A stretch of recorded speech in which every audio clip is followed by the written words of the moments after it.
Koiki Media, we're bringing the world closer to your doorstep.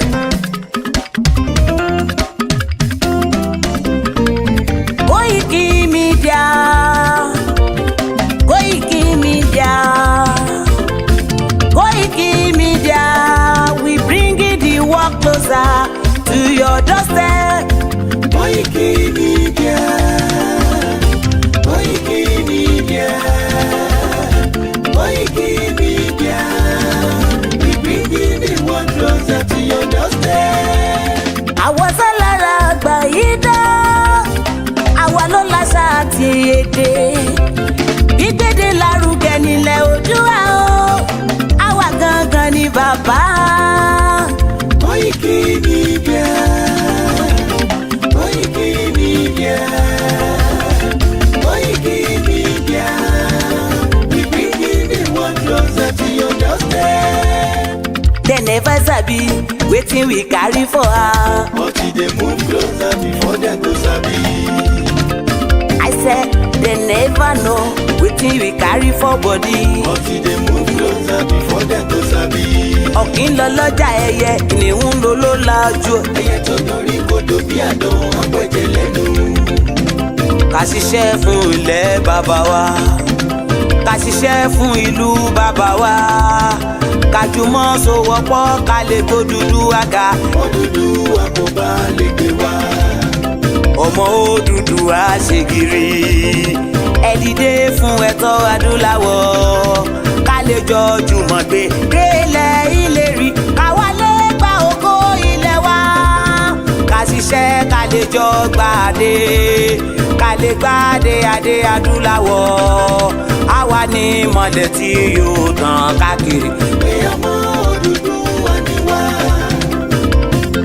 Koiki Media, àwa là ń gbé tó lárugẹ. Ètò tó pọ̀jù owó tí wàá máa ní.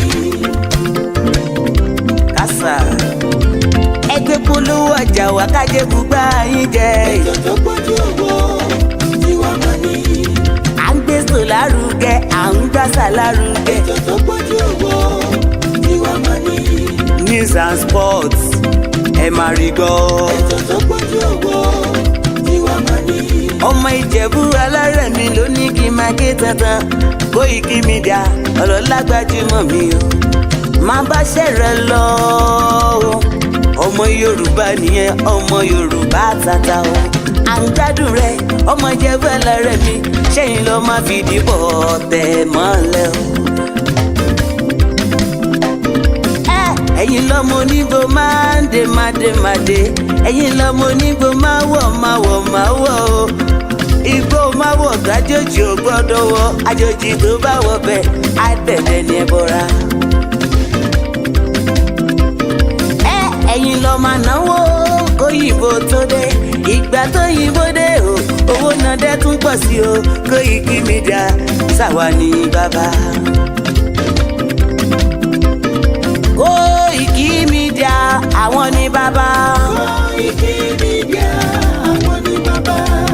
Àdáńtọ́ àtúnpèrègèdè. Koiki Media àwọn ní bàbá. Àwa là ń gbé tò lárugẹ, jẹ́ ká jọ gbọ́ o. Koiki Media àwọn ní bàbá. Àtúnjà fẹ́tọ̀ ilẹ̀ wa, fẹ́tọ̀ ilẹ̀ Yorùbá. Koiki Media àwọn ní bàbá.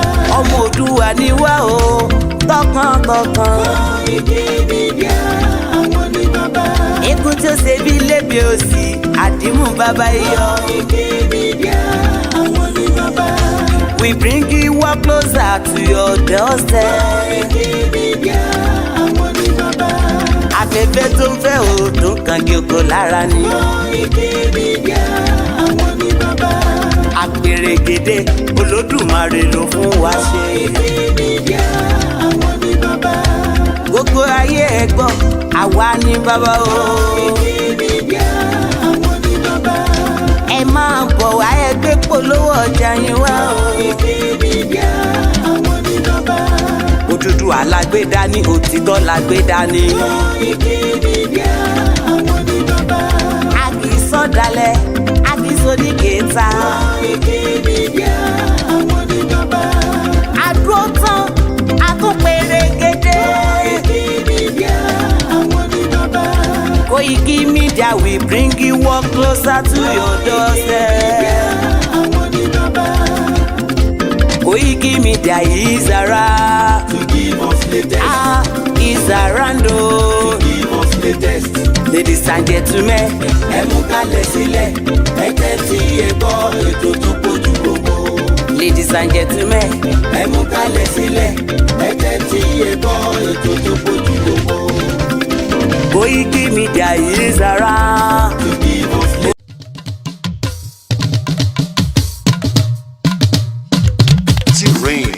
Gbogbo Yorùbá pátá lé lóko náà sọ pé èdè wa jọ wá lójú lápárapọ̀ dá dúró Yorùbá nation will stand. Gbogbo Yorùbá pátá lé lóko náà sọ pé èdè wa jọ wá lójú lápárapọ̀ dá dúró Yorùbá nation will stand. À ń fi àsìkò yìí ṣe ìkéde fún gbogbo ọmọ. Koiki Media, we're bringing the world closer.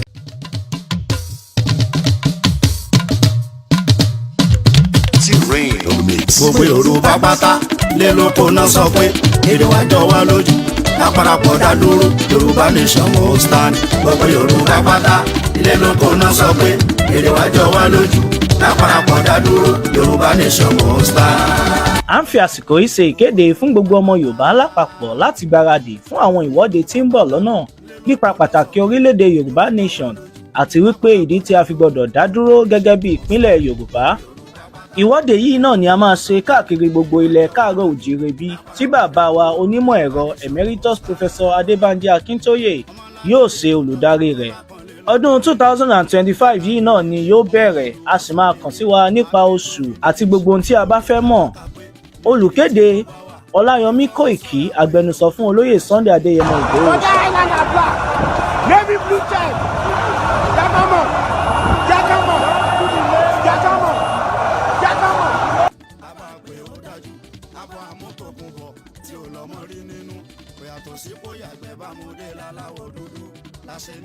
Tẹ̀lé lórí so gbogbo ọmọ Yorùbá àtọ́fà ẹni Yorùbá àti ìjòyè wọ́n láwọn ọ̀faramọ́ kí Fúlàní máa jí wa gbé wọ́n mọ jẹ oko wa kọ́ mọ dà wá láàmú.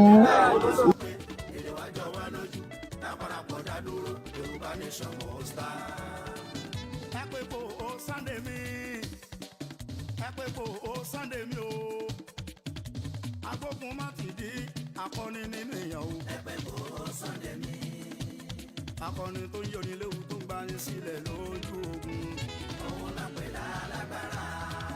Mo mẹ́wé mo mẹ́kò mo lóògùn tó ń jẹ. Níwọ̀n bá ní o ṣe níwájú ìbò. Lẹ́lẹ́ tí ó máa fẹ́. Lẹ́lẹ́ tí ó máa fẹ́. Lẹ́lẹ́ tí ó máa fẹ́. Àtìyá o Yorùbá lè máa fẹ́. Ṣé lákọ̀ọ́ni? Kò lẹ̀ sí lówó fún un tún téèyàn ṣe.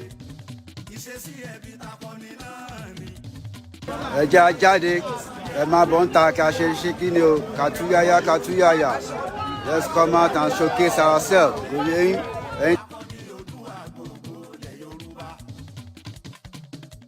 Ọmọ ńlá mo pè mú Sunday Igboho ṣá.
Wow, I'm sure many of you ẹ ti ń dúró pé Koiki má máa jẹ́ kó pẹ́ kó tó máa jáde wá bá wa sọ̀rọ̀, má máa jẹ́ kí ó pẹ́ ká tó máa gbọ́hùn ẹ̀, ẹ má bínú sí mi.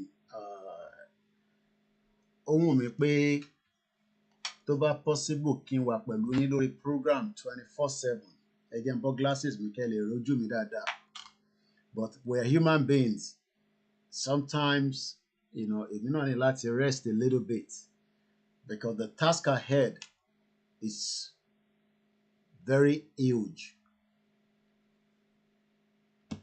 Mo rántí nígbà kan èèyàn kan ní Koiki má burn gbogbo energy tán, iṣẹ́ yẹn ṣe pọ̀ gan, kò ń ṣe iṣẹ́jọ́ kan o.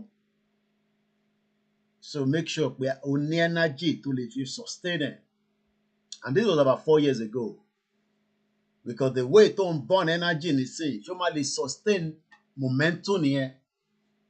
But a dúpẹ́ f'Ọlọ́run pé we have been able to keep up, which is the most important part. A lè kọ́kọ́ ṣe ká má kí àwọn tí wọ́n jẹ́ àwọn, ẹ jẹ́ ká bẹ̀rẹ̀ láti ọ̀dọ̀ àwọn tí wọ́n ní ohun tó ń pè ní ayé yìí. Ọ̀pọ̀lọpọ̀ ló ní oríṣiríṣi nǹkan tó ń sìn.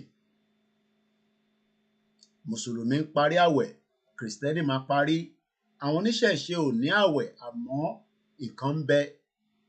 So mo kọ́kọ́ kí bàbá mi dáadáa, alànà, Professor ADEBANJI Akintoye, bàbá lálùbáríkà. Tẹ́ bá ń gbọ́ mi dáadáa ẹ jẹ́ n mọ̀ nínú comment section. Live flower. Èní ni 28. Software ni mo ń lò because mo ní a lot of things to show you. Tí bá fẹ́ lazy ni máa ń lo mobile phone. Kò jẹ́ kí journalist bí tèmi máa ṣe phone láti fi máa broadcast. Mo kí bàbá wa Professor Akintoye. Mo dúpẹ́ fún bàbá fún làákàyè àtọgbọ́n tí wọ́n fún wa pé ká fi máa tẹ ìrìn àjò yìí síwájú. Èmi dẹ̀ mọ̀ dájú pé láìpẹ́ láì jìnnà nínú ọdún yìí dúdùn lọ́sàn máa so.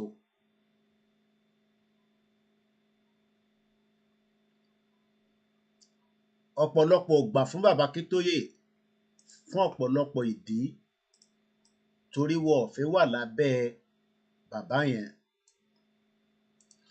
Wọn ò fẹ́ jẹ́ kéèyàn kan máa darí àwọn pé ẹ jẹ́ ká ṣe báyìí, ẹ má ṣe báyìí. Kódà ọ̀pọ̀lọpọ̀ ti criticize bàbá yẹn pé ọ̀nà tó ń gbà bẹ́ẹ̀ kọ́ ló ṣe jẹ́ kí a gba ọ̀nà yẹn. Torí bẹ́ẹ̀ wọn ò ṣe pẹ̀lú ẹ̀. Bọ̀ a dúpẹ́ fún bàbá fún làákàyè àtọgbọ́n. Bàbá ò bu ọmọ Yorùbá kankan rí látijọ́ ta ti bẹ̀rẹ̀ ìrìn àjò yìí. Bàbá ò dàbí irú àwa báyìí. Ẹ lè gbọ́ kí bàbá ṣépè. Ẹ lè gbọ́ kí bàbá sọ̀rọ̀ òdì sọmọ Yorùbá láti ìgbà tí a ti ń sọ pé a fẹ́ dá dúró. Torí bàbá mọ̀ dájú pé gẹ́gẹ́ bí àgbàlagbà tó jẹ́ àti májẹ̀mú tó dá ni pé kò sí bí ọmọ Yorùbá kan ṣe lè tako ohun táwọn gbé dání, àwọn ò ní bú wọn, àwọn ò dẹ̀ ní sọ̀rọ̀ òdì sí wọn. Bàbá ò dàbí irú èmi báyìí. Ìyẹn làwọn ṣe jẹ́ bàbá fún wa. Ó wá jẹ́ nǹkan tí ó jẹ́ kàyéfì pé ọ̀pọ̀lọpọ̀ àwọn èèyàn tó jẹ́ kí wọ́n fara jẹ́ kí bàbá yìí lè jẹ́ kí àṣeyọrí tètè jáde, wọn ò tẹ̀lé bàbá Akintoye, wọn ò dẹ̀ gbà fún. Wọ́n dìtẹ̀ títí tí kò bá ń ṣe pé àwa tí a wà lẹ́yìn bàbá ọ̀pọ̀lọpọ̀ wa ní làákàyè tó pọ̀, ṣe ni àbá tẹ̀ máa sọ pé ǹjẹ́ bàbá yìí tẹ̀ gbé òtítọ́ dání? Àbí ká tẹ̀ máa ní ǹjẹ́ bàbá yìí ọ̀nà tó ní ká wá tọ̀ yìí tí gbogbo wa tò sí lẹ́yìn, ǹjẹ́ òtítọ́ ni? So mo kí bàbá gan. Èmi náà kàn sí yín lára tán láìpẹ́. Kò ní jẹ́ pé ẹ̀yin nìkan. Èmi dẹ̀ mọ̀ pé ọ̀pọ̀lọpọ̀ àwọn ọmọ Yorùbá tó dúró tó gbà fún yín, a máa dúró tì í lẹ́yìn. Mo dẹ̀ mọ̀ pé ọmọ Adéyẹmọ Ìgbòho Òòṣà ó ní kò sí ń tẹ́ lè sọ fóun tí ẹ lè fi yà òun lẹ́yìn bàbá Akintoye. Torí bẹ́ẹ̀ mo kí yín alànà Professor Adébánjí Akintoye. Gbogbo ìgbàkígbà tá a bá ń dárúkọ bàbá, ẹ jẹ́ ká máa fi adé yẹn sí. Àìmọye àwọn tí wọ́n fi jọba tí wọ́n fẹ́ràn ilẹ̀ Yorùbá. So mo kí yín bàbá mi Akintoye. Mo fẹ́ tó rí ó kù díẹ̀. Ìrìn àjò tájọ gbé dání gẹ́gẹ́ bí ọmọ táwa jẹ́ sí yín. Mo ní ẹ lọ fọkàn balẹ̀. Bó bá ti sú gbogbo àwọn tó kù tí wọ́n ń yà bàrà káàkiri tí wọ́n mọ̀ pé Yorùbá nation kò ń ṣeré, èmi á máa sọ fún yín pé mo tó bẹ̀ mo jù bẹ́ẹ̀ lọ ní ti mídíà. Gbogbo ń tẹ́ sọ pátá bẹ́ẹ̀ ṣe ní ká máa tó ká máa fi báwọn èèyàn sọ̀rọ̀, òun là ń ṣe ní bíbáyìí. Torí bẹ́ẹ̀ bá ti pè wá lẹ́yìn pé ẹ lọ sọ fáwọn èèyàn báyìí, bẹ́ẹ̀ náà là ń ṣe ní bíbáyìí. Mo dúpẹ́ lọ́wọ́ yín. Ọlọ́run àtúbọ̀ lọ́rọ̀ ẹ̀mí yín o. Ẹ pẹ́ fún wa. Éèjì tẹ́ wà yẹn, éèjì ọmọdé náà ṣì ní. Àwa tẹ̀ tí ń lo glasses. Kò sígbàkígbà tí mo bá rí yín, even after the last time tájọ fojú kanra ní 2021, mo tún padà wálé, ṣe ló dàbí ìgbà tẹ́ pé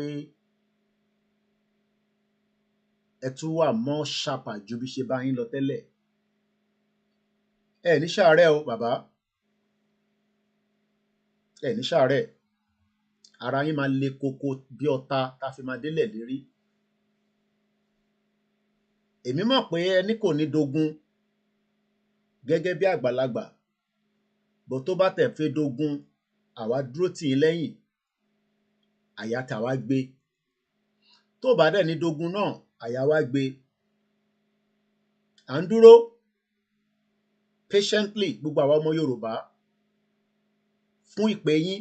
Ẹ̀yin ẹ pé ìpè yẹn kẹ wá fi ìtókù lẹ̀ fáwa. Àwọn ọmọ Yorùbá bóyá tó bẹ́ẹ̀ nínú intanṣọ àbá tó bẹ́ẹ̀. Ẹ̀yin ẹ bá wa pè ìpè yẹn nígbà tí ẹ̀mí bá ti ní ó yá kẹ́pẹ́. Ẹ má bẹ̀rù, ẹ má fòyà. Tí mo dẹ̀ mọ̀ pé ẹ bẹ̀rù, ẹ dẹ̀ fòyà. Nígbà tí àsìkò bá tó, tẹ́níka jáde láti béèrè ẹ̀tọ́ wa,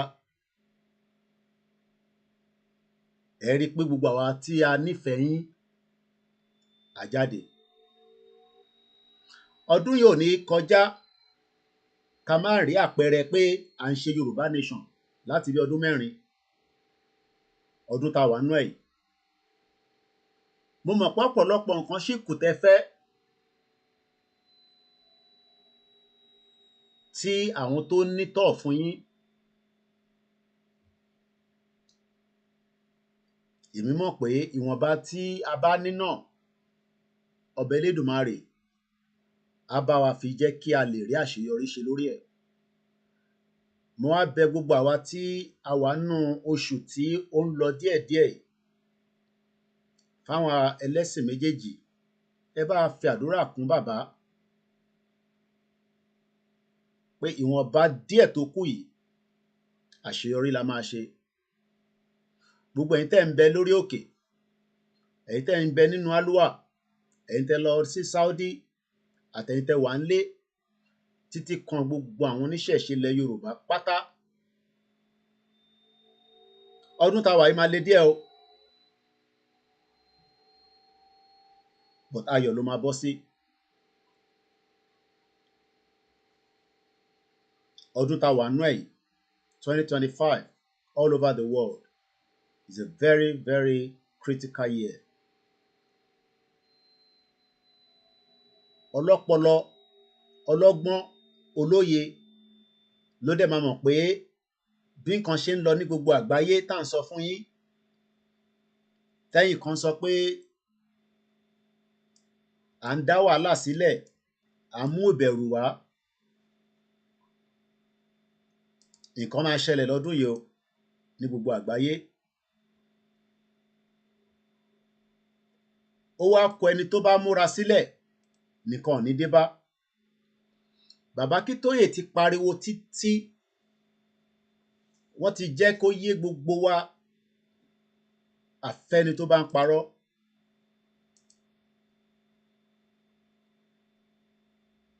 The 2025 is a very, very crucial year. And I'm very sure ọmọ Yorùbá tó bá ní òun ò tí ì rí sign pé ọdún tá wà nú ẹ̀ ọdún tó máa critical gan ni. Bangkok, Myanmar, bí ṣe ń bá yín sọ̀rọ̀ 500 people are missing. Earthquake tó ṣẹlẹ̀ mọ́jú ẹni 7.7 the magnitude. Ní Nàìjíríà earthquake ti wà náà already tó ń pa àwọn èèyàn tó mẹ́mí lọ.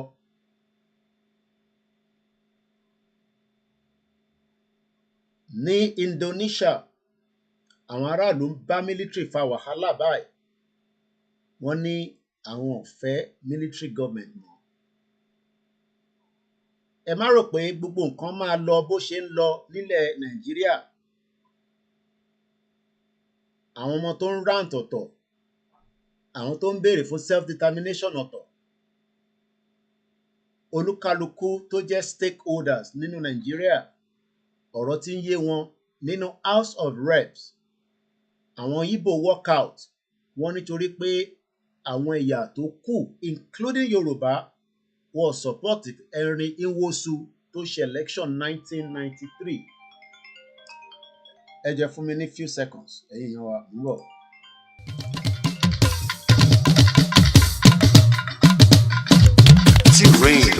Gbogbo Yorùbá pátá lé lóko náà sọ pé èdè wa jọ wá lójú, láparapọ̀ dá dúró, Yorùbá nation will stand. Gbogbo Yorùbá pátá lé lóko náà sọ pé èdè wa jọ wá lójú, láparapọ̀ dá dúró, Yorùbá nation will stand.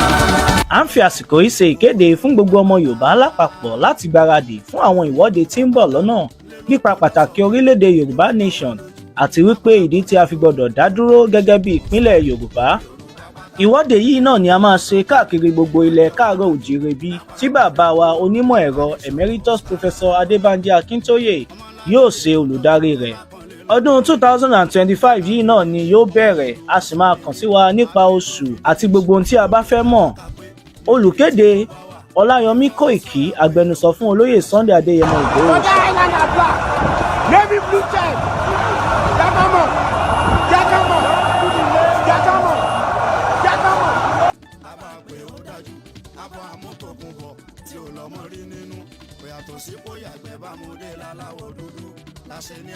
Tẹ̀lé lórí so gbogbo ọmọ Yorùbá àtọ́ba ilẹ̀ Yorùbá àti ìjòyè wọ́n láwọn ò faramọ́ kí Fúlàní máa jí wa gbé, wọ́n mọ jẹ oko wa kọ́ mọ dà wá láàmú.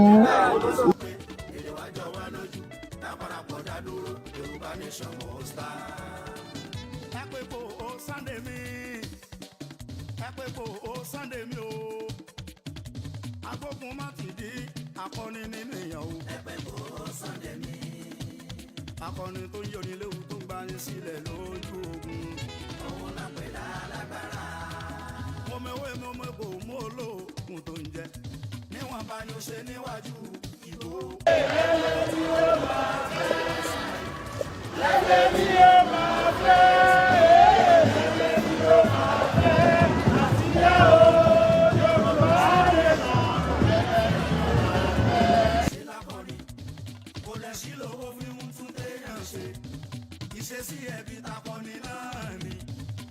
ẹ jẹ́ a jáde ẹ máa bọ̀ ń ta ká ṣe ṣe kí ni o kàtúyáyá kàtúyáyá let's come out and showcase ourselves lórí ẹ̀yin. ọmọ ńlá mo pè mú Sunday Igboho ṣá owó bàbá dání bóyá tí mo bá ní Igboho ṣá ẹ sọ fọkùnrin ogun ọmọ májá sọlá ìjàgbá yìí.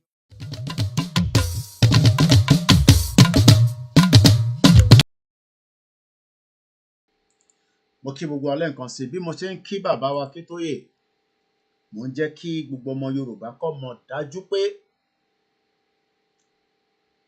this is the time that Baba needs every one of us. Àsìkò tí alànà nídìí gbogbo ọmọ Yorùbá pátá òun la wà nú ẹ̀. Àsìkò tí Baba nídìí wa òun ni gbogbo wa wà nínú ẹ̀. Mo dẹ̀ mọ̀ dájú pé gbogbo wa pátá la máa fi gbogbo ìrànlọ́wọ́ láti fi ti bàbá yìí lẹ́yìn kí a lè jọ rí àṣeyọrí ṣe lórí ìrìn àjò tí à ń gbé lọ síwájú yìí tí mo dẹ̀ mọ̀ pé àṣeyọrí ti wà lórí ẹ̀. Àsìkò yóò ń ṣe àsìkò tí ọmọ Yorùbá máa sá sẹ́yìn. Àsìkò yóò kì í ṣe àsìkò tí ọmọ Yorùbá máa fì sẹ́yìn. Àsìkò tá a wà yìí àsìkò tí gbogbo ọmọ Yorùbá máa múra dáadáa láti fi jẹ́ kí ìrìn àjò yìí kó ní lọ síwájú. Àsìkò tá a wà yìí àsìkò tí gbogbo ọmọ Yorùbá máa fi gbogbo ohun tá a bá ní nímọ̀ nílàákàyè láti fi ran bàbá Akintoye lọ́wọ́. Àsìkò tá a wà yìí àsìkò tá a máa fún bàbá Akintoye ní àṣeyọrí ṣe lórí ìrìn àjò Yorùbá nation tá a gbé síwájú. Àsìkò tó lẹ́gẹ́ gan la wà.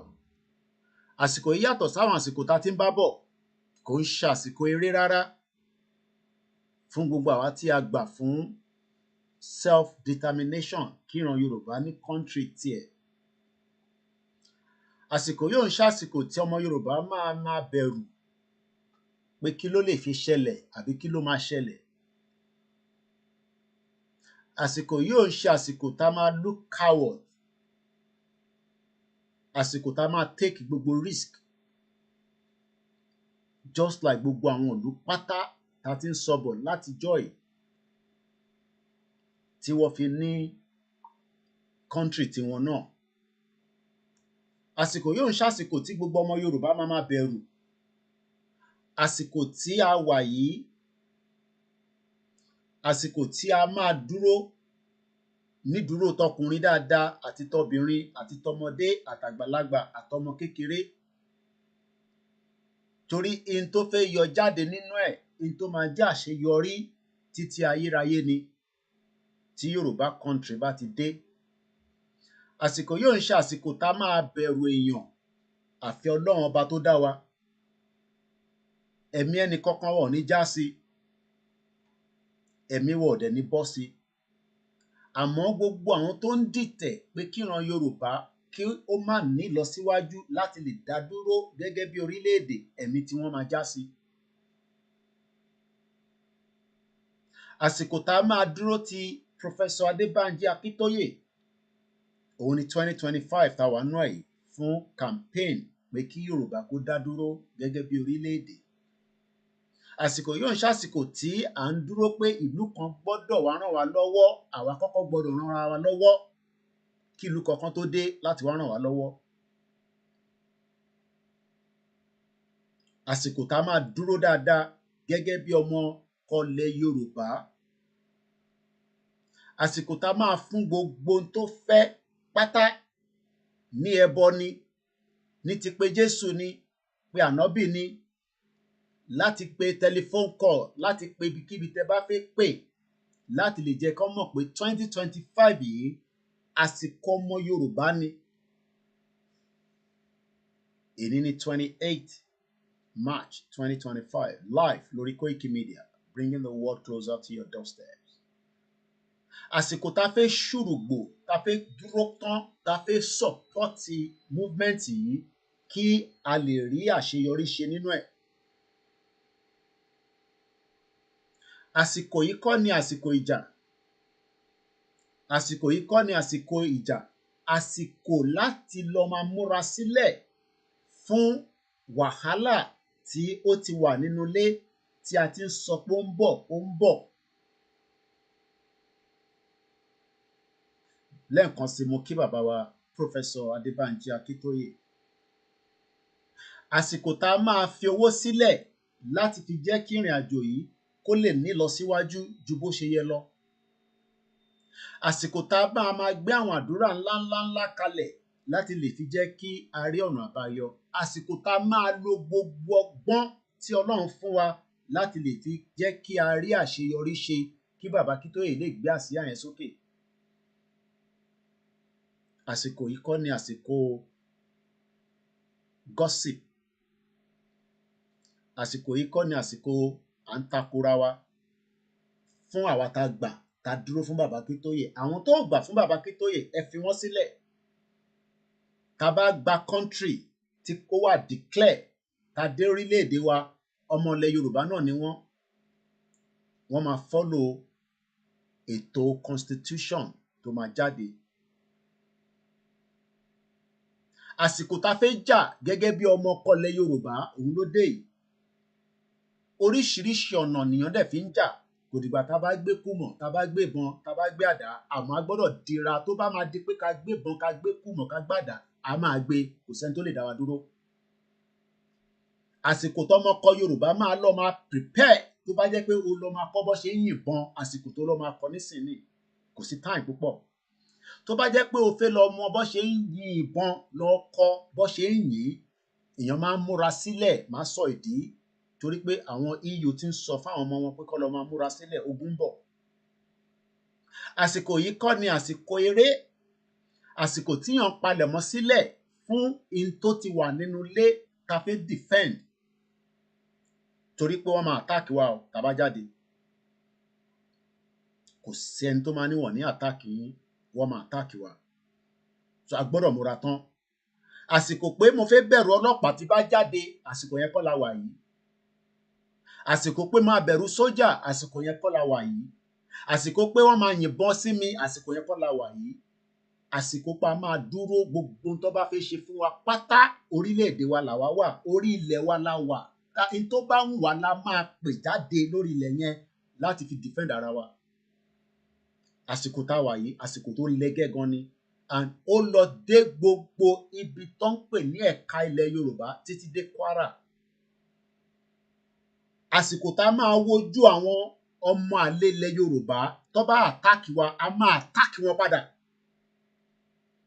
Tó bá àtáàkì wa pé a jáde, a máa àtáàkì wọn padà. Ẹni tó bá máa kú ló máa kú, ẹni tó bá máa yè ló máa yè. Àsìkò yóò ń ṣàsìkò tá a máa bẹ̀rù. Torí pé àwọn tó fẹ́ wá pa wá ti wà nínú ilé la ṣe fẹ́ gbé ohùn jáde, ta fẹ́ jáde tán, ta fẹ́ sọ pé a fẹ́ lọ. Tí a tún wá rí ọmọ Yorùbá kan tó bá wá náà máa àtáàkì wa, a máa àtáàkì ẹni náà padà tó bá máa para ẹ̀ kó para ẹ̀ dànù. Àsìkò tá a wà yìí, àsìkò tó lẹ́gẹ́ gan ni. Mò ń recording tí mò ń sọ yìí, tó bá ti jáde bá ń fi síta. Ọlọ́pàá tó bá yìnbọn pa wá, a máa pa ọlọ́pàá yẹn náà padà lẹ́sẹ̀kẹsẹ̀ ní àsìkò yẹn la wà yìí. Bí sójà bá yìnbọn pa wá, a máa yìnbọn pa sójà náà àsìkò tá a wà yẹn lélẹ̀. Torí pé àwọn EU gan wọ́n ní kó lọ máa múra sílẹ̀ fún crisis, ogun ti dé. Gbogbo ẹ̀ la máa ṣàlàyé nínú ètò tọ̀sán yìí. A ti kégbe, a ti sọ̀rọ̀, a ti ní àfẹ́ wàhálà, àfẹ́ ìdààmú. Ẹ jẹ́ kí a máa lọ kólúkálukú túká ní ìrọ̀lọ́wọ́, ní peace. Tó bá wá náwọn fẹ́ peace, á jẹ́ pé wọ́n fẹ́ wàhálà nìyẹn. Kò sí nǹkan tá lè ṣe sí yẹn.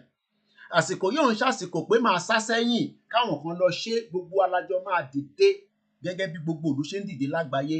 Kò sílùú kan tó ń bọ̀ wá protest on your behalf.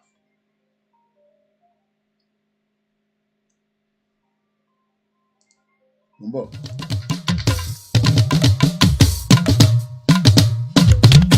rain. Gbogbo Yorùbá pátá lé lóko náà sọ pé èdè wa jọ wá lójú. Láparapọ̀ dá dúró, Yorùbá nation will stand. Gbogbo Yorùbá pátá lé lóko náà sọ pé èdè wa jọ wá lójú.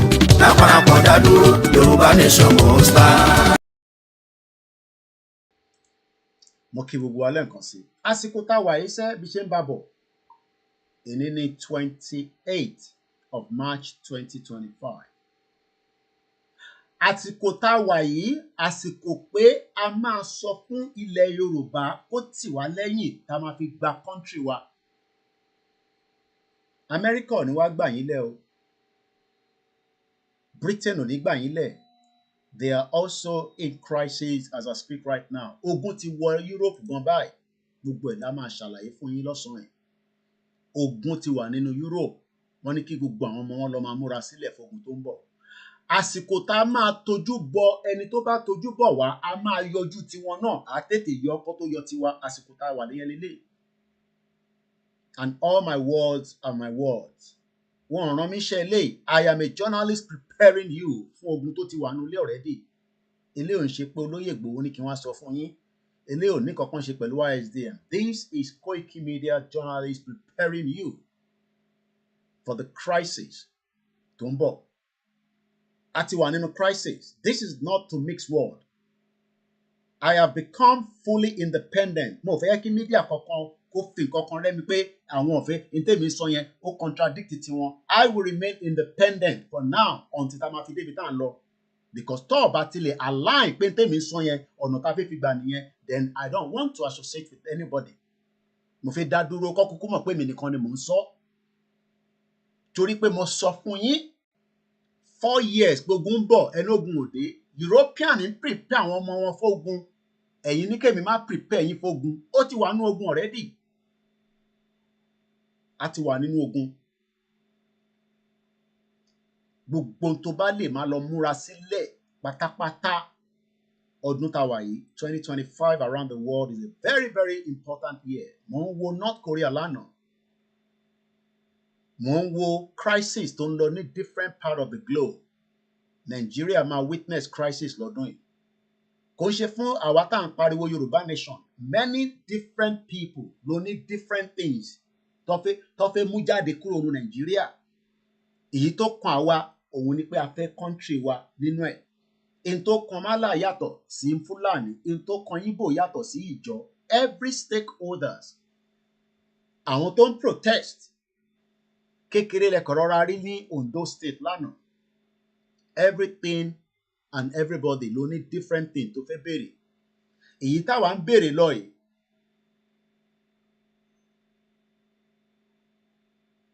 Àsìkò pa fẹ́ bẹ̀rù gọ́vnà kọ́kọ́kọ́ lélẹ́yìí. Tó bá wọn gọ́vnà kó dá wa lóhùn. Tó bá dá wa lóhùn gbogbo ta máa ṣe àníṣàn yẹn lórí social media. But tá bá jáde tí gọ́vnà bá rí yá tó bá kó sójà tó bá ti yìnbọn pa wá. Gọ́vnà náà ẹ̀mí ẹ̀ gbọ́dọ̀ máa ṣe kí ni? Ó gbọ́dọ̀ mọ̀ pé ikú dé fóun náà. Nílẹ̀ Yorùbá ni mo mí náà. Tí gọ́vnà kan bá instruct pé kán yìnbọn pa aráàlú tó jọmọ Yorùbá tó ń béèrè ẹ̀tọ́ ẹ̀, á jẹ́ pé gọ́vnà náà fẹ́ fi ara ẹ̀ náà filẹ̀. Ó fẹ́ òun náà àwọn mọ̀lẹ́bí ẹ̀ náà fẹ́ sunkún òun náà nìyẹn. Torí wọn ò ní sunkún ẹnì kankan nínú wa àtẹ̀mí àtẹ̀yìn nígbàkigbà tá a bá máa jáde tó bá ti ní ká jáde. Wọn ò ní sunkún ẹnì kankan nínú wa.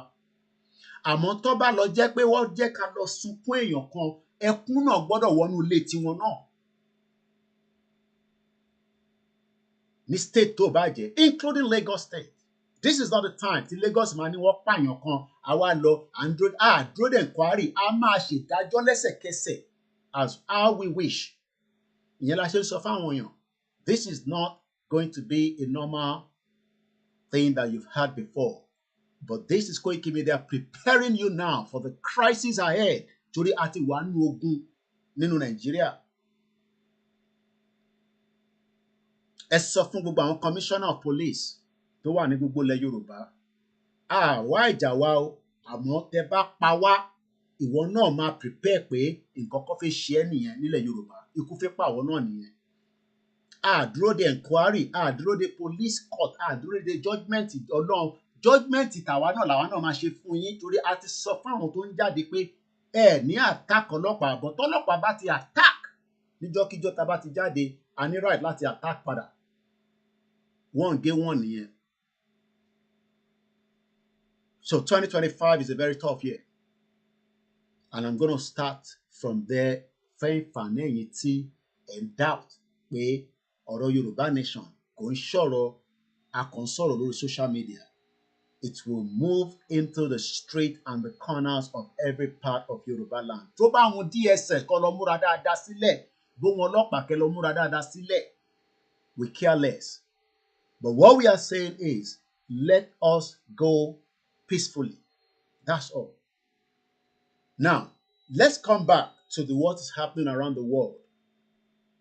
Orí ìkànnì Koiki Media la wà, níbi tí a ti ń gbé ètò tọ̀sán yìí jáde ní aago 12 nínú studio mi ní London, 12 p.m. exactly to the dot, 28th of March 2025. Mo kí Olóyè Ìgbòho, mo kí gbogbo YSDM, mo kí gbogbo àwọn different groups that are working around the clock pé kí àṣeyọrí kó lè jáde nínú ìtagbédání. Gbogbo wa la ti gbọ́ news tó ń jáde ní Europe lánàá. Wọ́n ní ogun ń bọ̀ ní European countries. 450 million Europeans are now being asked to go and prepare for war, for the crisis that is just on their doorstep, the crisis that is coming, the crisis that nobody will be able to run away. I'll be telling you everything you need to know, because this is the only international media platform that will tell you without mixing the words. We are now living in danger for those of us in Europe. Ẹ̀yin tẹ́ ń gbé ní Europe, èèyàn kan bí mi lánàá pé ṣé UK wà lára Europe? Mo ní gbogbo tó ń jẹ ibo ló ti ń kó wá. When there's a problem in Europe, there's going to be a problem. I will not be mentioning names now. We're in a serious discussion. Tiba Makinyi, it will be towards the end of the program. Ẹ bá mi gbé ọwọ́ lé share button. Ẹ pa àwọn èèyàn wọlé. That is all I can say for now. I haven't got the time to be telling ẹ̀ka sàn bẹ́ẹ̀ yẹn, ẹ̀ka àárọ̀ bẹ́ẹ̀ yẹn, àti wà lórí ètò. Gbogbo yín ni mo rí, mo kí ẹ káàbọ̀ sórí ìkànnì wa. While I'm preparing you for what is happening in Europe, there is now an imminent of an attack where kò tí sẹ́ni tó mọ̀ níjọ́ wo ló máa dé, wọ́n ti sọ fún wa, but wọ́n ní ká lọ máa múra sílẹ̀, just like I've been telling most of you. Just like I've been mentioning that there is a danger coming. Many of you have not listened. But now, bóyá tí ẹ bá wo ti Europe, bóyá yẹn á kọ́ yín lọ́gbọ́n, á lè mú yín pé lóòtítọ́ ni platform yìí sọ pé ogun ń bọ̀ ní Nàìjíríà, tẹ́ sọ pé kò ní sógun. Bóyá tí ẹ bá wo ti èyí tó ń bọ̀ ní Europe, bóyá ẹ̀ ní máa sọ nísìnyí pé ṣé ọ̀dọ̀ wa nìkan ló yẹ kó gun wá? Ogun ti yí gbogbo wa káàkiri gbogbo àgbáyé. Crisis wà all over the world. It is how prepared you are that will make you survive. It's called the survivor kit. And Koiki Media is your survivor kit. Torí pé we have mentioned, we have told everybody that there is a massive crisis coming in Nigeria. And my job is to keep you up to date with this crisis that is coming. That's what I'm looking for. I found it. My name is Olami Koiki, popularly known as Koiki Media on the social media. Bringing the world closer to your doorsteps. Now, I'm a Kokologbo Arabiri. She's going to speak in English, but I'll translate it as much as I can. But just to debrief you, because I've been studying, watching, listening to all different analyses around the world. For the European countries, I want you to take note of this. In Tolemu, the European countries, don't pay the EU, because most of you know them as EU, but the right word is European country. Thank you very much for the super chat. Lati US, safety domain. We got to appreciate that quickly. The European countries is now one prepare 450 million of their citizens fún ogun tó ń bọ̀. Ogun yẹn, ìjọ́ wo ló máa dé? I am not the one putting this out now.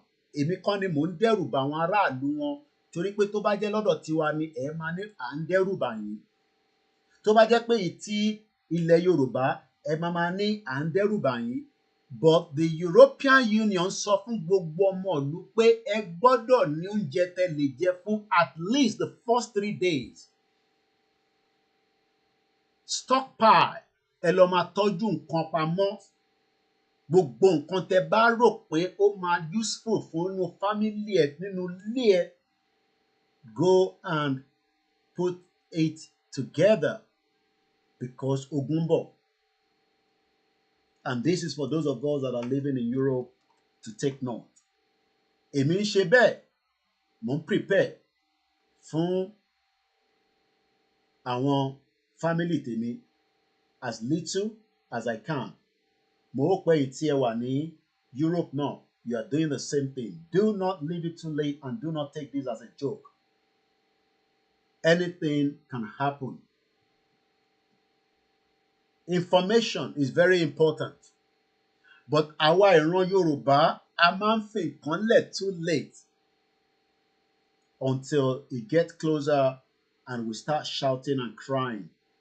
You cannot call Jesus Christ or Muhammad or kó máa ní Ọlọ́run Elédùmarè nígbà tí wọ́n ti wọ́n nìyí. You can use this to prepare fẹ́yìn tẹ̀wá ńlé náà.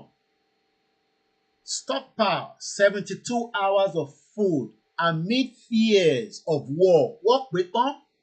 Koiki Media bá sọ pé ogun ń bọ̀, àwọn kan máa náwọn ò fẹ́ gbọ́rúkọ bẹ́ẹ̀. Èmi ò mọ bí ṣe lè parọ́ fún yín ni o. Èmi ò mọ bí ṣe lè sọ fún yín pé kò ní sógun, ogun ń bọ̀ ní Nàìjíríà. Whether you agree with me or not, there is going to be a big war. Ogun ń bọ̀ nínú Nàìjíríà. How soon ló máa dé is what nobody knows. How slow we can slow it down will determine if we are going to be coming out and stop it quickly by asking for our own independent country. Ogun má ka gbogbo amọ́lé.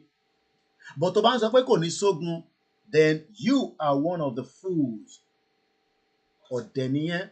And I don't want to sweat too much in this broadcast because I want to get the message straight. Gbogbo ọmọ Yorùbá, ogun ń bọ̀ ní Nàìjíríà. Ọdún yìí ni, ọdún tó ń bọ̀ ní 2 years from now ni 3 years from now ni I have no clue but the indicator ti sọ fún wa pé ogun ti yí wa ká. A ti wà nínú ogun, ó wá kù ẹni tó bá gbọ́ràn tógun ò ní ká mọ́. Kò dẹ̀ síbi tógun ò ti lè wá débẹ̀. O ò bá gbé ní Lagos State, ogun máa ká ẹ mọ́ bẹ̀. Tógun bá dé, ó lè jẹ́ tó bá ti blow airport, ìwọ tó rò pé ó fẹ́ travel, you will not have the privilege to travel.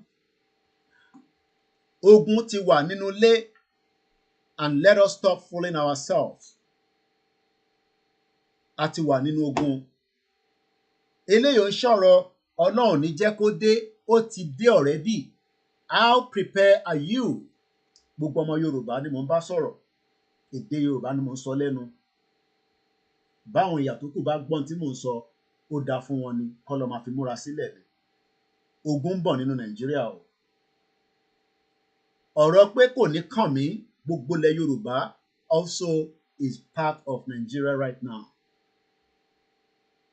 Tó bá ní kò ní dé, tó bá dé, you will blame yourself and your family for not preparing enough. Stockpile, wọ́n sọ fún gbogbo 400, do you know what it means to be telling 450 million citizens kọ́ lọ máa múra sílẹ̀ fógun? Àwa nísìnyí, we are only 60 million. Mo ní kẹran iléeṣẹ́ yìí lọ́wọ́, kẹran YSDM lọ́wọ́ kí a lè múra tán sílẹ̀. Some of you are doing it while some are taking it for a joke. But ṣáà lọ máa múra sílẹ̀ fáwọn family ẹ̀ torí ogun yẹn ti ń bọ̀. Kò dẹ̀ sẹ́ni tó lè escape ẹ̀. Èmi ò ní lè escape ẹ̀, ìwọ ò ní lè escape ẹ̀. Whether you are in Nigeria or not, whether you are in Africa, whether you are in Europe, ibikíbi tó o bá máa gbé, ogun ti wà nínú ilẹ̀ Yorùbá. And that means that everybody is in big danger. And that, I'm sure you know what it means.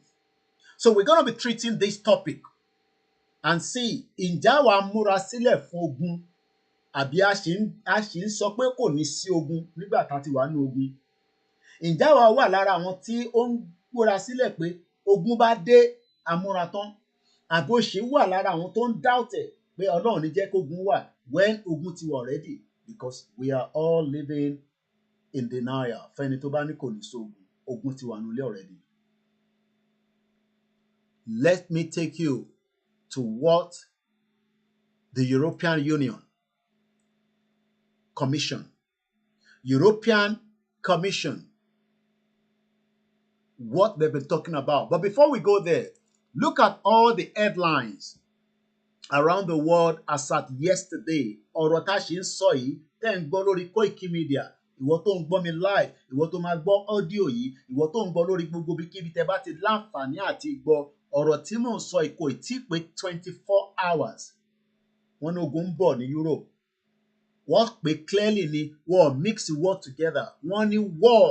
There is an imminent of war coming in the European countries. Wọ́n wá ní kí 450 million European citizens kọ́ lọ máa gbáradì. Ǹjẹ́ wọn náà ń gbáradì fún ogun tó ń bọ̀ nílẹ̀ Yorùbá àbí ó sọ pé Ọlọ́run ní jẹ́ kí ẹ̀jẹ̀ Jésù ní jẹ́ kógun dé. Ẹ̀jẹ̀ Jésù stop Fúlàní terrorists tó ń wọlé tó ń pa àwọn èèyàn. Ẹ̀jẹ̀ Jésù stop wọn nígbà tó wọlé sí Ọ̀wọ̀ Catholic Church.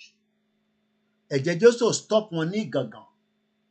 Muhammad ò stop wọn, ìṣẹ̀ṣe ò lè stop wọn nítorí pé àwọn tó yẹ kó lo ìṣẹ̀ṣe wọn ò lò níbi tí ó yẹ kó fi bá Fúlàní jà.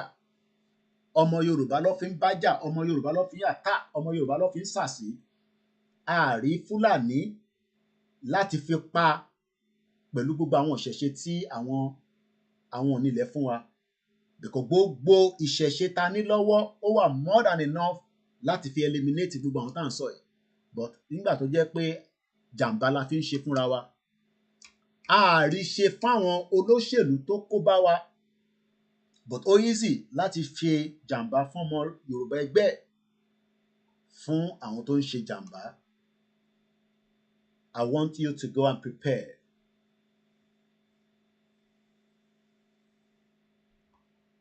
Mo jẹ́ kí gbogbo yín mọ̀ pé we are now in a full-blown war in Europe. These are the headlines. The Guardian newspaper to UK. Stockpile 72 hours of supply in case of a disaster or attack. EU tells the citizens. Kò tí pé 24 hours and not 27th. The war release information initially 28th. France 24, disaster planning. Brussels calls for the European Union household to prepare for 72-hour survival kit.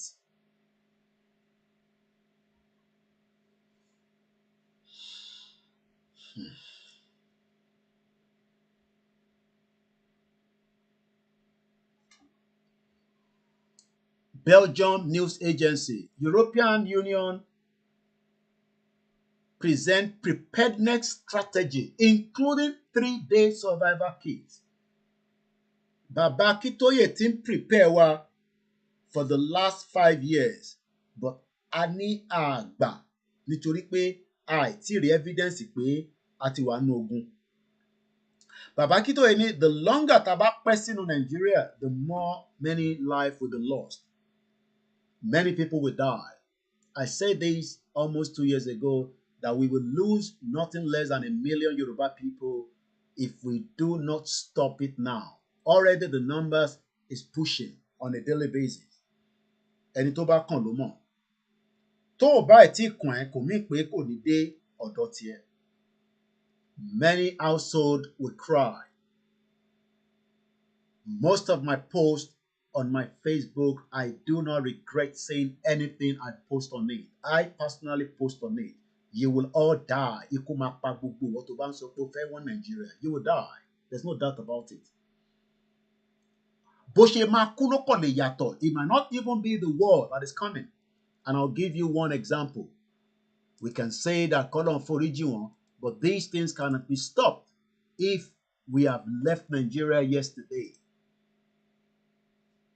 But because you are still living in denial, òun wẹ́n tó máa parọ́ fún ẹ pé Ọlọ́run ní jẹ́ kí ikú wá pa ẹ́, as many of you continue to attack me on my platform but ikú máa pa ẹ́ ọ̀nà tí kò fẹ́ fi pa ẹ́ yẹn inú Nàìjíríà ló wà because kò kúrò and the death trap is there and it is when most of you realize it will be too late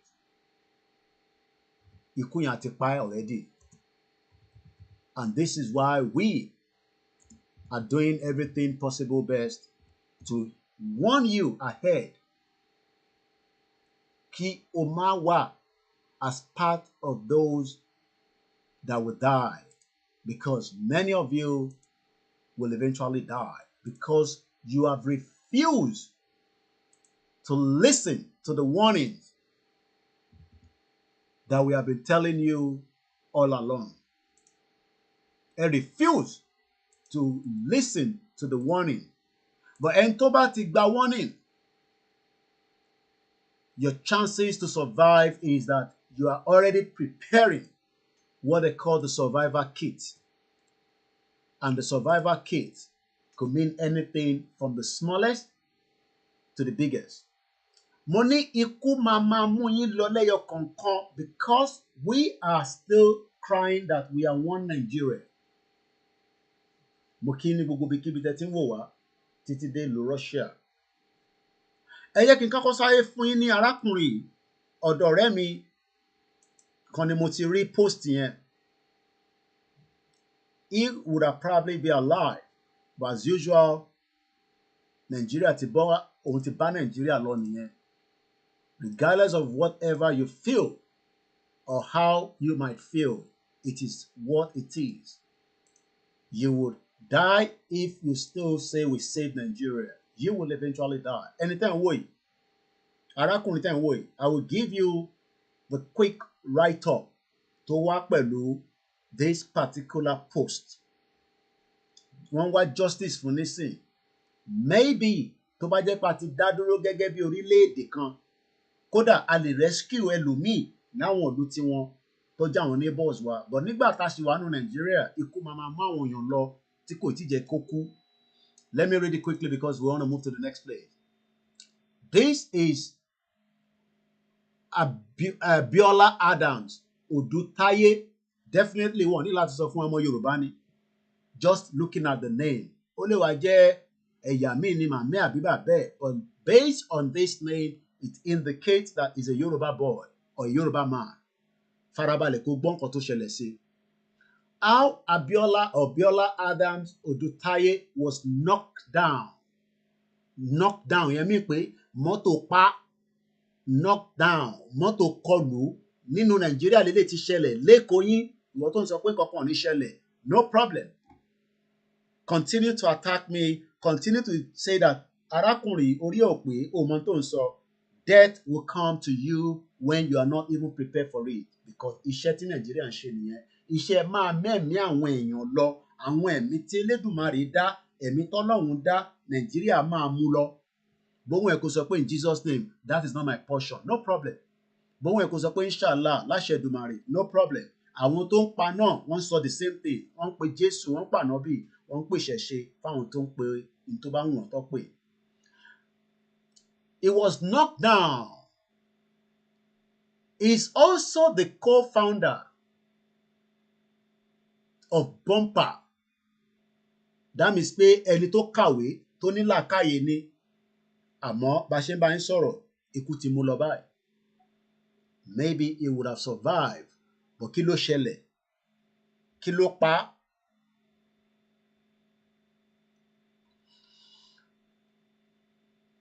He was knocked down by somebody called TJ. Sorry, was knocked down. TJ, long way, maybe the nickname. The co-founder of Bumper, B-U-M-P-A, and still refused to take him to the hospital. She doesn't want blood to stain her car. Wọ́n ní ẹni tó fi mọ́tò gbá. Kò tẹ̀ fẹ́ gbé bọ́dì ẹ̀ sínú mọ́tò tiẹ̀ torí kò fẹ́ jẹ́ kó stain. Number one, he would not have needed that because if Lagos State, Lagos òfò yín, Lagos burúkú yín, Lagos ìbànújẹ́, tó bá jẹ́ pé ó ní gbogbo well-equipped things ready 24 hours tó ń ṣe pé nígbà kan tó bá kọ̀ ṣẹlẹ̀ lọ fi ń bò yín lójú, maybe this young man would have been alive as I speak to you today because it would have taken just less than 10 minutes maximum 15 for emergency to have arrived. Tó bá tẹ̀ wá kú wá ní wọ́n débẹ̀, kí ló ṣẹlẹ̀ gangan? Wọ́n náà wá justice fún TJ, a life cut short by an inhumane driver. Many of them are waiting to kill you like that. Bí Dangote truck ò bá pẹ́ náà wọn máa pa ìkan máa pààyàn ṣá nítorí iṣẹ́ tí Nàìjíríà máa ń ṣe nìyẹn, pààyàn-pààyàn, ìlú pààyàn-pààyàn ni. Ìlú tó ń pààyàn tó ń mú ẹ̀jẹ̀ lójoojúmọ́, election dẹ̀ ti ń bọ̀, so wọ́n gbọ́dọ̀ rúbọ oríṣiríṣi. Èèyàn dẹ̀ làwọn máa fi ń rúbọ. Ilẹ̀ Yorùbá tó jẹ́ babaláwo ní sọ fún ẹ pé ká fèèyàn rúbọ. Tó bá ti ń fèèyàn rúbọ, àwọn ti kúrò ní ìṣẹ̀ṣe, wọ́n ti kúrò ní ìlànà Elédùmarè. Àǹjọ̀nú mi lọ fi hàn pray, àǹjọ̀nú mi lọ ń lò. Just because of my time, because I've got a lot of things to cover this afternoon. You're listening to Koiki Media, bringing the world closer to your doorstep. Arákùnrin tẹ́ ń wo ìbí ṣe ń ká lọ.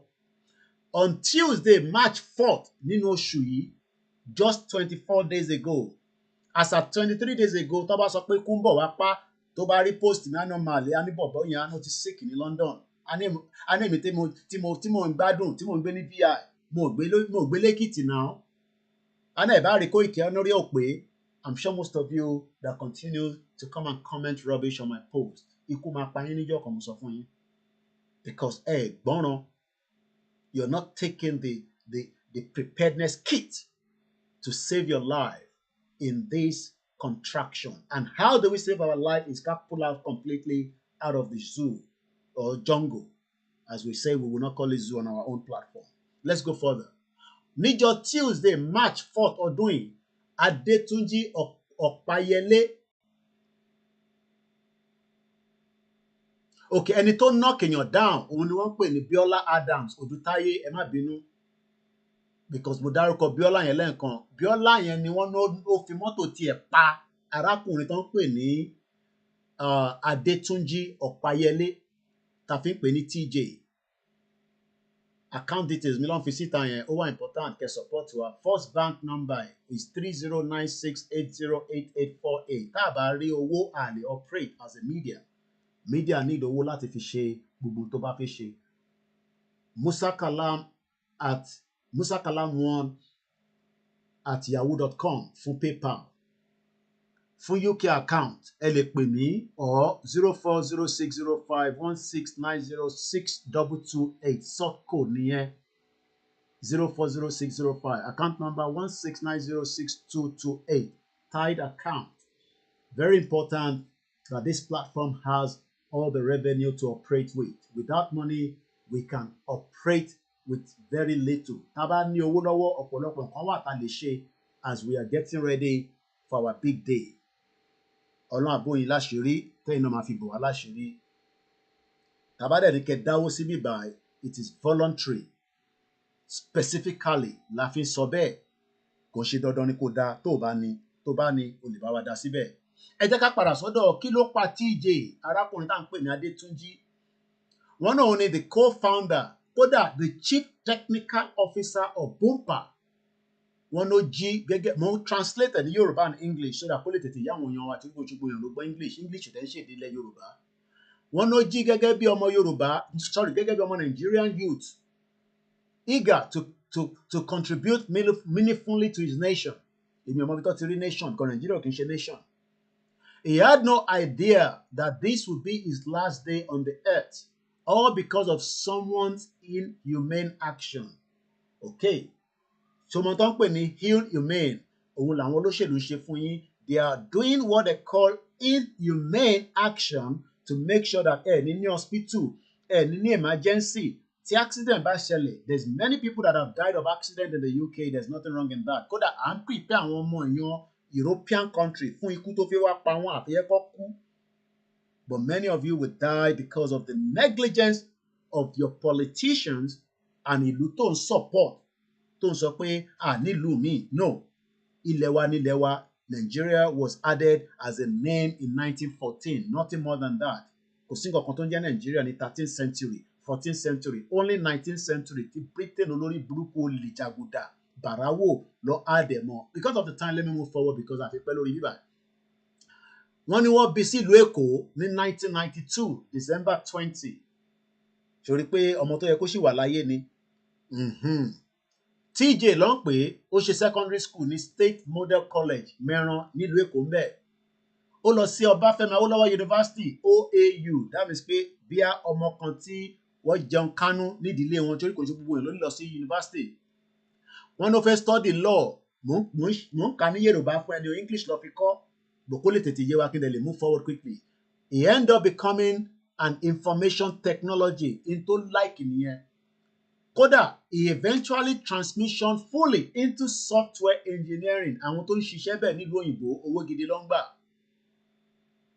Before co-founding Bumper, TJ built an impressive career in software development, holding positions in both Nigeria and United States. He worked with Nigerian financial service provider e-settlement and also founded Host Cabal, a web host company.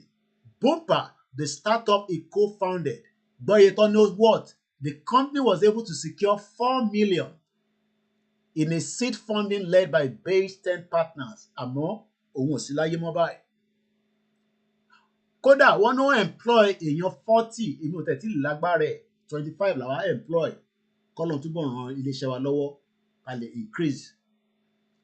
But a night of tragedy, kí ló wá ṣẹlẹ̀? Many nights of tragedy máa ṣẹlẹ̀ ní gbogbo Nàìjíríà. There's no doubt about it because ìlú tí President Bola Tinubu ò lè mọ tó ń ṣẹlẹ̀ ní local government ẹ̀. But ní UK ní bíbá Prime Minister ní láti mọ tó ń ṣẹlẹ̀ ní London Borough kankan. But àwọn tí wọ́n yàn síbẹ̀ wọ́n gbọ́dọ̀ ṣe ẹ̀tọ́ láti tọ́jú gbogbo àwọn tó ń gbé ní borough yẹn. Ìjẹ́ bẹ́ẹ̀ ló ṣe rí ní Nàìjíríà ní local government kankan. Máa tọrẹ pé Nàìjíríà is a great country.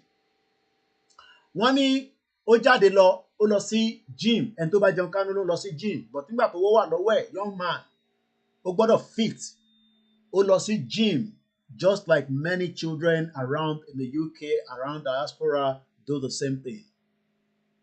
Wọ́n ń padà lọ sílé ní Victoria Land lórí power bike, ẹni tó bá jẹun kánú ló ń ra power bike, kò ń ṣe gbogbo èèyàn ló lè afford ẹ̀. Ní aago 10:00 10:20 p.m. nígbà tó ń drive power bike ẹ̀ ní Ozumbaba Way ní Victoria Island lẹ́kọ̀ọ́, he had a right of way.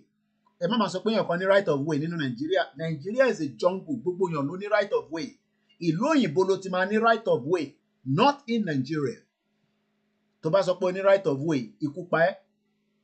Èmi ò ní wà Nàìjíríà nísìnyí kan ní kí n cross zebra crossing. Irọ́, torí pé mọ́tò tó ń bọ̀ kò mọ mí ní zebra crossing, á kọ́ pààyàn dànù ló ń lọ tiẹ̀ nìyẹn. Àìmọye mọ́tò ti àìmọye Dangote truck tó ti pààyàn dànù. Ṣé ẹ̀yin ò mọ̀ pé ẹ̀yin lẹ ní right of way, but driver tó ń bọ̀ kò mọ right of way torí Gàmbàrí ni Fúlàní ni, and most of them their mission is to kill many of you. Wọ́n dárúkọ plate number mọ́tò tó pa. Wọ́n ní arábìnrin náà jẹ́ Miss Biola Adams Odutayo. Ó ń drive mọ́tò kan tó ní LND 418JR. Ó merge onto the expressway without considering approaching traffic, thereby crashing into him. Mo sọ fún yín pé kò sí right of way kankan. Ẹni tó bá ń sọ fún yín pé o ní right of way nínú Nàìjíríà, please, òun fi ẹ̀mí ẹ̀ wéwu nìyẹn. Kò sí nǹkan kan tó ń jẹ́ right of way. So be very careful. Okay? Fún ọ tí o ṣì wà láyé, gbọ́ràn. Kò sí nǹkan kan tó ń jẹ́ right of way. Ká má fọ̀rọ̀ gùn ṣá. Arákùnrin yìí, ó ti wà pé òun wá sáyé. That's all I can tell you. So we're gonna move away from him now. Let's come back to the real discussion. Mo kàn mú yẹn wá. Eléyìí ṣẹlẹ̀ ní o 24 days ago ló ṣẹlẹ̀. Now, kí ló ń ṣẹlẹ̀ gangan ní Europe? Kí ni ṣé wọ́n ń dẹ́rù bà wá ni? Torí lọ́dọ̀ tiẹ̀ òmùgọ̀. Bí ṣe ń bẹ sọ̀rọ̀ léni 500 people ẹ̀mí wọn ti lọ wọ̀ mọ́bi tó wà. Kí ló ṣẹlẹ̀ nínú ibi tó ń pè ní earthquake? Kò sí earthquake lóòótọ́ nínú Nàìjíríà, Ọlọ́run fún wa nílẹ̀ Yorùbá tí kò ní sí earthquake. Àmọ́ púpọ̀ nu yín inú earthquake lẹ́ ń gbé torí òró ń jẹjẹ. Many of you will die and many of you are falling into the trap of this problem. Myanmar earthquake leads dozen trapped as tower collapse in Bangkok. 7.7 tremor hundreds of miles away. Buildings have collapsed. People have been evacuated in the Thai capital Bangkok after earthquake in the neighboring. Ọ̀tọ̀ nílùú tó ti ṣẹlẹ̀, ọ̀tọ̀ nílùú tó mì gbẹ̀gbẹ̀. Mo ní ogun máa dé sínú Nàìjíríà, Ghana gan máa fara gbá. Benin máa fara gbá, gbogbo African country máa fara gbá nítorí pé by the time tógun yẹn bá wọlé dé àwọn èèyàn máa sá kótókótó lọ sí different places. Sọ pé má dárúkọ Jésù nínú nǹkan tá à ń sọ yìí, ìwọ lọ máa prepare sílẹ̀ ni. To avoid all this test of time, ìyẹn ní gbogbo wa ṣe gbọdọ̀ tètè jáde síta tó bá ti ní ká jáde. Àwa la lè stop ogun tilẹ̀ Yorùbá. Àwa ọmọ Yorùbá la lè dá ẹ̀kún pé ogun tó ń bọ̀ yẹn. Let's take you straight to some of the images that is coming out from that Bangkok. Ká tó wá lọ sí, look at how buildings are collapsing. Máa sọ pé ìgbà kan ò ní ṣẹlẹ̀, ṣé o rí náà? Nígbà táwọn ilé náà jí láàárọ̀ wọn mọ̀ kó máa ṣẹlẹ̀ báyìí, ṣé o rí náà? Ṣé o rí building tó collapse? Ṣé o rí building tó collapse tó ń fi gbẹ̀gbẹ̀gbẹ̀? Nàìjíríà máa mì. Ó máa mì ní 2025. Sórí gbogbo traffic light tó ń mì bí Nàìjíríà náà ṣe máa mì nìyẹn, kò sẹ́ni kankan tó lè stop ẹ̀. Can you see it? Sórí pé ọ́fíìsì làwọn ilé wà. Sórí gbogbo building tó wà lẹ́yìn wọn. Sórí nǹkan bó ṣe ń mì nínú ọ́fíìsì. Sórí building bó ṣe ń collapse. Bí Nàìjíríà ṣe máa collapse lọ sí nìyẹn. Torí náà ọdún tí Nàìjíríà pé collapse òun láti gbẹ́nu sí i. Ó dẹ̀ gbọ́dọ̀ collapse ni lágbára àwọn tó láyé tó lọ́run, torí pé Ọlọ́run ò dá foundation Nàìjíríà sí ọmọ Yorùbá, wọ́n fọ́sẹ̀ lé lórí ni. I hope you've seen it. O lè lọ wo mọ̀ sí i. Now let's come back. Kí n tó kọ́kọ́ play fídíò tí mo fẹ́ play yẹn, mo fẹ́ kí gbogbo ọmọ Yorùbá wo fídíò yìí, especially ẹ̀yin tẹ́ wà ní Europe. Arábìnrin tẹ́ ń wò yìí ló ń pè ní Ajab. Ta ni Ajab? Òun jẹ́ ẹnìkan tí ó ń prepare àwọn èèyàn sílẹ̀ fún wàhálà àti ìdààmú. She's 54 years old. Lóòótọ́ jù mí lọ, but àwọn tó ní làákàyè tó jẹ́ ọmọ European citizen wọ́n ń gbọ́ nǹkan tó ń sọ, but mo ò fẹ́ bú ọmọ Yorùbá lénìí, mo fẹ́ fi èébú sílẹ̀. Àmọ́ ẹni tó ní làákàyè ó ń wò pé òun dúró kí àwọn pásítọ̀ yín wá sọ fún yín pé ogun ń bọ̀. Nígbà tẹ́mi Ọláyọmí Kóìkì, the international media tí mo lè fi gbogbo ẹnu proud láti fi sọ, mo ń sọ fún yín pé ogun ń bọ̀, ogun ti dé, ká lọ múra sílẹ̀, ká lọ defend ara wa tógun yẹn bá máa dípò ń súnmọ́ kálẹ̀, ẹni tó bá fẹ́ pa wá ká pa. Ẹni ẹ̀ láìkì irú ọ̀rọ̀ tí mò ń sọ, but arábìnrin yìí nísìnyí ó ń wọ́n ní gbogbo àwọn 450 million people wọ́n dẹ̀ ti gbọ́ sí lẹ́nu. Ṣé àwọn ò fẹ́ kú? Àwọn ò dúró de Jésù, wọ́n ò dúró de ànábì. Kò ń ṣe pé wọ́n ò ní Catholic Church, wọ́n ò ní Pentecost, wọ́n ò ní Anglican. Ó wà káàkiri, àwọn lọ́gbé wá bá wa, àmọ́ àwọn ò wà stupid bí ẹ̀yàn máa lè. Ẹ má bínú pé mo tún bú yín bẹ́ẹ̀. Àwọn ò wà stupid. Àwọn mọ̀ pé in tí wọ́n bá sọ, ṣe rí pé arábìnrin yìí, ẹ jẹ́ ká lọ wo background ẹ̀. Irú iṣẹ́ tèmi ń ṣe yìí lòun náà ń ṣe. Ó kọ̀ wà lucky pé wọ́n fi jẹ ọ̀gá European Commission. She's a Belgium journalist, gẹ́gẹ́ bí Koiki Media náà ṣe jẹ́ journalist. She's a television presenter. Èmi náà ti ṣe television presenter rí. She's a director lèmi náà fún iléeṣẹ́ kan tó ń pè ní Koiki Media. Èmi ò kàn ṣe politician ni, torí politician lòun náà nísìn. Who has been serving the European Commissioner for preparedness. Èmi máa ń like ká ṣe full discussion of nǹkan tabakaba. Preparedness. Kí ni meaning ẹ̀? Preparedness. Ìwọ ló ṣì ń doubt pé Koiki kọ́ ló máa sọ fún ẹ pé kó lọ prepare, ikú máa pa ẹ́ nínú Nàìjíríà, má lọ prepare. Òun dúró káwọn gọ́vnà tó jẹ́ pé àwọn ti ní exit plan bó ṣe fẹ́ sá jáde. Wọ́n dẹ̀ ní lọ anywhere torí a máa block wọn mọ́nu lé ni, kò sẹ́ni kankan tó lọ anywhere, àjọ máa enjoy ẹ̀ ni nígbà tá a bá ti bọ́ sórí M1. Má lọ prepare, má lọ kọ́ bó ṣe máa yìnbọn, má lọ wá survival kit kó lọ prepare ayé ẹ kó máa sọ pé òun dúró de Jésù. Torí Jésù ò stupid. Jésù ti fún gbogbo alọ́gbọ́n àtòye. You will die. Ikú máa pa ẹ́. Preparedness, kí ló ń pè bẹ́ẹ̀? Preparedness. A state of readiness. Kò ń ṣe pé ó máa wá lénìí, kò ń ṣe pé ó máa wá lọ́la, but wàá lọ máa múra yẹn sílẹ̀ pé tó bá lọ dé gbága, kò ní bẹ́ẹ̀ lójijì mọ́. Èyí tí mo ti ń pariwo for the last 4 years nìyẹn. Waris Jinadu ni Tower of Babel was confusion and chaos await. Azeez ní Koiki Media the real top brother. Mo ń sọ fún yín pé journalist lèmi. Bàbá Akintoye kọ́ ló máa fi gbogbo ẹnu sọ gbogbo ilé ìfẹ́ yìí. Ṣé rí pé arábìnrin yẹn wọ́n ní she was a journalist. Mo kí Azeez fún super chat. Journalist ni, television presenter ni, ó wá ń prepare àwọn 450 million European citizens. Òun ló announce ẹ̀, a máa gbọ́ wọn ẹ̀, ohun tèmi kọ́ lẹ máa gbọ́, ẹ̀ gbọ́ bó ṣe sọ. Torí pé ẹ̀yin máa ń fẹ́ irọ́, wọ́n ti fi irọ́ ba ayé yín jẹ́ nínú Nàìjíríà. Ẹ̀ ń dúró káwọn tó wà ní Senate, àwọn táyé wọn ti bàjẹ́, tó ti fayé tiwọn, tó ti fi kó bá yín, bó ṣe fi kó bá brọ́dà wa ta ṣó lẹ́ǹkan yẹn, kọ́lọ̀ fọ́run kẹ. Ẹ jẹ́ ká padà sí kí ló ń pè ní preparedness. A máa ní the state of being ready for something. Ìjọmọ Yorùbá ready for something. Torí gbogbo wa ń ṣe bí ìgbà tó jẹ́ pé afọ́jú ni wá àmọ́ tó ń bọ̀. Gbogbo wa ń parọ́ bí ìgbà tó jẹ́ pé ààrí tó ń bọ̀. Gbogbo wa dẹ̀ là ń rí, à ń smell ẹ̀, à ń feel ẹ̀. But nítorí pé ó ṣì ń dúró káwọn wòlíì Ọlọ́run kan sọ fún ẹ pé ó ṣì máa ṣẹlẹ̀. Nígbà táwọn wòlíì kan sọ fún wa pé ó ti ń ṣẹlẹ̀ lọ́wọ́lọ́wọ́ báyìí ká lọ máa múra sílẹ̀. Do not be caught up in the fight that you are not prepared for. Ẹni tó bá múra sílẹ̀ tí bá tẹ̀ dé wàá lè defend ara ẹ̀, tó bá dẹ̀ dé wàá máa báyé lọ, wàá máa continue ayé máa lọ. The state of being ready for something. Ǹjẹ́ ọmọ Yorùbá lénìí ìjọ ṣì ready àbó ṣì ń jà nínú gúrùpù?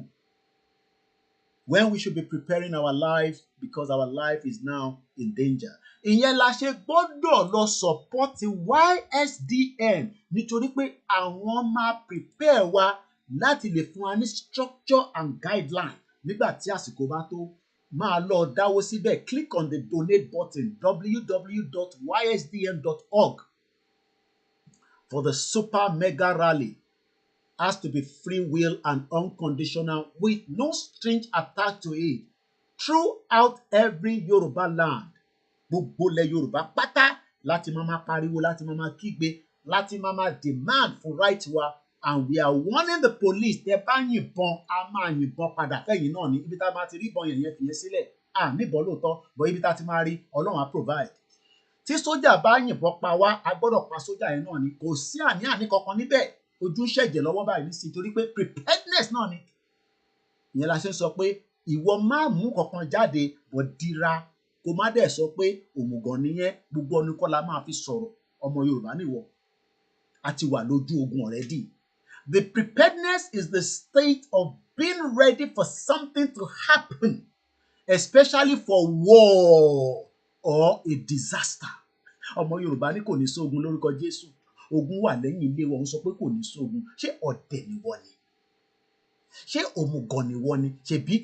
Ṣe bó ti dàgbà, tókò ẹ̀ bá le, ó mọ̀gbà tó ń le. Tí ó bá jẹ́ obìnrin tára ẹ̀ tó bá move, wàá mọ̀gbà tó move.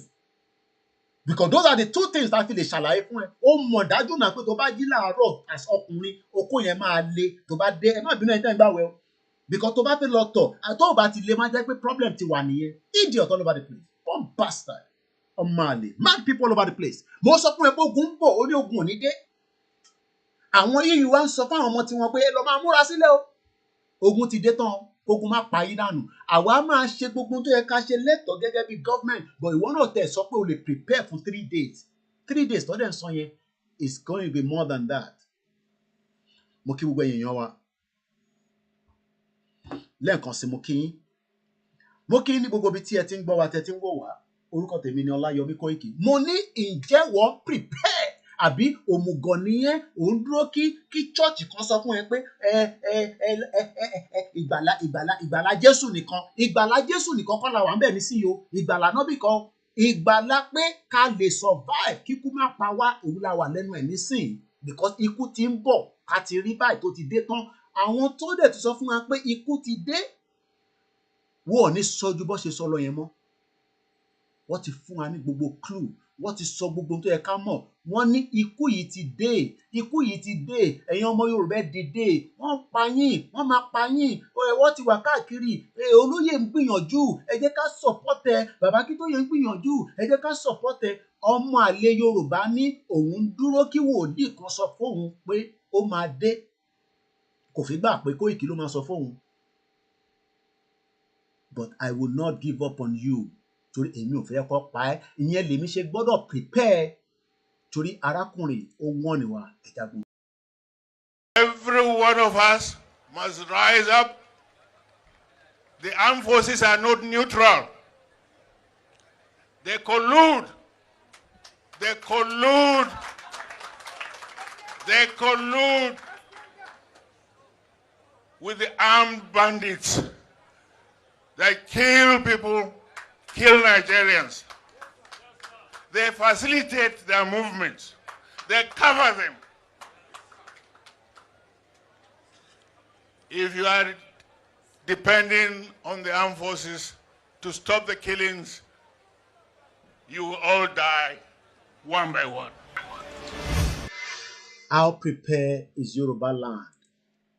Ǹjẹ́ Yoruba land ti wà fully prepared? Àwọn gómìnà náà wọ́n ṣèpàdé láìpẹ́ yìí against àwọn tó ń bọ̀ wá pa wá tí wọ́n náà wọ́n rí ẹ̀rí. Ǹjẹ́ àwọn gómìnà yẹn ti gbégbésẹ̀? Ọba ṣèpàdé ní last year after 1 year àgbà pó àgbọ̀ pa gbogbo ẹ̀ dákẹ́ lọ. But the European countries are not taking anything for granted. The European countries do not want to risk the lives of millions of their people. The European countries do not want to gamble. Wọ́n wá ní káwọn ọmọ wọn lọ máa prepare. Báwo ló ṣe wá fẹ́ prepare? Ẹ jẹ́ ká kọ́kọ́ jọ wo fídíò yìí. Wọ́n ní kó lọ prepare the kit to survive.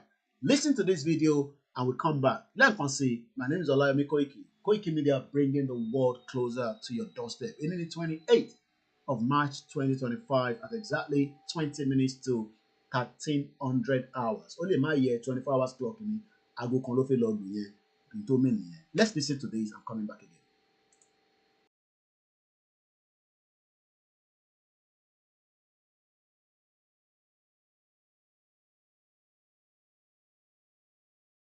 It's Ajala. Welcome to What's in My Bag Survival Edition. First up, my glasses. Super important if you want to see what is happening or not. Next, my document in a waterproof pouch. A must in a rainy Brussels. Now, let's talk about lighting. I have a flashlight. If you don't forget the matches and of course, the light. Turn. And water, of course, because water is life. And my special friend, a Swiss Army knife. 18 tools in only one knife. A must-have. And don't forget your medication. You might need it, because you never know. And don't forget something to eat. You might be hungry, very hungry. And of course, some cash. In the middle of a crisis, cash is king.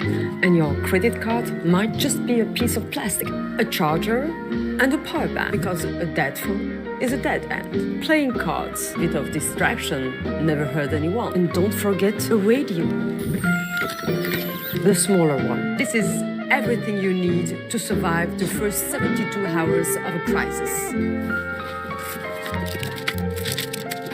Speaking about being prepared, the EU is preparing its strategy to be sure that every citizen is safe in case of crisis. Be prepared, be safe.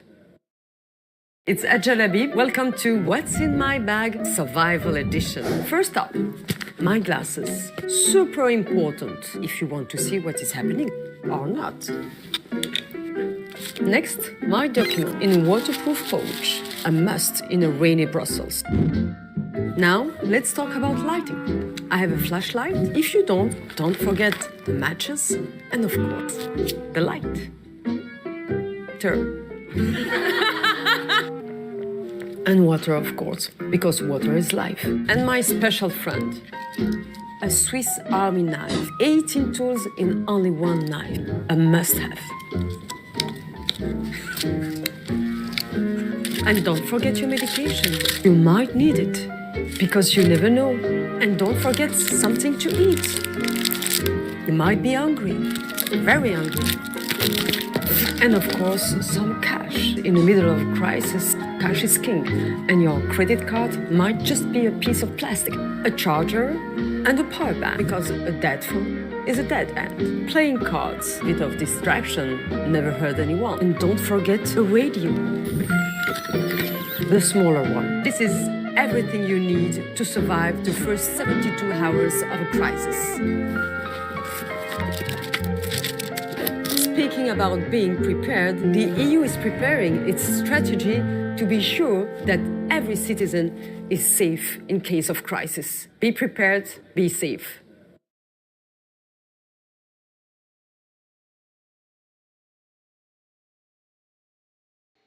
Èwo ni kò yé ń bẹ̀? In tó bá yé ń bẹ̀ ni kò fi sínú comment section kí n ṣàlàyé fún yín. Èwo ni kò yé anybody níbẹ̀? Èwo ni kò yé wa nínú nǹkan tí a gbọ́ nísìn? Kí ni kò yé wa ń bẹ̀? Ṣé rí, we cannot sugarcoat anything here. Platform yóò ṣe platform. You know, I love my mom so much that a lot of the time she also watched my program and sometimes she just call me behind and say, look, just take it easy. But one thing is, this is not a platform that sugarcoats. Tẹ́ bá wá on platform tó ti ń sugarcoat, you can make your way down to those platforms, but definitely not this platform. Because this platform will not sugarcoat anything for you. This platform said as clear as it is. Gbogbo ilé táwọn sọ yìí nísìn, I have done 4 years mo ti fi ń prepare yín, but tí gbàgbọ́ nítorí pé tí rogun yẹn kó dé.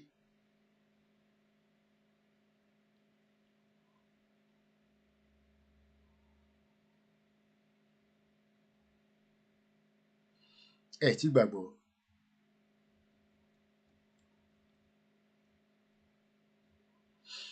Tí gbàgbọ́. Let's listen to the full video of our presentation. Much wider. This is just one of their many small adverts. Each country within the European country now are preparing. Kódà àwọn èèyàn tí lọ ń ṣe underground bunker. I've seen many countries around the world, in European countries rather, wọ́n ti lọ ń ṣe underground bunker. Sórí náírà tó gbé dání yẹn will be as useless as tissue paper. Prepare for everything. No matter whether o ní mo ní, go and prepare.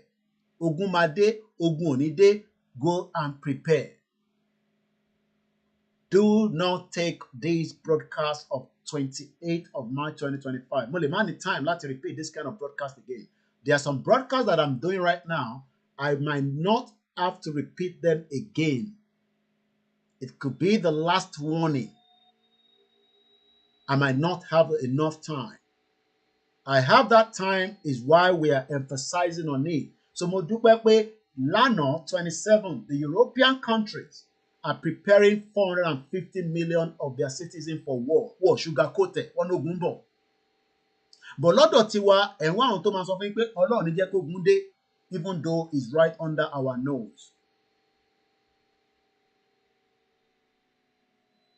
Let us get everything that we are going to need. Gbogbo intervale prepare.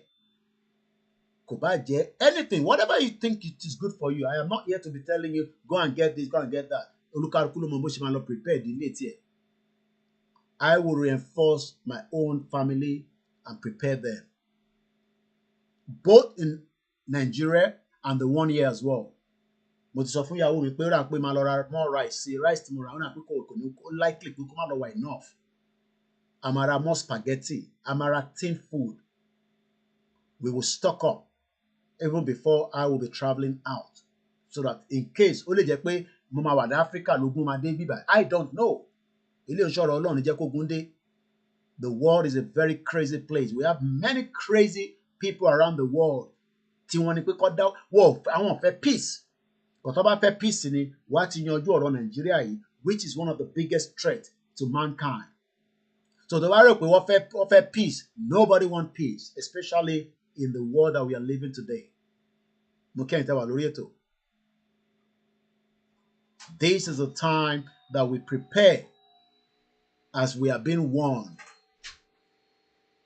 Mo boss imbe problem 10 years is not my problem. This is what your government should be doing, but your government are too busy with some other frivolous nonsense that they are doing. Ọlọ́run jẹ́ kó ká mi mọ́, tó bá ti ká ẹ mọ́, ó ká ẹ mọ́ náà nìyẹn. Everybody will go and prepare. Now, let's go and listen to how she made that full presentation. This video that fake boy again was posted 1 day ago. Àná ló posted tó fi di pé gbogbo news àgbáyé gbé, which is what all you're looking right here. The Guardian. Let's look at some of the headlines.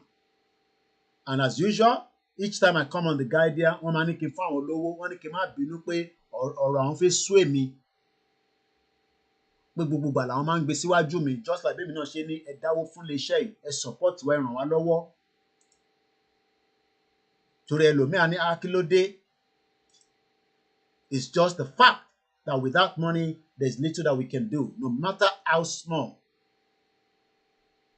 Bẹ́ẹ̀ni, wọ́n ní even ogun sẹ̀, big business ni, wọ́n máa ta bọn, wọ́n máa ta bullet, oríṣiríṣi nǹkan ló máa ta. Èyí bẹ́ẹ̀ rí bí pépà ìṣe sọ pé kí n fáwọn olówó, gbogbo yín náà lẹ rí níbẹ̀. So ẹ jọ̀ọ́, ẹ má gbàgbé wa, gbogbo ìgbàkígbà tí ẹ bá ń ká owó káàkiri, ẹ bá wa náà ha dé bíbà. Ọlọ́run àti bàbá dúró ti gbogbo yín o. And we love those of you that continue, no matter how small, every little help. If I see 1,000 people give me £1, ó sì better do pé kí n máa wáyàn kan tó máa fún mi £1,000 láti rí. Mo kí gbogbo yín àlè máa dárúkọ yín. So sometimes, you don't know how important those little resources are being very useful. Kò bá jẹ́ ní náírà lẹ́ ń send ẹ̀ sí ni, kò bá jẹ́ ní pounds ni. Money, this particular channel will not go into any advert from anybody until the Mafigba country wa. And I know 2025, everything is possible. Mokiba Bakito Elen Konsi. Let's quickly read some of the headline. Headline Nicola Kofimaka. How are you? Stockpile, 72 hours of supplies in case of disaster or attack. European Union tells the citizen. Block first preparedness strategy. Urge people to prepare for flood, fire, pandemic, or military strike. Let's look at another headline. International Business Times UK. Kila wọ́n sọ.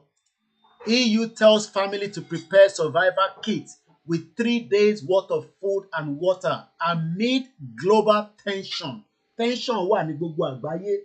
This is not the time to say, kò ní sí tension in Nigeria. Kò ń ṣe Yorùbá ló ń create tension in Nigeria. The tension is there and it's not going anywhere. It's a tension that has been building up ever since Doko gbogbo àpapọ̀, knowing fully well that we are not one and we can never be one. Kì í ṣọmọ ìyá. Mọ́ra wa rí. We are all different people forced together. Wọ́n ní àwẹ̀ di 28 lénìí, èmi dẹ̀ ní the last Friday. Mo lọ bẹ́ẹ̀ ká tún wo 2 more. France 24.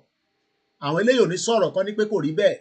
Disaster planning. Brussels calls for European Union also to prepare. Have you seen that news already?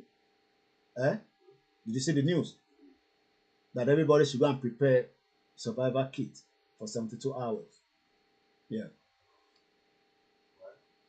Because there's an imminent of crisis coming. The European Union is preparing for new security challenges, with Brussels advising households on Wednesday to stockpile 3 days worth of emergency supplies, including food, medicine, and other essentials as part of a strategy to help the bloc plan for natural disaster, cyber attack, pandemic, and armed conflict. Armed, ogun ló ń pè bẹ́ẹ̀. Armed. Tó bá ń gbọ́ armed conflict, ogun ló ń pè bẹ́ẹ̀.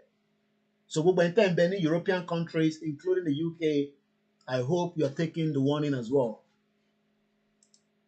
Now, how many people ni wọ́n wọ́n gan sef ṣéyàn méjì ni ṣéyàn mẹ́ta ni àwa ń wọ́n ní 60 million Yoruba people in the last 4 years pé Fúlàní máa pa wá tán tá a bá react but many Yoruba people sọ Ọlọ́run ní jẹ́ kó rí bẹ́ẹ̀ whereas they are wọ́n pa wá ní méjì mẹ́ta but we continue to live in denial because like òtítọ́ ọmọ Yorùbá ni kò like òtítọ́ wọ́n like àwọn tó máa parọ́ fún wọn àwọn tó máa sọ pé lórúkọ Jésù kò ní ṣẹlẹ̀ not me because Jésù ò ní kankan ṣe pẹ̀lú ọ̀rọ̀ tó wà nílẹ̀ yìí so kí làwọn ilé náà sọ Fortune the European Union just issued a severe warning to its 450 million citizens. Do you know what it means?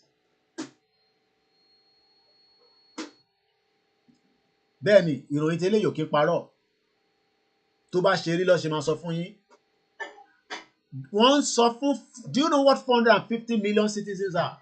To stockpile supplies and prepare for disaster. Ìwọ ni Ọlọ́run lórúkọ Jésù kò ní dé Nàìjíríà. Okay. Ó bẹ́tà ká get ready o. Ó bẹ́tà ká má fi ọ̀rọ̀ ìṣeré o. Ó bẹ́tà ká múra sílẹ̀ o. This might not be repeated on this channel again. There are many other things that we want to talk about. So I pray and I hope many of you will take my warning as I say. Now, let's go and listen to the woman. It's 8 minutes, 54 seconds. I'm going to allow it without any interruption. A lè lo àwọn fídíò yìí, kò ní any problem. Kí ló fi ṣe headline? Europe must be ready for war. War sugar coated. War fi hàn nílé lórí. Wọ́n sọ bó ṣe jẹ́ kó rí. But lọ́dọ̀ tiwa nìkan la máa wá. Òun tó wá bá mi níbí báyìí nísìn. Ó ṣàmọ̀ pé mo wà live tó fi wá ń pè mí báyìí nísìn.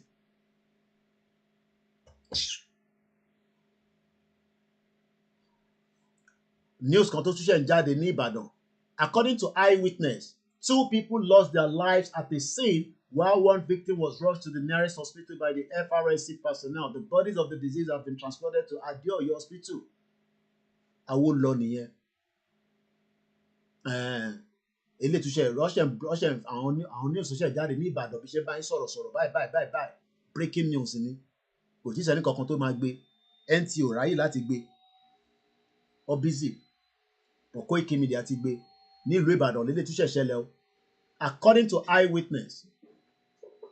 Tó bá dẹ̀rọ pé rọ́ ni mò ń pa, mo lè sáré fi wẹ̀ lọ sórí website wa koikimediainternationalnews.com. O lè send email at any time at info@koikimedia.com. Kò sí news tó ń lọ a máa blog ẹ̀. King Charles gan bá ṣe bá ń sọ̀rọ̀ báyìí. Ìyẹn bá ní UK. Ó ti cancel gbogbo engagement ẹ̀ due to cancer treatment and side effect. Ṣe rí pé mo sọ fún pé 2025 yìí ọdún tó máa dùn dáadáa ni. Ó yẹ yín. Ṣó ń rí? Ṣó ń gbọ́? Lọ wò because ẹ̀ ń wá bí tó ti ń sọ̀rọ̀ okó àtòbò nìkan. Ẹ má bínú ìtẹ̀wà náà wẹ̀. Ọba Luwa tó ń pè ní King Charles ó ti cancel gbogbo engagement kò dàbí àwọn ọba tiwa.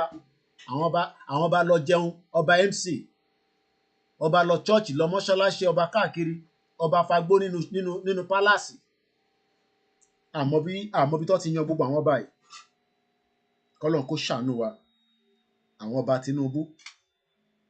His condition was detected during a routine medical procedure and he has since adjusted his schedule to accommodate treatment while maintaining his responsibility as head of state. Òun ni head of state. Ojú ẹ̀ lẹ́ ń wò yẹn, King Charles. Ó ti cancel gbogbo engagement tó ní pátá. Ẹni bá lálàáfíà ló máa lọ káàkiri. Ìyẹn lọ bẹ́ẹ̀, ìyẹn kọ́ la fi sọ fún yín. Èyí tá fẹ́ sọ fún yín ni ti ìlú Ìbàdàn tó ṣẹlẹ̀ láì nísinsìnyí ló ṣẹlẹ̀. Breaking fatal accident ní the castle near Total Garden níbi UCH Ìbàdàn. Wàhálà ti ṣẹlẹ̀ níbẹ̀.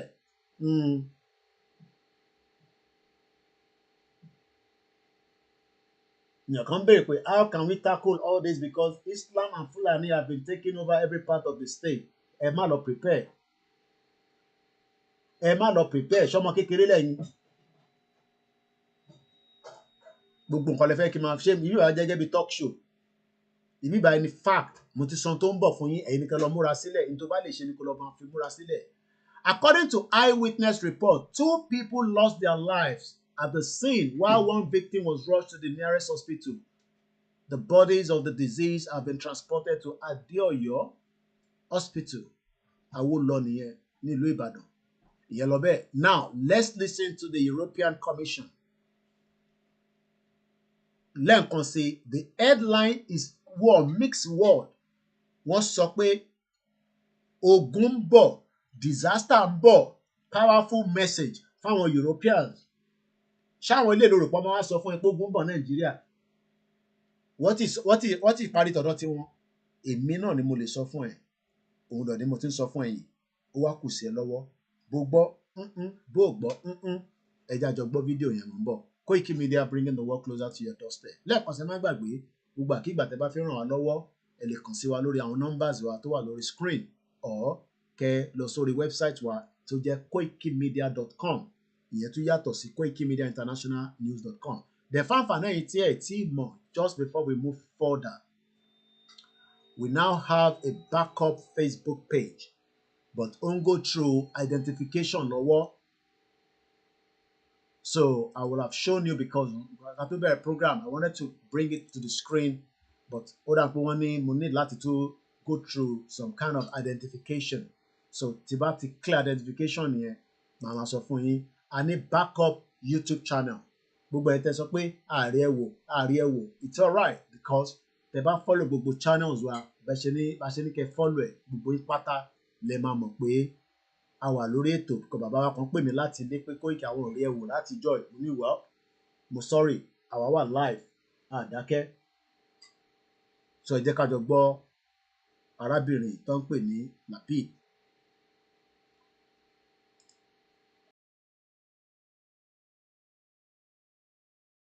150 million citizens. It's 450 million reasons to be better prepared.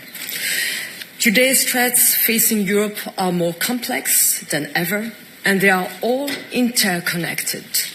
For 3 years in Ukraine, we have seen a battlefield of bombs and bullets, drones, fighter planes, trenches, and submarines.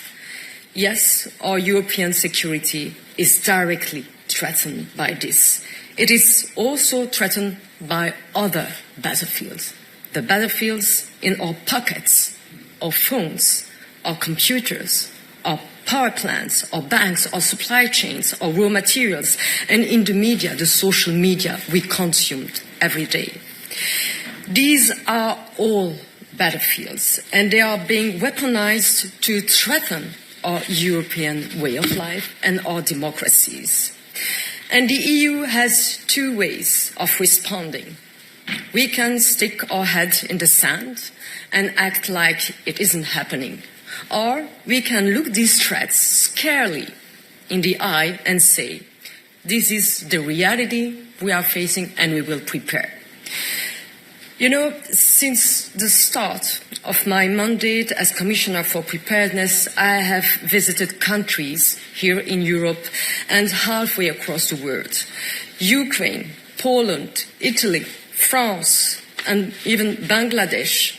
And earlier this week, I visited the port of Antwerp, a critical area in the center of Europe for mobility, but also military mobility and goods, of course.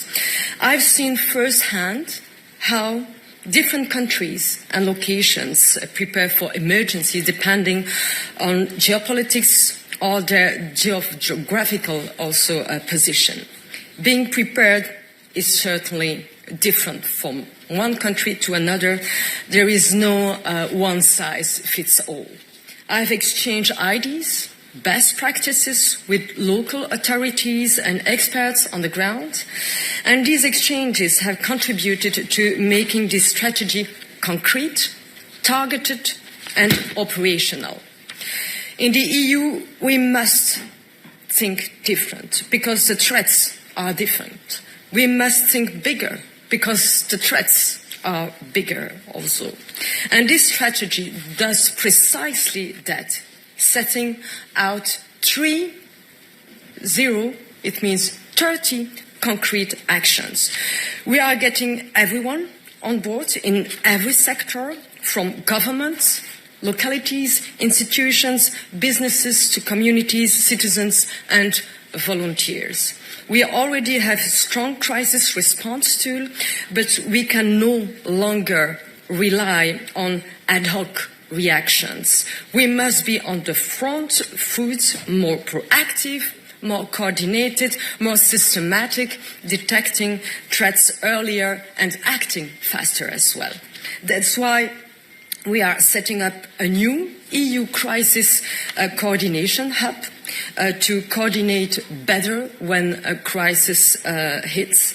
And this hub will build on the expertise of our Emergency Response Coordination Center, the ERCC, to better support member states in managing today's crisis.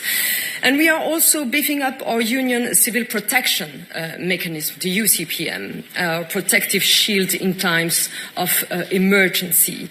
It coordinates aid, mobilizes emergency teams and delivers life-saving assistance when floods, but also wildfires and other disasters strike. We have done it in Spain, in Ireland, in Mozambique, in Mayotte, and just recently, last week, in North Macedonia, with more than 50 burn victims of a nightclub fire being taken care of in EU hospitals. Now, let's come back to the reality.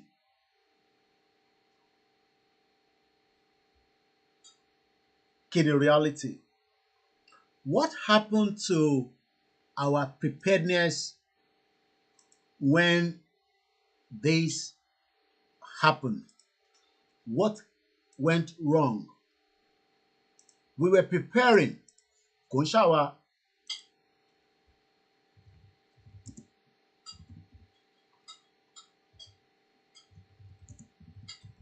Bàbá wa Kábíyèsí Ọjájá II, Orí Adé, he spoke after inviting many people to a very magnificent event. Kí ló ṣẹlẹ̀ after that? It seems that after that summit, not much happened. Àwa ń bi Kábíyèsí pé we believed and we trusted that he was preparing us for the danger tó ń bọ̀. But it seems that all that was just a joke. That's the way I see it now. It was nothing more than a joke. So that means pé Kábíyèsí was probably not really honest with us. Mo ń bọ̀ o. Mo fẹ́ mú jáde fún wa dáadáa, but mo fẹ́ we are very careful of the platform that we're going to use it from. Just don't want to play anything from any platform that can bounce back on my channel. I can use this one because at least most of many told me àwọn náà máa ń lo program mi dáadáa. Mo fẹ́ ká lọ wo fídíò yìí lẹ́ẹ̀kan sí. What went wrong? Mo ń bọ̀ fídíò ẹ̀ máa wá sí screen ní nísìnyí. Kí ló change mind the Kábíyèsí? Because we believe that he was preparing us for this summit. I think this is even mine. I don't put my gun in lower my back of his article. Look at coffee article.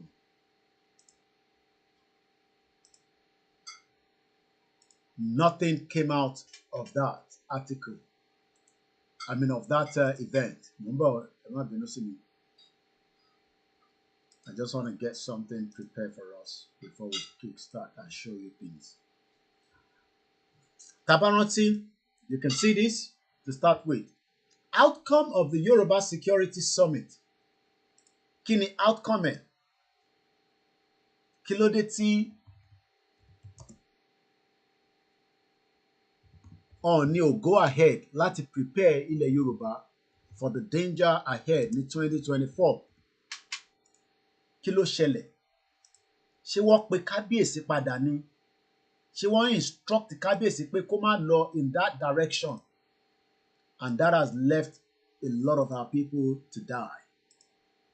Because ìgbésẹ̀ tí kábíyèsí ò finish yẹn has allowed millions of Yoruba people to lose their lives. And it's just a shame that we have to say it as it is. What you should communicate after the day Yoruba Security Summit hosted. Let me read it out. But it seems that nothing was acted on it after that summit.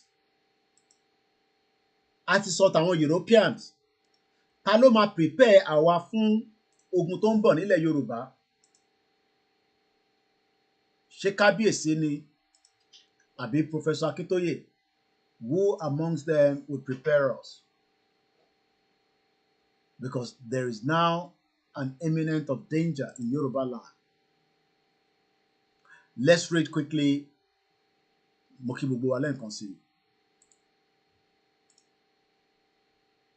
This was what Koiki Media posted as we blogged it last year. 2nd of March 2024. Outcome of the Yoruba Security Summit amid insecurity in Yoruba land. And that insecurity is still there. Torí ẹ̀ ló ṣe fẹ́ pa ọmọdé Yẹmọ, just because of this insecurity. Torí ẹ̀ ni wọ́n ṣe lé kúrò nílùú, is because he stood out and say no, òun ò ní gbà. Igboho was chased out of his father's land. Ó wá dẹni tó ń gbé lẹ́yìn odi. Igboho wá dẹni tí kò lè wọlé mọ́ látara pé ó béèrè fún àwọn kankan tó jọ mọ́ security ilẹ̀ Yorùbá. And it's a shame that today that Ooni of Ife could not protect us.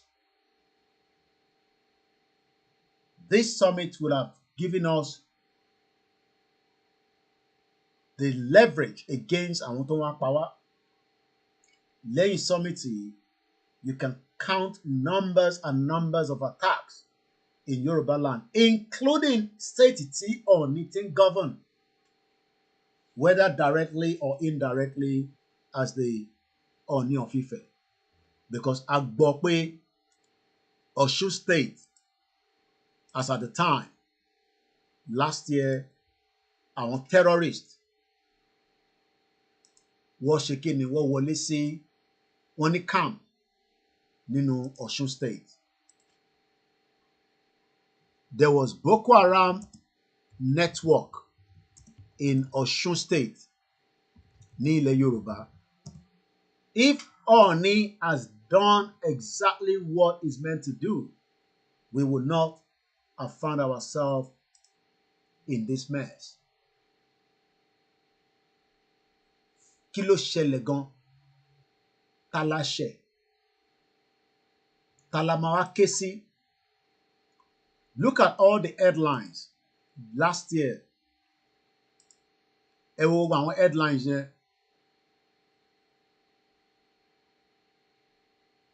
The Europeans are preparing for 450 million. Ooni ò lè prepare 60 million Yoruba people. Gbogbo ń bọ̀. Kábíyèsí.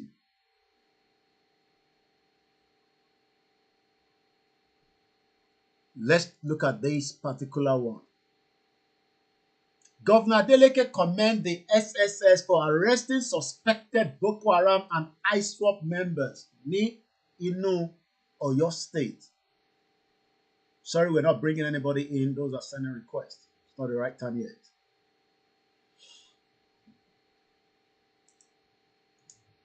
Kábíyèsí ò lè defend wa against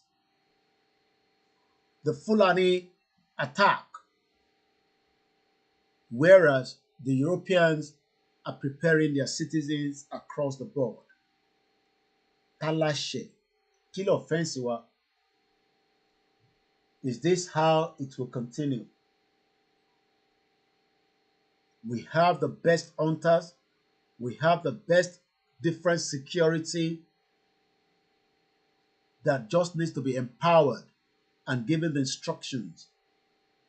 And the citizens can also be given instruction, but it seems all that Ooni of Ife could not complete it. This is not good for Kabiyesi.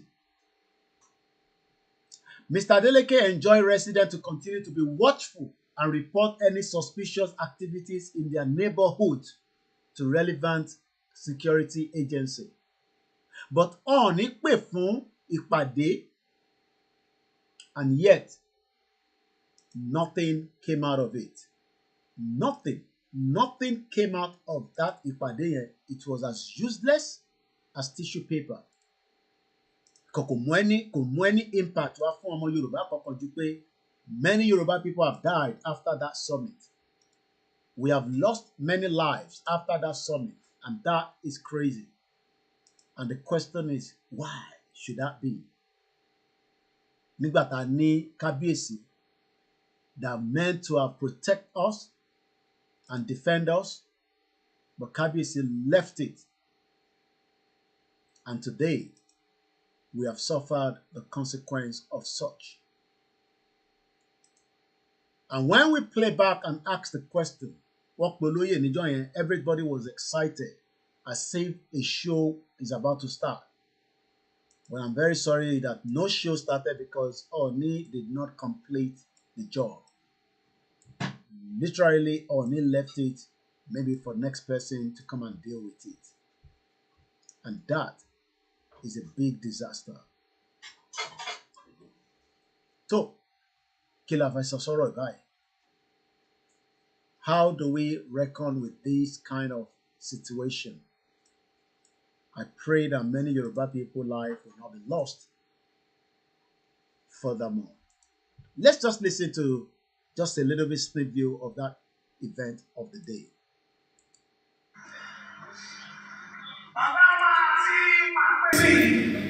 Ọkùnrin takuntakun, bàbá wa Oyèdòkun, ẹ bá fún bàbá ní àtẹ́wọ́, ẹ bá fún bàbá wa ní àtẹ́wọ́. Bàbá wa Ògúndòkun láti ìlú Ìwó, ẹ bá fún bàbá ní àtẹ́wọ́.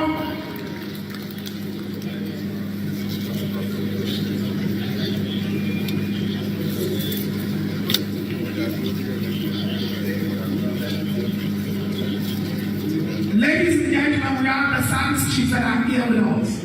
From the Nigerian Police Force, we have the area commander. Please let's put your hands together for the area commander. Please put your hands together. You're welcome. Also from the Nigerian military, we have the commandant, the second in rise division, and please put your hands together. Also, we have the head of the correctional center. And she'll say, please put your hands together.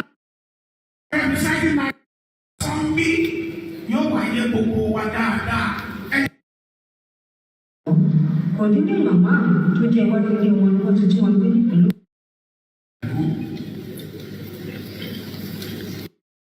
Àwọn ní olùṣàgbàgbẹ̀rù bá ṣe lọ sọ́dọ̀ ààrẹ orílẹ̀-èdè bá ṣe lọ síwá bá ṣe lọ sẹ́yìn. Ẹ bá mi pàtó ẹ bá ń pàtó ọkọ̀ òbí ẹ bá ń pàtó ọkọ̀ òbí. Ilé ogun àgbẹ̀ yìí o, ẹ máa mọ̀ ṣe o. Gbogbo ayé ò nílùú fún ijó ẹ ní ṣubú dànù. Bó ṣe yẹ yín báyìí kò ní yẹ sílẹ̀ fún yín. Gbogbo púpọ̀ lọ́wọ́ yín. Mo lè pẹ́lú gbogbo àwọn ìgbìmọ̀ tá a fi lọ́lẹ̀ náà. Ẹni máa lọ ẹni máa ṣiṣẹ́ lọ nípa ọ̀rọ̀ yìí. Àní pẹ́ rárá, àlè lòdì wákàtí tọrọ mọ́, kò fi dá yín lójú. Ó bá tiẹ̀ pẹ́ jù nìyẹn, fi dá yín lójú. Ṣùgbọ́n ọ̀rọ̀ tá a wá sọ, wọ́n ní èèyàn pẹrẹtẹ báyìí ló ń ṣèlú. Àwọn orí adé, a sì máa lọ jókòó fún bí ìṣẹ́jú bíi mẹ́wàá. Àwa gbé ètò ìtẹ̀sílẹ̀ tí olóyìnbó pè ní communicate àgbéjáde wípé nǹkan báyìí òní afẹ́ ní ilẹ̀ káàárọ̀ òjìire ó ṣe pàtàkì fún wa púpọ̀ wípé àwọn tí àjọba lé lórí a ò gbọdọ̀ máa rí wọn kó máa pa wọ́n bí adìyẹ kó máa pa wọ́n ní ìbá àkà ọlọ́run ló máa rè kó ṣàánú wa lọ́wọ́ ajínigbé àṣàkáṣà nǹkan tí ò dá ó ti wọ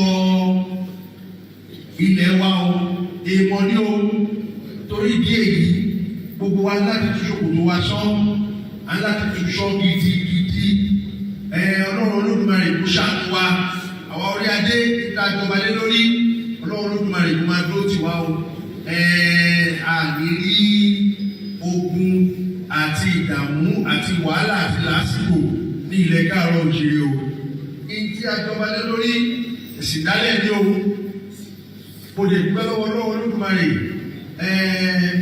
bàbá Ifáyẹmí ẹlẹ́bùbọ̀n gbogbo ìgbà ló máa ń tẹ.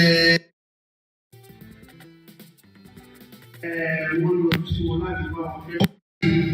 Ipe nǹkan báyìí kò ní a fẹ́ ní ilẹ̀ káàárọ̀ òjìrè.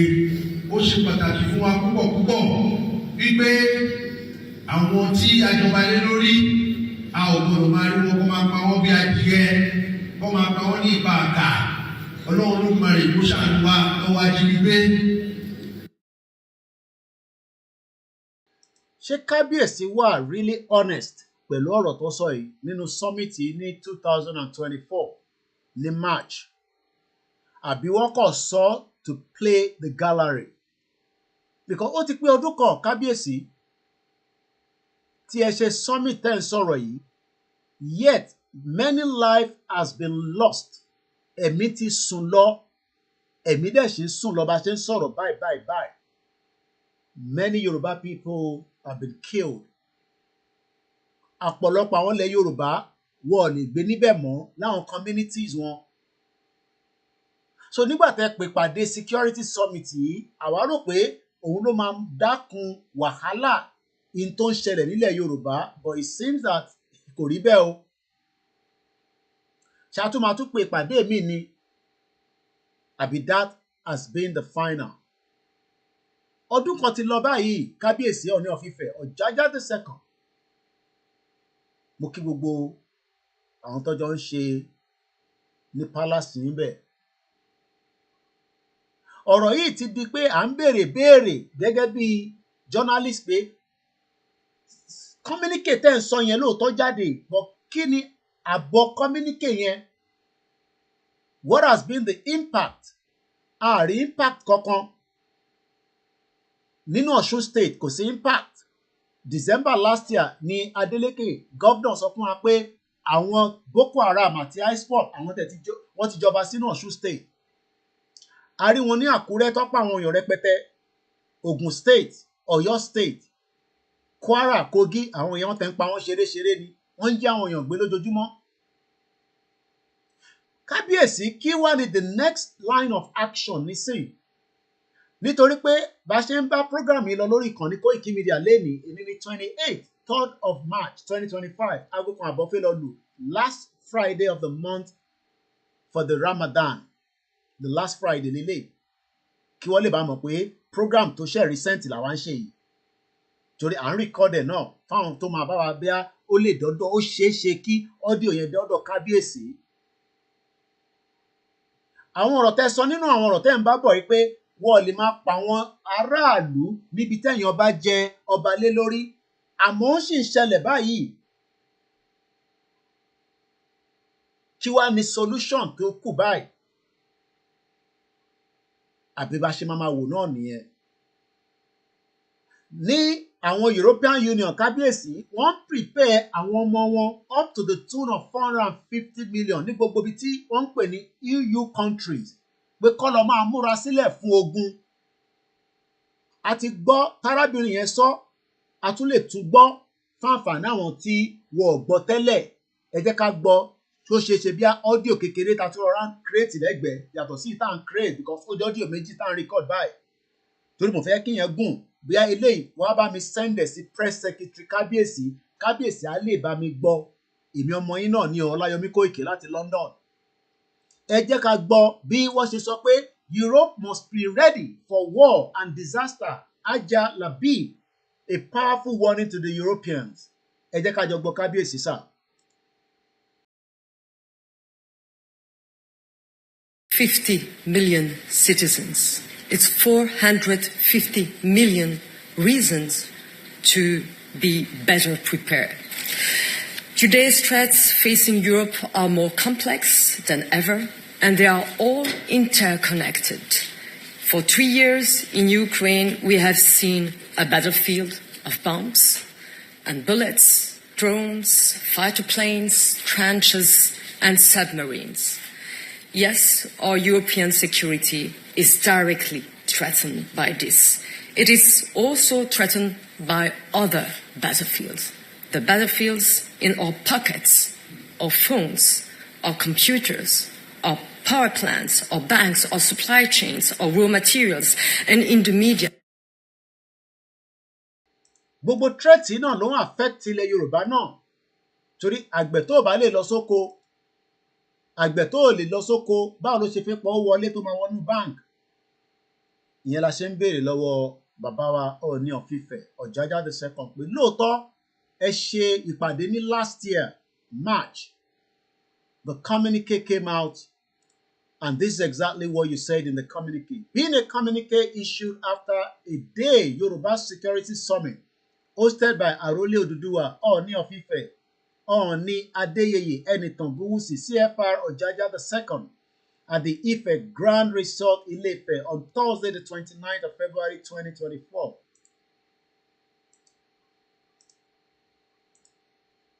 Preamble. Due to the recent upsurge in the killings, maiming, and kidnappings in the southwest Nigeria, the House of Oduduwa today, Thursday, 29th February 2024, held its Yoruba Security Summit at the Ojaja Arena Ife Grand Resort Ile-Ife.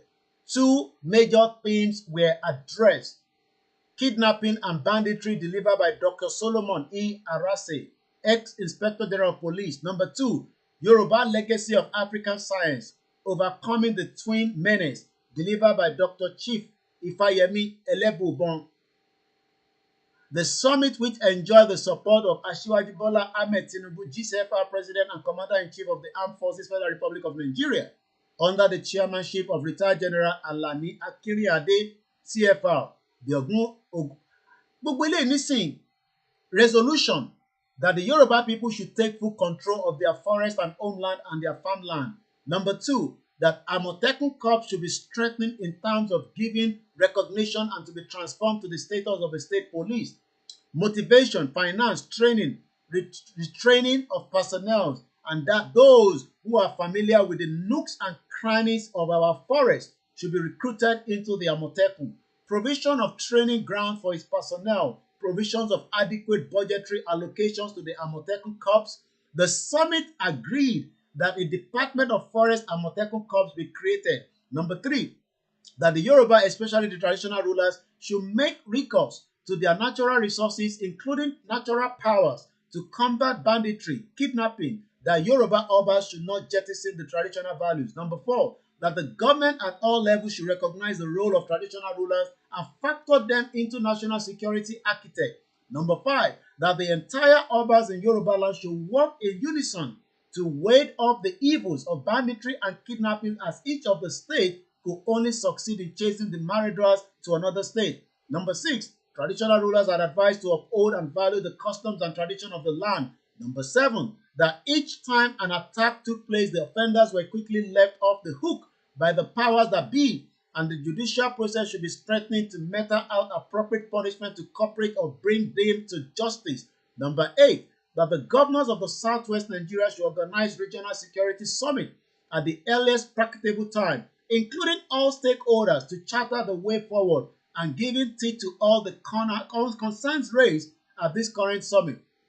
Number 9, the Security Summit called for a strong support for the administration of President Asiwaju Bola Ahmed Tinubu in the larger interest of Yoruba race. Number 10, the Security Summit called on Yoruba traditional rulers to return to the pristine Yoruba traditional, spiritual, and cultural values. At all times, the traditional rulers should recognize that in spite of whatever nature of religion they practice, they must recognize that the stool they preside over is traditional. Number 11, The summit called on Yoruba traditional rulers to take full possession of their forest, homeland, and farmland. Number 12, the summit called on the local, state, and the federal government to employ use of drones and appropriate technology for the effective surveillance of Yoruba forests and roads. Number 13, the summit agreed that the Yoruba Security Summit should be held quarterly basis as to capture, intervening, and supervising variables in our polite. The last but not the least, number 14, we take cognizance of the difficulties and challenges Nigeria is going through. We dare that our son Bola Tinubu, whom it has pleased God to make the president of Nigeria, is doing his level best to grapple with and overcome the challenges. We appeal to our colleagues from all nooks and crannies of Nigeria to cooperate, support him to make it successful of his government. Kábíyèsí, níbo ló wá kù sí báyìí? Níbo ló kù sí? Koiki Media, bringing the world closer to your doorstep. Èní 28th of March 2025 at exactly 13:31 from my studio in London. My name is Olami Koiki. Let's come to the final part as we discuss the way forward of the Yoruba nation. We'll come back in a minute.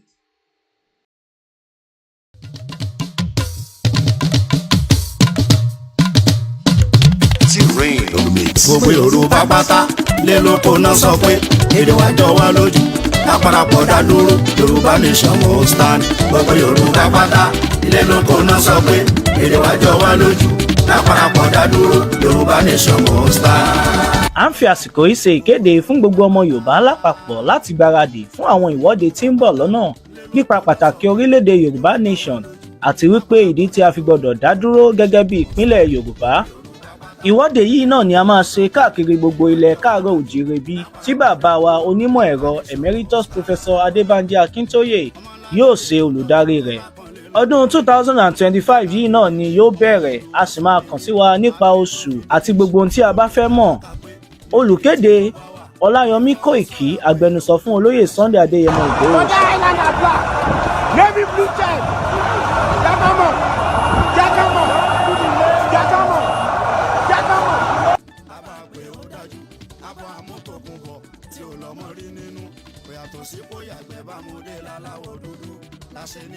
tẹ̀lé lórí so gbogbo ọmọ Yorùbá àtọ́bá ilẹ̀ Yorùbá àtìjòyè wọ́n láwọn ò faramọ́ kí Fúlàní máa jí wa gbé wọ́n máa jẹ oko wa kọ́ máa dà wá láàmú.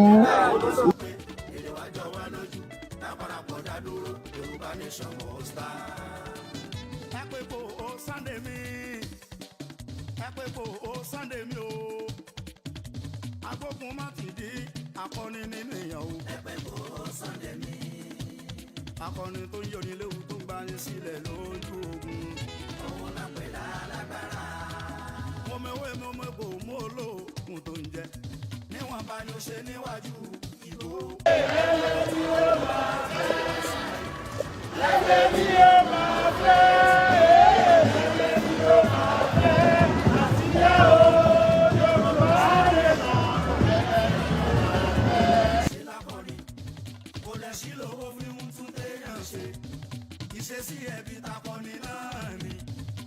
Ẹ jẹ́ a jáde, ẹ máa bọ̀ ń ta ká ṣe ṣe kí ni o, kàtúyàyà.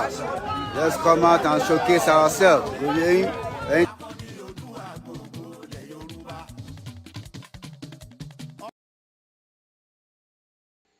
Mo kí gbogbo ẹ̀yin èèyàn wa káàkiri ibi tí ẹ ti ń gbọ́ wa láti bí wákàtí méjì ní àti iléeṣẹ́ wa àti ìkànnì wa tí a ń pè ní Koiki Media. Mo kí yín o lọ́kùnrin lóbìnrin, mo kí gbogbo ẹ̀yin aláwẹ̀ pé ṣé dáadáa ni Ramadan ti ń tán báyìí, ojú ti àwa àjọsán, àwa tá à ń mu kọfí láàárọ̀ tí kò bà àwẹ̀ jẹ́. Mo kí gbogbo àwọn Christians, mo kí gbogbo àwọn oníṣẹ̀ṣe, mo lọ bẹ́ẹ̀ mo kí gbogbo àwọn professor káàkiri gbogbo ilẹ̀ Yorùbá pátápátá níbi tí ìrìn àjò Yorùbá nation ń lọ.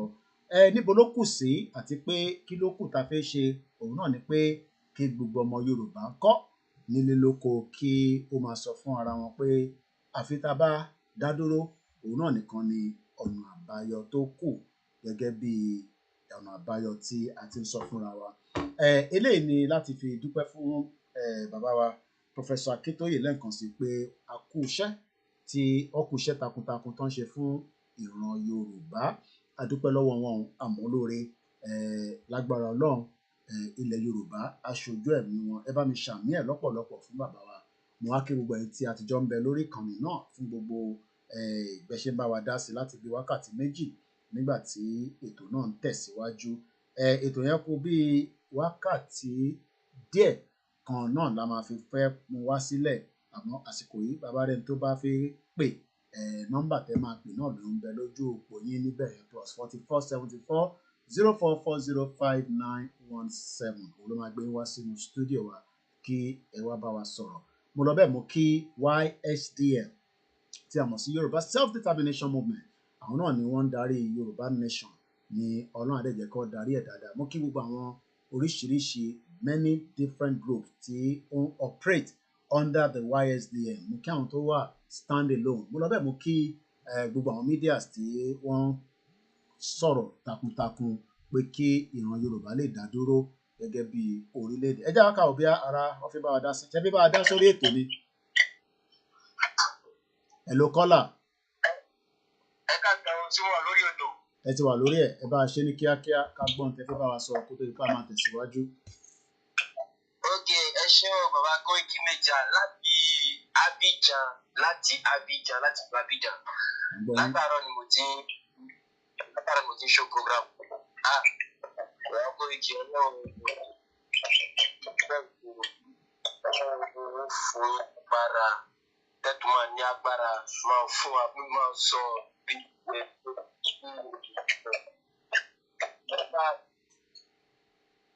látàárọ̀ ni mo jókòó wájú tẹ́lì mi tí mo sanwó program yìí.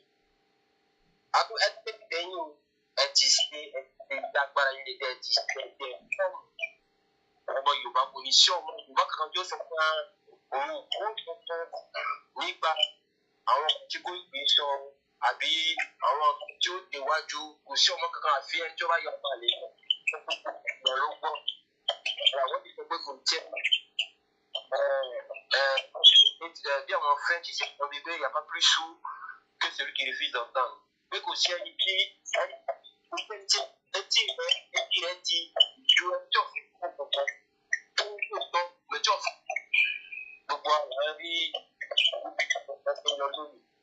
Bẹ́ẹ̀ni sọ yìí, àwọn èèyàn ń gbàgbé nǹkan kan wọn ò pé ogun tí ń bọ̀ yìí gbogbo àgbáyé ni wọ́n gbà pé ilẹ̀ ibi tí mo wáyé gan-an àwọn kan tí ń prepare ọ̀yọ̀ kan nínú election ìdìbò rẹ̀.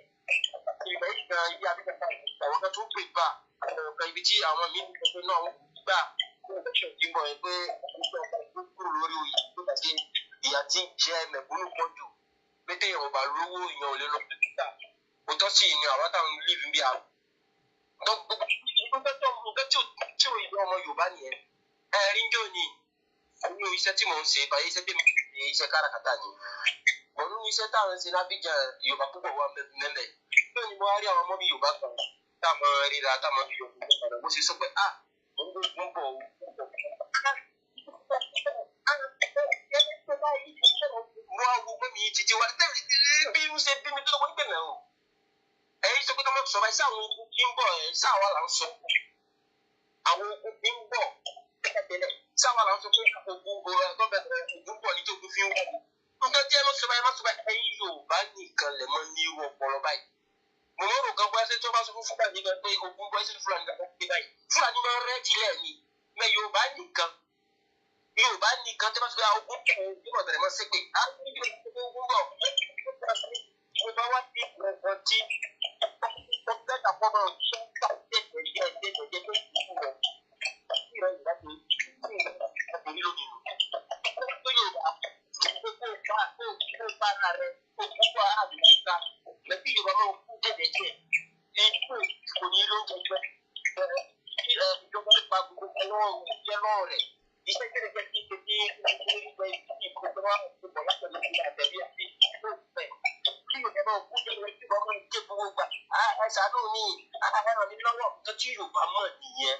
Nǹkan tí Yorùbá tó bá kú pé ogun bẹ́ẹ̀ múra o ìwé náà pé ẹ mọ̀ sọ orogún àfẹ́ pé ibi tí mo bá tó mo ti jọ fún sọ pé ọlọ́pàá ti tá bá gba ilẹ̀ Yorùbá àfi ká ṣe àwọn Yorùbá tuntun àfi ká ṣe ìran Yorùbá tuntun ìran Yorùbá kí ni ìtumọ̀ rẹ̀ ká fi yé ìran Yorùbá pé ilé ayé tá à ń gbé yìí àwọn bàbá wa ti sọ fún ilé ayé gbogbo ẹ̀dá kọ́nà gbogbo ilé ayé àfi kí ìran Yorùbá bẹ̀rẹ̀ ìran Yorùbá wá di ìran useless ìran ọ̀lẹ tí ọ̀fẹ́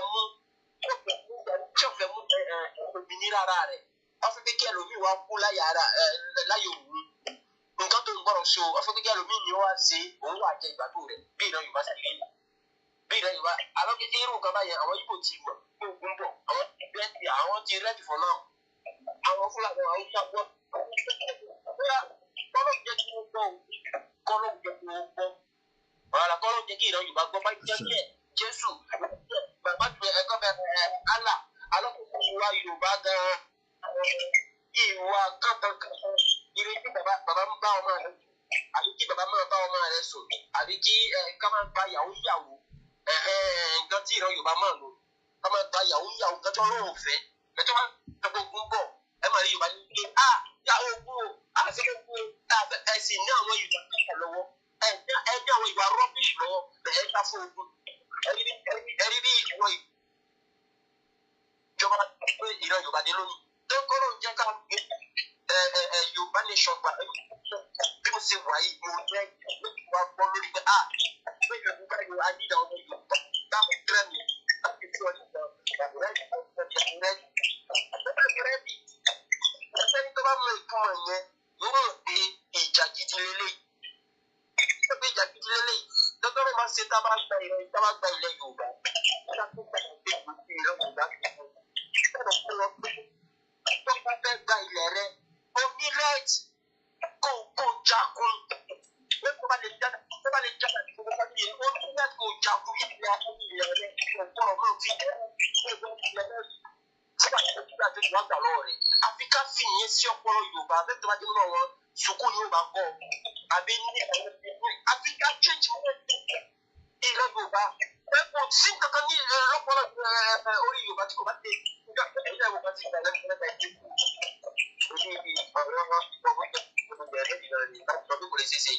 àwọn Ìgbò kan tí wọ́n jáde pé àwọn ti di ọba Èkó tí wọ́n ti dá àwọn Yorùbá tí wọ́n sọ pé wọ́n yọ àwọn Yorùbá mi nínú ẹ̀wọ̀n àwọn Yorùbá tí wọ́n bẹ̀rẹ̀ wájú rẹ̀ tí kò bá ti pé ìwà pálapàla tí Yorùbá ní ṣé ẹ̀rù pé àwọn eléwọ́ àti nílé ní wọ́n ti irú kan wọ́n àdá irú kan báyìí lẹ́yìn ilẹ̀ Yorùbá ṣé wọ́n bí láyà Yorùbá kan ká pé yóò lọ ìbò náà gbọ́ irú kan pálapàla báyìí lọ́dọ̀ Yorùbá láàrin lọ́dọ̀ ìran Yorùbá láàrin tó bàbá Kóìkì àwọn ti rẹ́dì wà lẹ́yìn bá gbọ́ lónìí pé a nílẹ̀ fún Yorùbá o tí wọ́n á gbé ìtẹ́ ó sì gbé sọ́dọ̀ orílẹ̀-èdè wọn láti tẹ́lẹ̀ wọn dáadáa níbi tí wà fún ibi tí wà yìí wọ́n náà kan lásán dé sọ fún dáàdì mi ní pé mo ní ìdàgbọ́ àyè mo ń mú báàgì mo ń lọ sí náà tààrà náà bíbí tí ó ọmọ Yorùbá wọ́n bẹ̀rẹ̀ tààrà tí ó lọ lè tó ìkọ̀ sílẹ̀ pàṣẹ ibi tá a lọ yìí ẹni ọ̀pẹ ni wọ́n fi sílẹ̀ yìí ìwé sí Abidjan náà ti dàgbà nígbà tí wọ́n gbà ni mo lè mọ first time Nàìjíríà alákọ̀ọ́kọ́ tí mo lè mọ first time Nàìjíríà mẹ́sẹ̀ wá dé ọba Abidjan ni ọmọ Yorùbá ni ọrùn tó torí kí ni ẹ̀yin náà wò ká ṣẹṣẹ rẹ̀ ní Ọ̀ṣun ìlú ẹ̀gbọ́n bẹ ọmọ Ọ̀ṣun ní sí ọmọ Ọ̀ṣun sí ti dé tèmi ní ẹ̀gbọ́n mi ní bàbá mi ẹ̀dẹ̀ ṣé bí wọ́n bá ṣe bí mo ṣe jẹ́ àwọn ìròyìn tí wọ́n mú tọ̀sùn báyìí ṣé inú mi ló máa dùn ṣé inú àwọn òbí mi lè máa dùn ṣé inú àwọn pẹ́rẹ́ǹtì àwọn ìyá mi tó tó wọ́n bí àwọn bí mo ṣe inú wa ni mo dùn inú wọn ni dùn náà ọ̀pá gbogbo ilé làbọ̀ ìsinmi okùn bí àwọn àpàṣẹ ẹjọ́ bá ti pẹ́ nílé gan-an wọ́n ti ń gba ilẹ̀ wa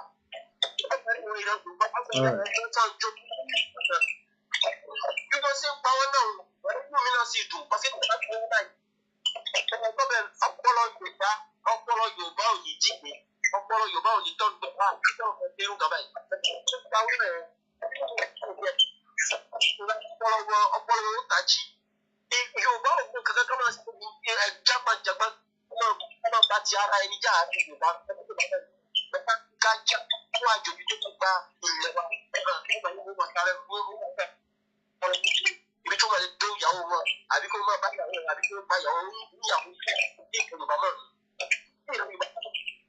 mẹ́ láti yé wọn pé àwọn ọmọ ọgbẹ́ Yorùbá náà ti wà wàhálà àwọn ọmọ ọgbẹ́ Yorùbá wọ́n ti wà dáadáa wọ́n ti gbọ́ àkọ́kọ́ inshallah. ẹ ṣé gan bàbá wa, thank you so much, ẹ ṣé gan ni mo dúpẹ́ ọ, Ọlọ́run á jẹ́ ká túbọ̀ bára wa délẹ̀ kedere láṣẹ Èdùmàrè. Ẹ̀mí wà ní bọ́ọ̀sì, ẹ̀mí àwọn ọmọ wà ní bọ́ọ̀sì, ẹ̀mí àwọn fámìlì wà ní bọ́ọ̀sì, ẹ̀mí àwọn ọ̀tá ilẹ̀ Yorùbá ló máa bọ́ọ̀sì. Ẹ bá ń kí gbogbo àwọn tó ń bẹ ní ìlú Abidjan ń bẹ, ẹ ṣé gan ni sà. Mo kí gbogbo ẹ̀yin tó ń bẹ ní gbogbo ibi tí ẹ bá wà, orí ètò ìkànnì Koiki Media náà láṣẹ wà níbi tí a ti ń dára wa ní ẹ̀kọ́ nípa preparedness. Ẹni tó bá ní nǹkan tó tún fẹ́ àdìmọ́ ẹ máa sọ̀rọ̀ àṣírí nílùú àyè, ẹ lè gbà wá nímọ̀ràn, ẹ lọ ṣe nǹkan báyìí àfi gbọ́n yẹn níbí báyìí mọ́, olúkálukú ló yẹ kó mọ ohun tó yẹ kó ti lè lọ máa ṣe nísìnyí. Mo kí ẹ safety domain, mo kí Waris Jinadu, mo kí gbogbo ẹ̀yin yan wa káàkiri ibi tẹ́ ti ń gbọ́ wa. Gbogbo ẹni tẹ́ bá bá ọ́díò mi pàdé tí mò ń rìkọ́dì yìí, ẹ jọ̀ọ́ ó wà important. Àwọn fámìlì tẹ́ máa ń sọ pé wọn ò ní data láti gbọ́ wa, wọ́n lè gbọ́ ọ́díò yìí nísìnyí going to 1 hour 48 minutes. Kò ń ṣe in tó máa gba megabyte wọn tó pọ̀. Ẹ send ẹ̀ sínú mox group yín, ẹ send ẹ̀ sínú gbogbo groups, church ni, oníṣẹ́ṣe group ni, gbogbo groups tó lúkálukú ní, kódà Amẹ́ríkà gan wọ́n ní signal. Inú ẹ̀ ni àṣírí kan ti tú dé láìpẹ́ yìí ní ọ̀dọ̀ àwọn Trump ń bẹ̀. So ẹ jọ̀ọ́ ẹni tó bá wá fẹ́ ní nǹkan tẹ́ fẹ́ bá wa sọ, ẹ pè wá sórí àwọn numbers wa àbí kẹ́ send info@koikimedia.com. mo kí wa lẹ́ẹ̀kan sí i. Now ẹ jẹ́ ká kọ́ọ̀lù kan wọlé lẹ́ẹ̀kan, ẹ jẹ́ ká dá kọ́ọ̀lù yẹn padà bóyá àwọn náà fẹ́ bá wa dá sí orí ètò ni. So mo kí gbogbo èèyàn wa +44 74 04 405 917. Mo kí àwọn ìyàwó mi, mo kí gbogbo ọmọ Oòduà káàkiri gbogbo àgbáyé àti tó ń bẹ níbí àtàwọn ọmọ Oòduà tó ń bẹ.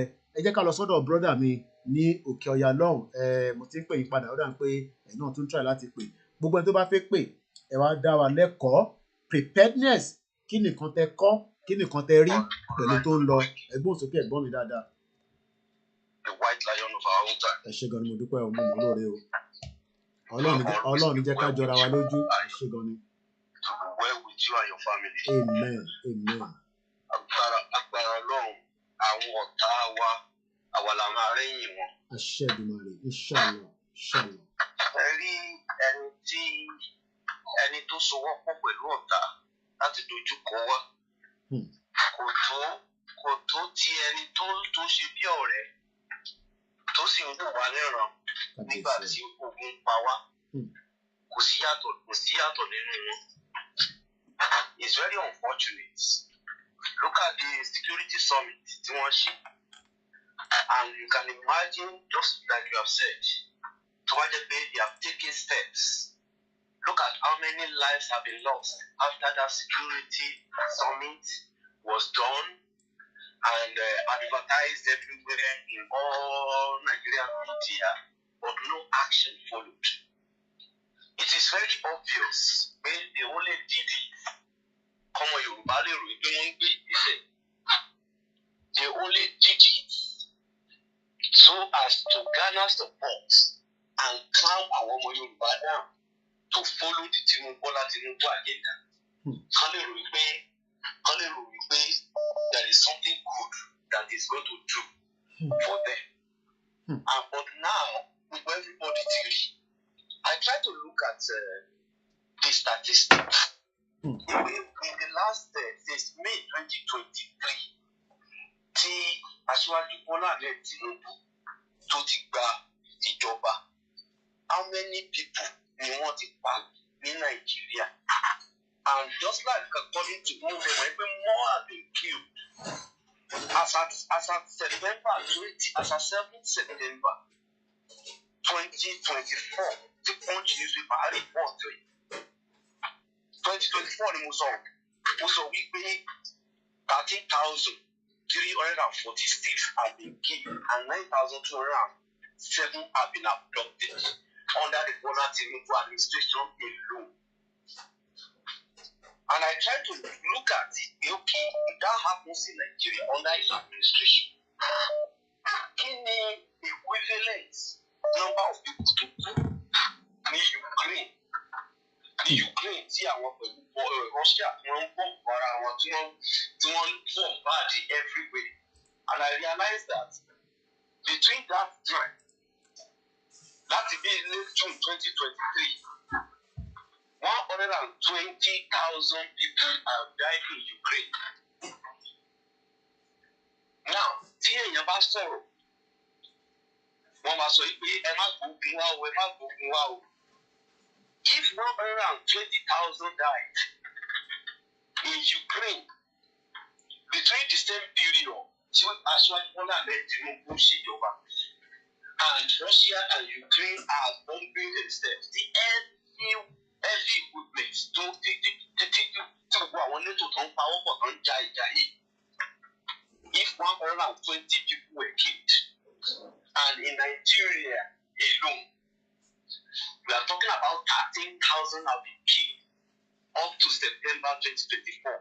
Every year, tí wọ́n ti pa láti October 2024, Peter Bawari, Baba Hadiemo, we should be talking of about maybe 15,000 people killed in Nigeria. And there's a people so good.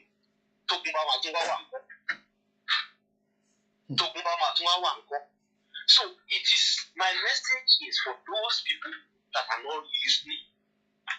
They won't deny because àwọn ọmọ Nigeria, especially àwọn ọmọ Yorùbá, wọ́n like ẹni tó máa parọ́ fún wọn. Wọ́n like ẹni tó ń parọ́ fún wọn. Ẹni tó bá lè tàn wọ́n, that's the person they believe. And òwe wa náà ló dẹ̀ sọ pé olóòótọ́ kì í lẹ́ni. It is time kí a gbé àrùn àti òtòfin inú wa. Olóòótọ́ kó bẹ̀rẹ̀ sí ní lẹ́ni láàárín wa. Because if we are going to live by deceit, we will all perish. If we are going to live on lies, we will all perish. If anybody is going to rely on the government to protect them, if the Nigerian defense minister, one-time minister of defense in the country, if he can come out and say, look, if you are going to rely on the government or the military or the law enforcement agents to protect you, that you will all die one by one. If Nigeria defense minister is saying that, then it is up to the individual to know, look, the country cannot protect them anymore. The best thing is for everybody to go to the natural instinct of self-defense. Because that is the first law of nature. You have to first of all think of how you will be saved. So now, now is that when the whistle is blown, anybody might do sílé, àwa tá wà ní diaspora, tá a bá lè wálé nígbà yìí, àwa náà máa make sure pé ibi tó bá ti ń ṣe rally we are all there. So that the whole world will see what is going on simultaneously in various countries across the world, as well as in various towns and villages in Nigeria, say Yoruba land. So it is high time ọmọ Nigeria gbáradì. Tí wọ́n ẹ̀ bá ti sọ wípé àkókò tó ká jáde, everybody should troop out. Sọ pé ogun la fẹ́ lọ jà, but let us raise our voice. Let people see us that we are tired of a situation that cannot guarantee our safety and security. It is high time ọmọ Yorùbá káfúnra wa ká gba sovereignty wa. Otherwise, we will all die as slaves. Àmì Jésù Kristi. Màá jíṣẹ́ fún mi. Ẹ ṣé gan ni brother mi 60 domain. Mo dúpẹ́ gan ni ọmọ olóore. Mo kí gbogbo ẹ̀yin tí ẹ̀ ń pè wá fún advice pé Kóìkì ẹ má sọ̀rọ̀ tán, ẹ má ṣọ̀rọ̀ kù. Ẹ̀yin tẹ́ ń fún wa ní ìmọ̀ràn. Gbogbo ìmọ̀ràn yín náà là ń rí lórí gbogbo Facebook náà la ti ń rí, especially àwọn tó jẹ́ family mi, including my beautiful wives and my mom and all the children as well. Torí gbogbo náà lọ ní right láti sọ pé baálé mi ẹ má sọ báyìí, èyí tẹ́ ń sọ yẹn ti pọ̀ jù, ẹ fi tó kù lẹ̀, ẹ jẹ́ kí ọmọ Nàìjíríà gan mọ bó ṣe ń lọ. Mo kí gbogbo náà wọ́n fà dúró tì mí. Ẹ bá mi gbóhùn sókè, ní nọ́mbà yìí rí, so mo dẹ̀ mọ bí tẹ́ ti ń pè wá. Bí ẹ bá fi dárúkọ yín, ẹ free, bẹ́ẹ̀ bá dẹ̀ fi dárúkọ kò ń ṣe dandan. Ẹ gbóhùn sókè, à ń gbọ́ yín sà. Hello Kóìkì, ẹ kú ṣẹ́ o. Ọlọ́run ló ṣe sà. Ẹ káàsán, Bọ̀sún ló ń pè láti Èkó. Ẹ káàsán brother mi, báwo lè kó lè ní? àdúpẹ́ fọlọ́ wọn nígbẹ́ kó mọ́ wa lọ́wọ́ o ọlọ́dẹ̀ ní jẹ́ kí wọ́n kó gbogbo alẹ́ ro nínú oko Èkó ò ní bàjẹ́ láyé tiwa Èkó ò ní bàjẹ́ àmì Ìgbò gan ní gbẹ́ kó mọ́ wa lọ́wọ́ Haúsá ò ní gbọ́ mọ́ wa lọ́wọ́ kò ń ṣe Fúlàní nìkan àti Ìgbò mo ra nǹkan lọ́wọ́ ọmọ Ìgbò kò fún mi ní fún price ló padà ẹgbẹ́ òsókè ẹ bá wa dá sọ̀rọ̀ tó wà nílẹ̀. bàbá mi ṣe rí nǹkan tẹ́ sọ yìí mo rò ó briefly lánàá mo ní àwọn tó bá jókòó síbi kan tó ní Èkó ní bá Yorùbá lọ wọ́n á wà nínú ọ̀sán wọn lọ́hùn gbogbo ilé tó bá kù àti àwọn bíi tí bàbá Olówó ti náwó sí wọn lè sọ pé kí Yorùbá máa tẹ̀lé síbẹ̀ but that aside sir nǹkan tẹ́ sọ earlier ni ò ní jẹ́ kí n sọ nǹkan tó wà nínú mi. Okay. Mo máa bẹ̀ yín pé ẹ jọ̀ọ́ you are a very busy person but ẹ jọ̀ọ́ mo máa need 5 minutes of your time one day láti sọ one or two things mo mọ̀ pé a lè sọ on air. Ó yé mi no problem. nǹkan tí mo dẹ̀ ṣe ní mo jẹ̀bù rẹ̀ ni pé ṣé rí mo ti ń try láti pe àwọn èèyàn ìmí inú wọn lè máa gbọ́ mi bì I don't care. Mo ti ń try láti pe àwọn èèyàn láti sọ bá ṣe lè gbé kínní ìgbà lélẹ̀ látòrí bàbá lọ́hùn tí orí olóyè lórí world media àti àwọn tó wà níbí yìí. Ó yé mi.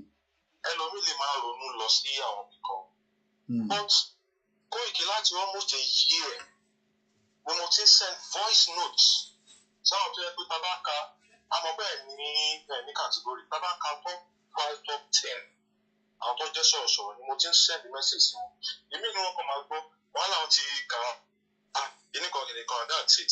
Kí ló wá jẹ́ kó dùn mí ni pé bàbá mi àwọn kan ti sọ kí ni the business. Ẹni bí ìwé táwọn politicians tí wọ́n ṣe ń sọ Nàìjíríà the business especially àwọn Yorùbá politicians báwọn lè ti wá rò. Òun àwọn kan ti sọ di bí ẹ pé àwọn kan wọn ti ẹ̀fẹ́ kó kí Yorùbá gan tó lọ mọ́ nítorí ó lẹ́ẹ̀fọ́ àwọn náà. Ẹ má bínú pé mo kọ́ ti ṣé kò ní pẹ́ mọ̀ pé àwọn èèyàn wà skeptical because reason mo ṣe sọ bẹ́ẹ̀ ni pé we receive tones of different messages and different people. As far as I'm concerned, the movement is an kò sí secrecy kankan bẹ́ẹ̀. Kódà DM tí mo ṣe tán nísinsìnyí mo ti sẹ́ndẹ̀ sí olóyè ó ti confirm ẹ̀. Kò sẹ́ni secrecy níbẹ̀ mo ti sẹ́ndẹ̀ sí bàbá Akintoye. Àwọn ọ̀rọ̀ míì wà tí mò ń sọ kò ṣe pé mo gbọ́dọ̀ sọ torí pé mo fẹ́ kínú àwọn èèyàn dùn. No, mo fẹ́ sọ kí ó lè kan àwọn èèyàn légungun. Ẹ ti understand? So tẹ́ bá bá àwọn èèyàn sọ̀rọ̀ pé ẹ̀ ń send VM sí wọn. What they normally do is we are kọ́kọ́ shuffle ẹ̀ okay for the benefit of doubt. If àìmọye messages mi wà tá à ń gbé lọ sọ́dọ̀ olóyè àti bàbá Akintoye àwọn náà máa wá shuffle ẹ̀. Ẹ ti understand? And moreover ẹ mọ̀ pé nobody know who is who.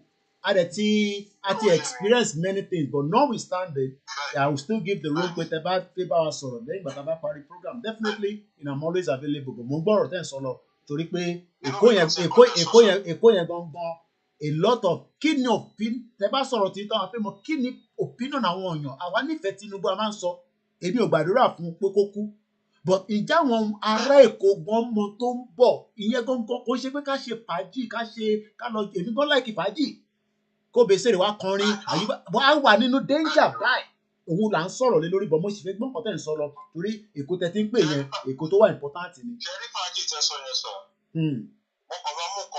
mo máa mẹ́nu bà kan briefly gbogbo àwọn Yorùbá muslim tó bá ń gbọ́ mi Yorùbá ò bẹ̀rù sharia but a bẹ̀rù sharia kí Yorùbá muslim ṣe sharia ní Yorùbá land ní Yorùbá nation.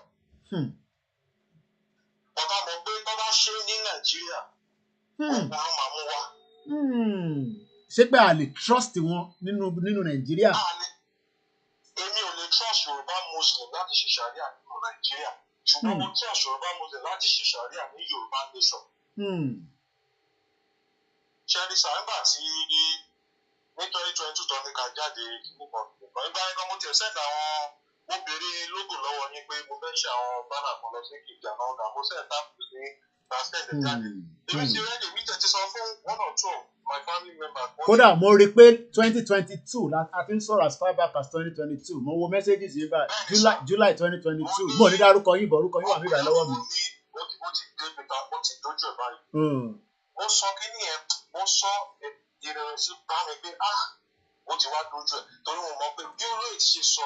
ẹ ní sùúrù ní September 2022 torí ẹlòmíì tó bá ń gbọ́ yín nípa Koiki tí èyí tó fi wá penetrate no this was September 21 2022 good morning Mr. Koiki as part of my contribution to the actualization of our sovereignty I want to print and give some flags banners t-shirt to Yoruba Nation Ekiti group for the mega rally and wonder if you can share your soft copy with us please I will be grateful. I have seen some of the ones you have used in the UK. Mo ní dárúkọ yín láti Lagos State. Mo dẹ̀ rántí pé ní 3 days after mo send yín ní template. So káwọn yẹn lè rí i pé it's a big job lágbé dání to respond to millions of people and thousands of people easy. And this is a communication pẹ̀lú èmi àti arákùnrin. Though àti sọ̀rọ̀ for a very long time again.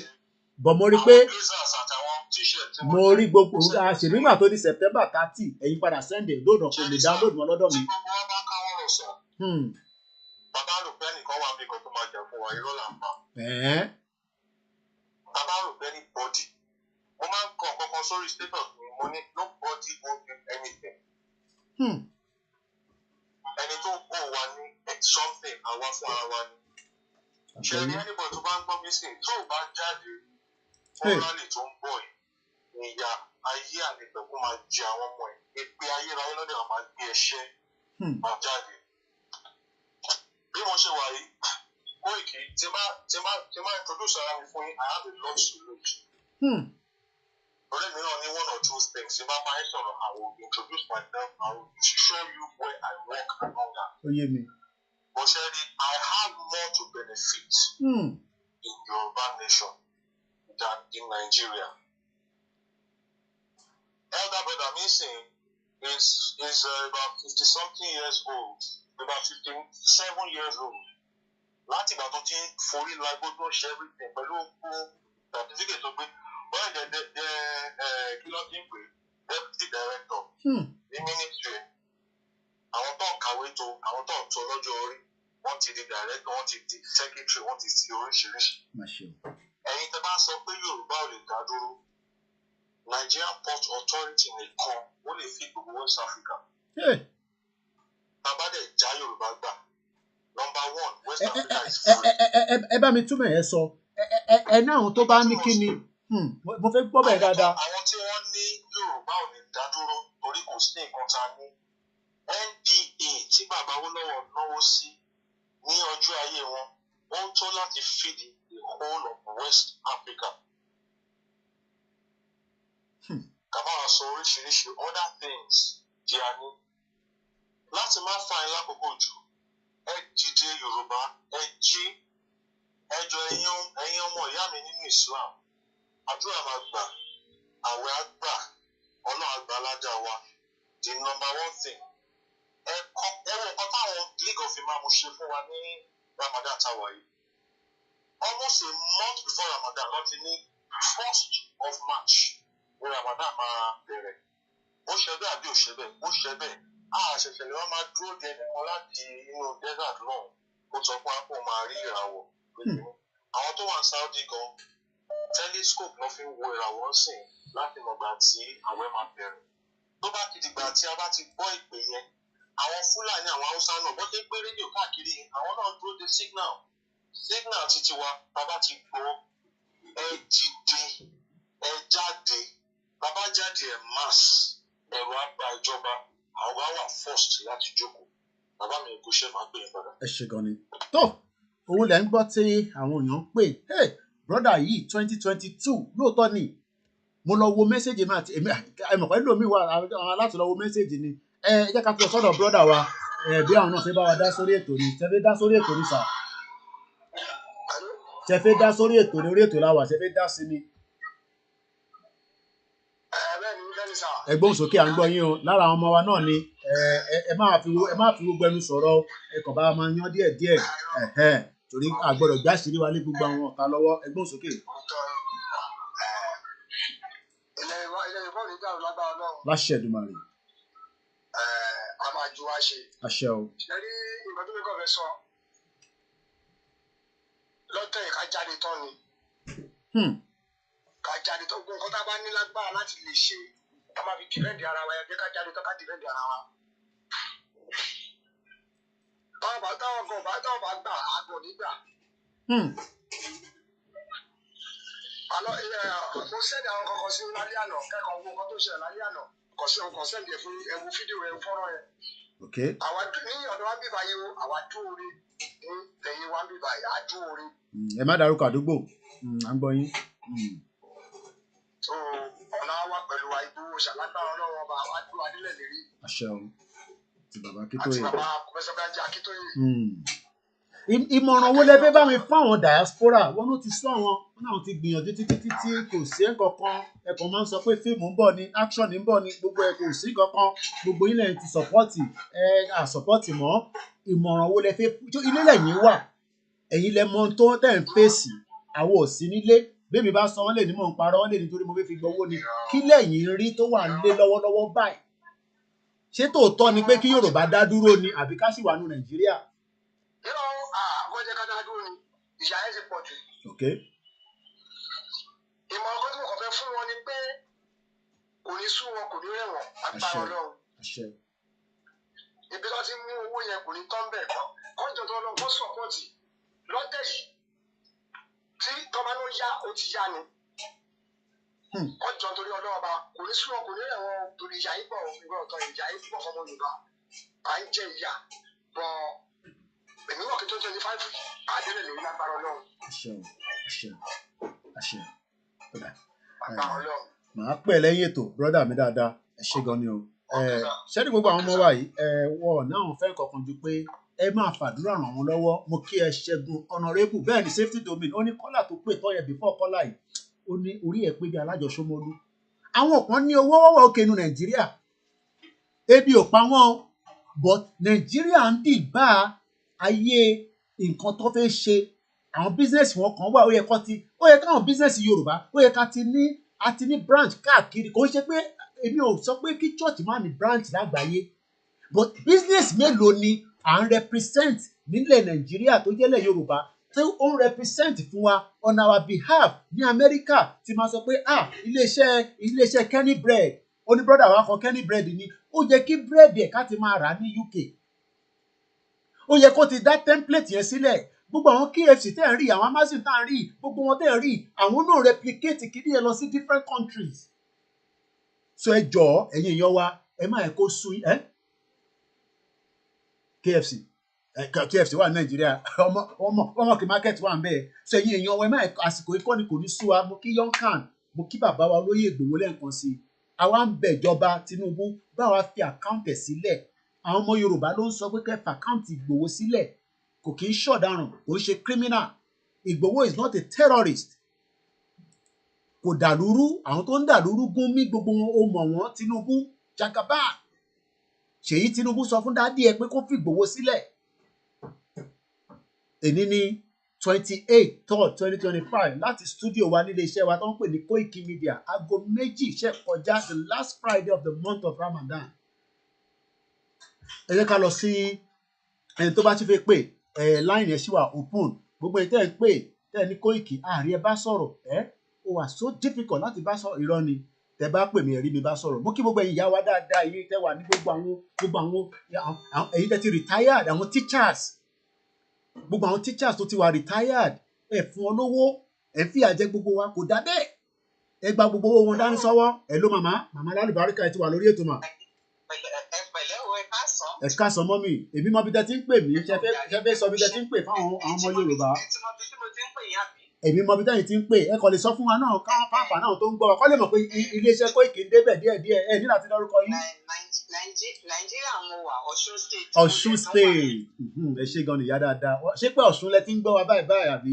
Bẹ́ẹ̀ni Ọ̀ṣun ni mo ti ń gbọ́ yín Ọ̀ṣun. Ẹ ti ń gbọ́ wa látẹ̀ nǹkan àmì Jésù Kristi àmì àmì Jésù àmì Jésù àmì àmì Jésù àmì àmì àmì àmì àmì àwọn èèyàn ṣàmì màmá ń ṣàdúrà ẹnu ogbó àgbàlagbà ń ṣàdúrà àmì àmì àmì àmì kábíyèsí ẹ àmì Jésù Kristi àmì àmì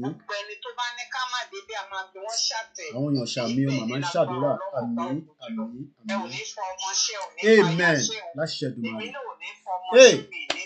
ṣe. Amen. Amen. Lágbára Ọlọ́run a máa Amen. délẹ̀ ìlérí, a máa Amen. délẹ̀ ìlérí. Amen. Mr. Amen. Boyd, mo gbàdúrà fún yín lọ́sàn-án Hey, yìí lórúkọ Jésù àwọn èèyàn Kristi ṣàdúrà, lágbára àwọn èèyàn ṣàmì o, àdúrà ló ń ṣe fún wọn ní kẹ́ mówó wá o. máa ṣe yín Àmín, tọmọtọmọ àmín, tayátayá àmín, lórúkọ àmín, Jésù. àmín, àmín, Ayérayé á bá mi di àlàájá mú, wọ́n á jèrè àmín, yín, wọ́n á jèrè àmín, ọmọ ọmọ, wọ́n á jèrè ọkọ, àmín. wọ́n á jèrè aya wọn. Amen. Lágbára Ọlọ́run á Amen. gbáyé wa lórí lágbára Amen. Ọlọ́run. Mo ní Amen. kí n kí iná dé Ẹ ṣé gan bọ́ọ̀dà ni. tẹ́ máa pèsè Inú mi dùn, fún yín. inú mi dùn, inú mi dùn. Ayérayé á bá mi Látọ̀ṣun dì yín state. mú, Àmín, ayérayé á dì yín mú. àmín, àmín. Adélẹ̀ lérí àti àwọn bàbá wa Àmín, méjèèjì àmín o. Allah, àmín Allah. Adélẹ̀ lérí Àmín, bàbá àmín. Akintoye, bàbá wa Ìgbòho, lágbára Ọlọ́run gbogbo wa lájọ máa délẹ̀ lérí. Amen. Lágbára Ọlọ́run mo ní Amen. kí n kí iná ní ẹkú Mo iṣẹ́ dúpẹ́. takuntakun. Thank you so much, Ayérayé mommy. á dì yín mú o. Àmín.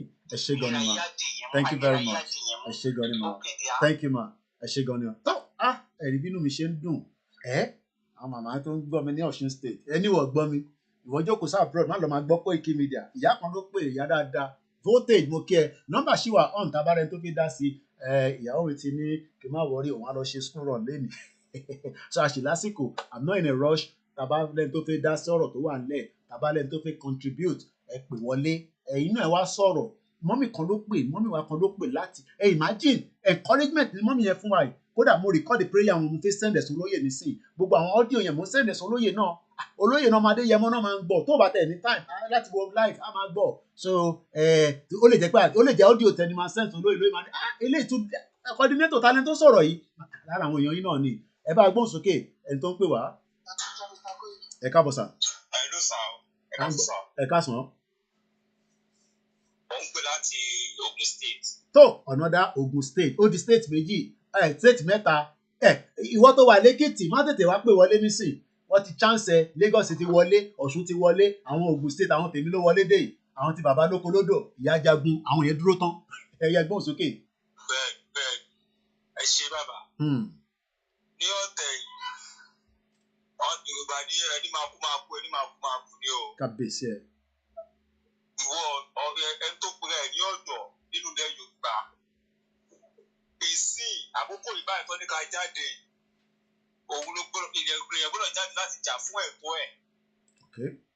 Àwọn bàbá wa ń gbà yẹn àwọn náà kópa kan láyé tiwọn. Ayé tiwa làwọn náà wà àwọn náà gbọ́dọ̀ kó ipa ribiribi. Òdodo ọ̀rọ̀. Wọ́n bá wa ṣeré rárá. Wọ́n fi wá gba ilẹ̀ wa mọ́ wa lọ́wọ́ ni. Kábíyèsí ẹ o. Àdìgbọ́dọ̀ lájú wá lè ká máa wò wọ́n níran. Gbogbo ìgbàkígbà tí wọ́n bá sọ pé ìpè dún ká jáde. Mo bẹ̀ gbogbo àwọn ọmọ Yorùbá, mo bẹ̀ gbogbo àwọn ọ̀dọ́ ọmọ Yorùbá kí wọ́n jẹ́ ká pa ọ́ pọ̀. Ká jáde pẹ̀lú full force. Mo like ọ̀rọ̀ yẹn. Ó jíjà mi báyìí. Full force. Because ọ̀tá wa tó ń wò wá kò ní fi ojú rẹ̀ wò wá o. But tí wọ́n bá rí àwa náà pẹ̀lú nǹkan táwa náà bá ṣe dúró ẹ̀rù bá bà wọ́n. Wọ́n ní nǹkan tó máa fẹ́ tọ́bẹ̀ ṣe. Mo kí Amikẹ́mi Fáṣọlá àwọn ọmọ yìí ló ń sọ̀rọ̀ wọ́n ń sọ̀rọ̀ pẹ̀lú ọ̀rọ̀ akin gidi.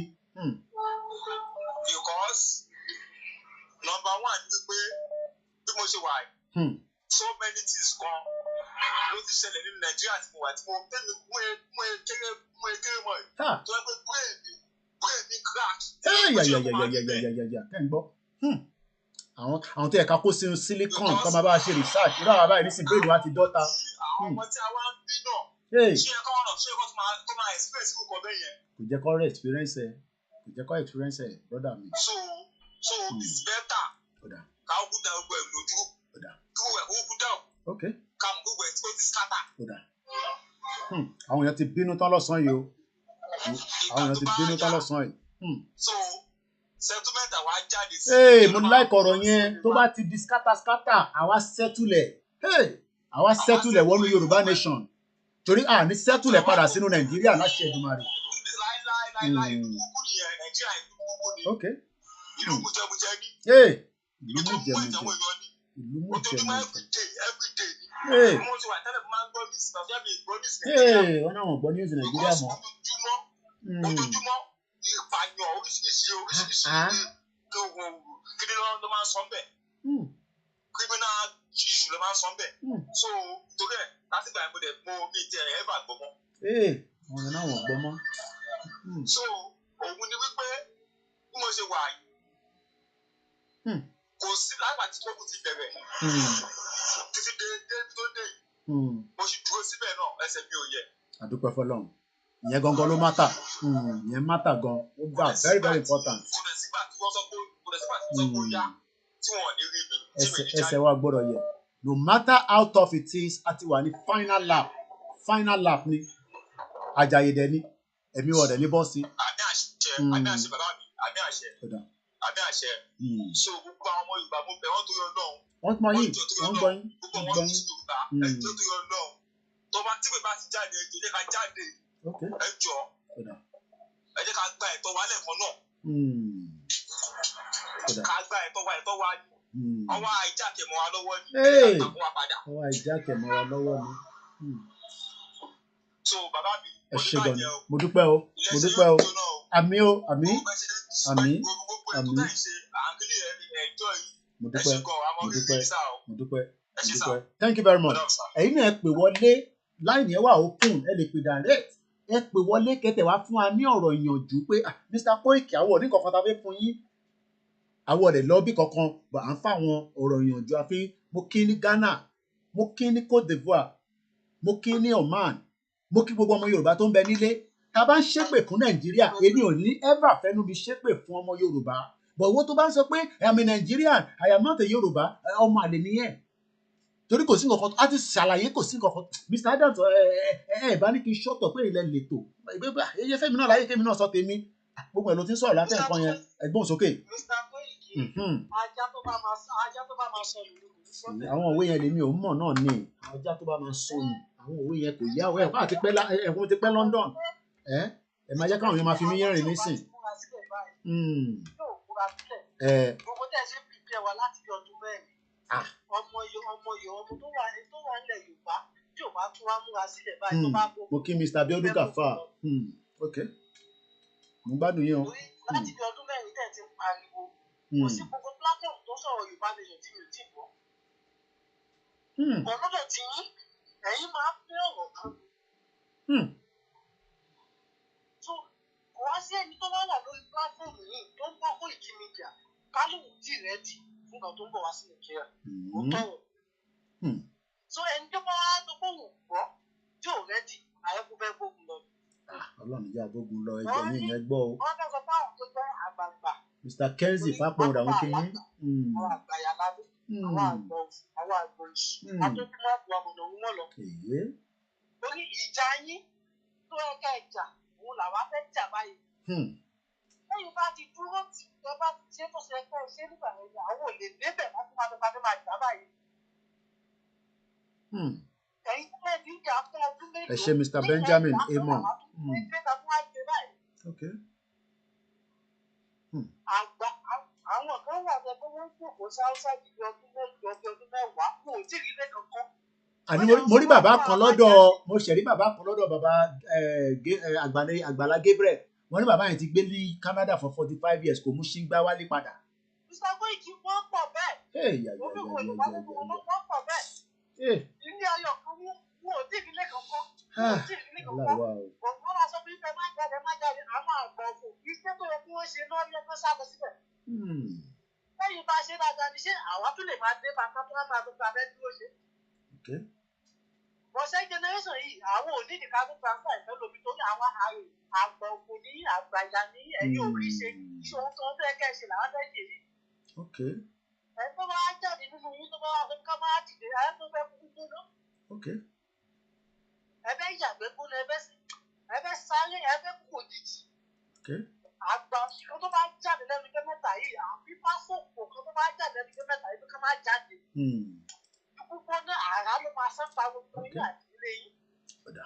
Ìrìnà tẹ bá fẹ́ rìnà ẹ kí ìwẹ̀ tẹ bá ti lè jáde tẹ bá ti sọ̀pọ̀tù wa ẹ jòkó tí lè tẹ dákẹ́ ẹ ti lè jẹ́jẹ́jẹ́. Ẹ dákẹ́ ẹnu yín tẹ bá ti lè sọ̀ kankan tẹ bá ti lè jáde tẹ bá ti lè sọ̀pọ̀tù ẹ dákẹ́. Wọ́n tó jẹ́ mọ 40 tó jẹ́ mọ 30 years tó sì ń ṣe bàbá ẹ̀. Wọ́n sọ pé kó má jáde ìwọ lọ̀rọ̀ yìí kàn. Gbogbo mẹ́ta ń ṣàìfọmọ ẹ̀. Olùwà tó bá tó ń bímọ. Ìjà yìí á ní láti jà náà. Agbára Ọlọ́run. Àti rẹ́dì bàbá ti gbá gbogbo tó bá ti jáde mo tó fẹ́ ṣẹlẹ̀ kó ṣẹlẹ̀. dáadáa bẹ́ẹ̀ ló máa ṣẹlẹ̀. òkè olè wálẹ̀ ilẹ̀ olè lókè kò sí tó fẹ́ ṣẹlẹ̀ tó ṣẹlẹ̀ rí. bẹ́ẹ̀ni kò sí tó ń bọ̀ lókè tí ilẹ̀ wà ní. àwọn akọ́ni àkọ́kọ́ tó máa wá kí wọ́n kò ṣàwà bẹ́ẹ̀ wà tẹ̀ ń lọ lágbàáyé mo tún lè ṣó yín mẹ́wàá ń lọ lágbàáyé ẹ jẹ́ kí akátẹ́ bá kí n tún gbé débẹ̀ màá gbé débẹ̀ nísìn mẹ́wàá ń lọ lágbàáyé kí àǹfà má dẹ́rù bà wá mẹ́wàá ń lọ lágbàáyé. kò sí kan tó ti ṣẹlẹ̀ rí kò sí kan tó ṣẹlẹ̀ rí. àǹfà má dẹ́rù bà wá. ẹ má jẹ́ ká máa ti dẹ́rù wá pé táwa fẹ́ pààyàn tó pààyàn gbogbo tí wọ́n fẹ́ sá lọ gbogbo ní táwa náà nílé tó fẹ́ sá lọ títí àwọn náà jagun ni. bẹ́ẹ̀ni ogun gidi bẹ́ẹ̀ni ogun gidi gan tó ń ṣe ogun kékeré. táwa fẹ́ kó ogun káwá jáde sórí títí káwá stop ogun yẹn. olùjáde yìí ẹ̀yẹ ká jáde síta káwá kápálá stop ogun yẹn ká dógun yẹn dúró ni. ó dáa ok. àwa ti rẹ́jì. lágbára Ọlọ́run ẹ ṣe gan ni. tó ẹ tún lè pè wọlé nígbà tẹ bá tún ní nǹkan míì tẹ bá fẹ́ sọ kò sí dandan ni pé tẹ bá ti pè lẹ́ẹ̀kan ẹ ní right láti pè wọlé again. ọmọ Oòduà ọ̀gá Fúlàní ọ̀gá Fúlàní ọ̀gá Fúlàní ló jẹ́ o. Yorùbá nation yìí ti gbogbo wa ni kó má gbọ́dọ̀ bàjẹ́ torí kò sílùú mìíràn.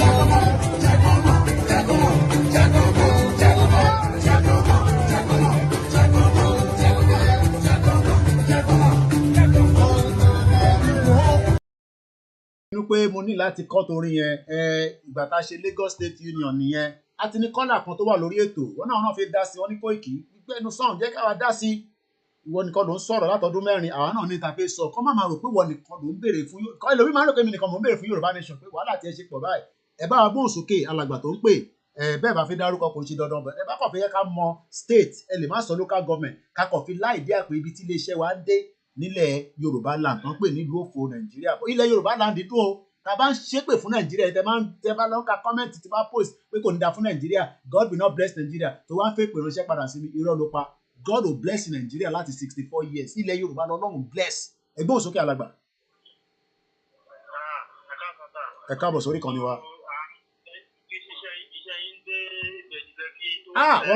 wọ́n náà ń dé ìbẹ̀jù lẹ́kí ó dà bẹ́ẹ̀ ẹgbẹ́ òsókè sà. wọ́n ti lọ wọ́n níṣẹ́ wa ń dé ìbẹ̀jù lẹ́kí ẹ jẹ́ ká lọ sọ́dọ̀ Adex Creation mo kí gbogbo ọmọ Yorùbá tó ní ọpọlọ ẹ bá a béèrè lọ́wọ́ kábíyèsí pé kí ló ṣẹlẹ̀ gangan tá a gbọ́n pọ̀ security summit hello kọ́là. ẹ ti wọlé ẹ ti wà lórí ètò ẹ̀yin lẹ́nu ètò báyìí. àwa ni ẹ sà. inú mi dùn tí mo wọlé lónìí. àdúpẹ́. mo ti wá ń láì tipẹ́tipẹ́. ẹ ti wọlé báyìí. ẹ jọ mo kọ́kọ́ fẹ́ ṣàdúrà fún yín lábẹ́ Ọlọ́run. àdúrà ẹ̀ ló máa ń láì àmì Jésù Kristi. Inshallah. Inshallah. mo fẹ́ sọ kò ní pọ̀. ẹ jẹ́ kí ẹ ní mọ́lẹ̀ fún àwọn diaspora lórí ọ̀rọ̀ tó wà ní àtúntò àbádé. ní agbára Ọlọ́run lójú ẹ̀yin wà ilẹ̀ Yorùbá ọmọ ẹni tó ní àtọmọ ẹni tí ò ní máa lọ sùkúl aláì ní gbé ọjà lórí lórí. tí ń pè yìí kò sí ọmọ South Africa kò sí àbólówó tí wọ́n á gbé ọjà wò lórí kó tó lè mú. kí n kúrò àmàlí 5 years ní ọjà ọ̀pọ̀lọpọ̀ ènìyàn ló gbé ọjà kó tó lè gbà. ó tó lè máa ta owó lágbára tó gbé ìjọba ìjọba. ẹ jẹ́ pé kì í tẹ̀ ikú wà nídìí ìlú. mi fẹ́ bẹ̀ pé ó ṣe ń bọ̀ wá láti ilẹ̀. bẹ́ẹ̀ni. ó ní ìlànà ìjọba kan pẹ̀tọ́ ẹnìkan ṣe ìyàwó yóò kí pẹ̀tọ́ rẹ̀ kéré. torí Yorùbá ní irú kájọ wò ó nílé kájọ wò ó kúkú ló máa ń kú. bí àwọn yóò fi ètò ẹnìyàn ti rí náà táyé bá ìdìbò pẹ̀lú ìwà rẹ̀ láti pé ìpínlẹ̀ ìṣòwò tó máa dé. bẹ́ẹ̀ni. ìyá òtún máa ń lò kí bẹ́ẹ̀ ṣe. ó máa ń lò ìyẹ̀wò bí ìgbà tí ìkan máa ń gun àwọn tó ṣẹ̀gbọ́n. mo dẹ̀ ní àkọsẹ̀ rẹ̀ nínú ẹ̀jẹ̀ ló máa wà.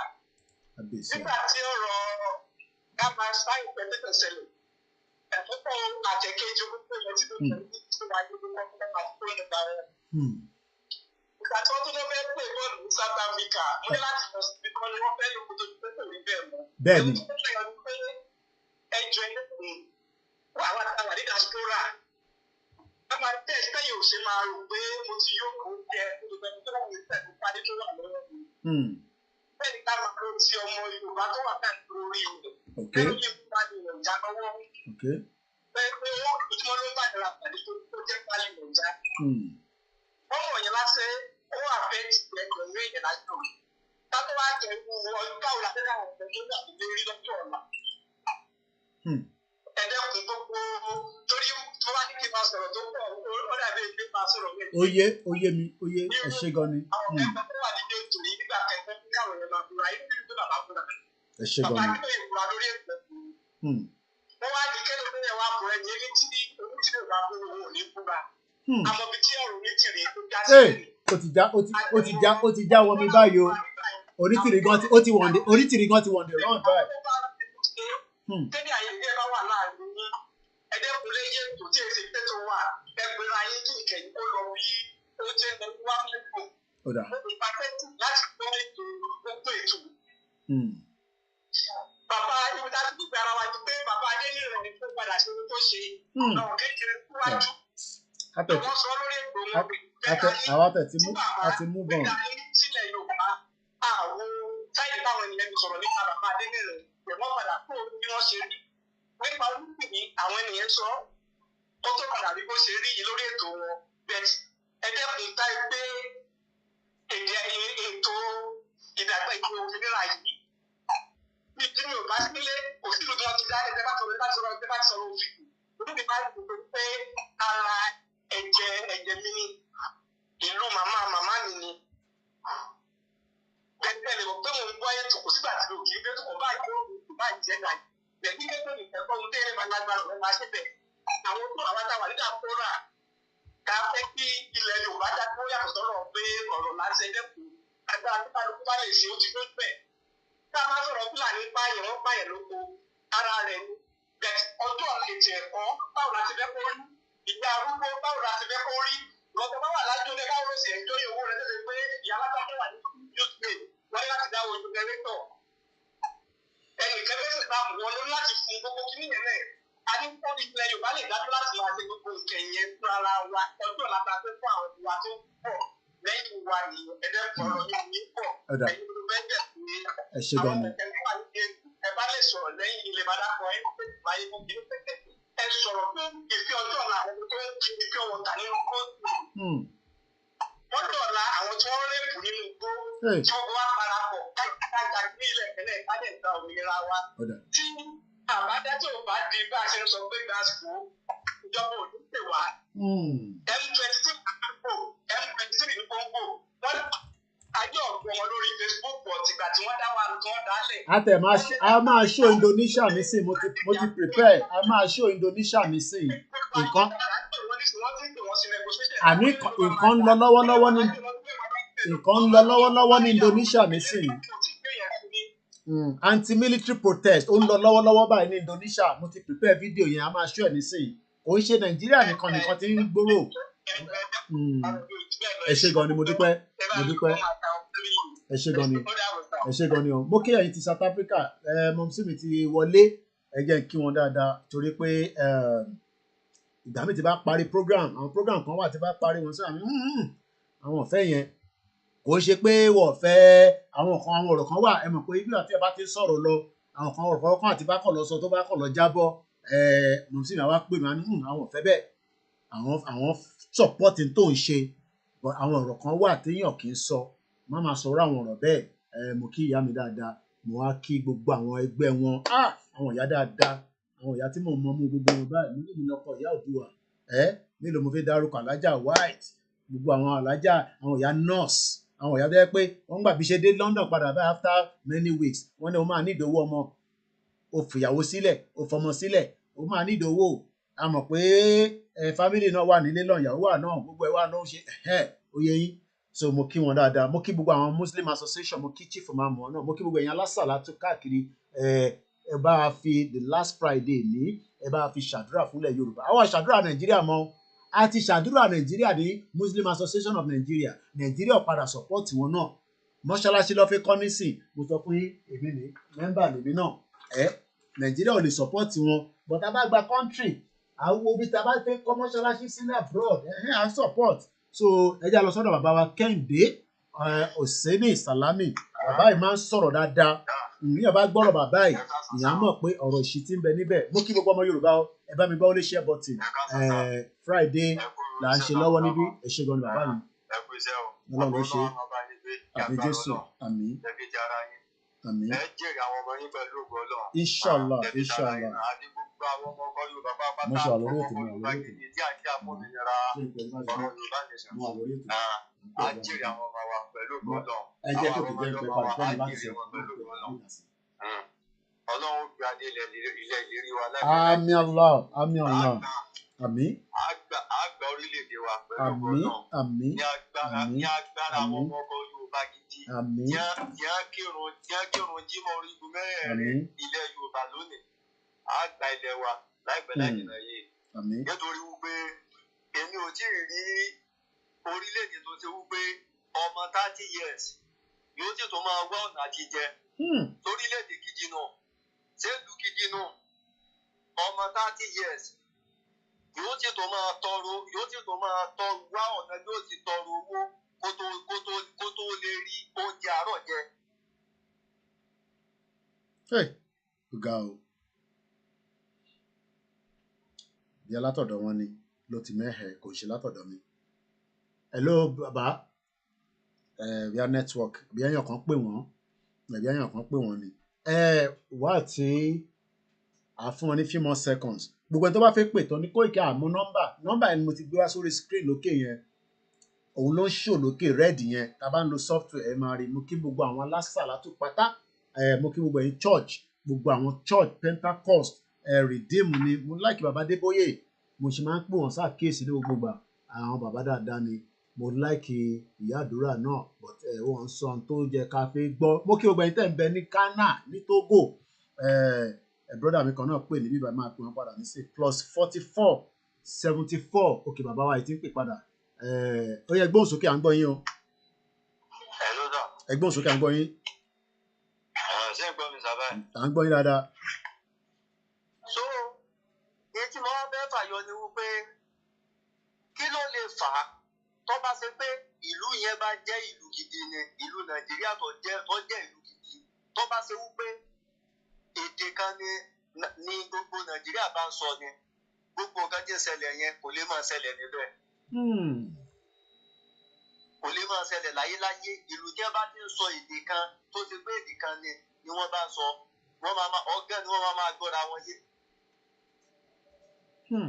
Ọ̀gán iná ni wọ́n lóòótọ́ ìkùnsínú kò lè má máa wáyé láàrin wọn ọ̀tẹ̀ tí gẹ́gẹ́ bá ń ṣẹlẹ̀ wọ́n máa gbọ́ kódà kò lè ju bí just let's say 1 month 1 second ọ̀rọ̀ owó tètè yíra wọn.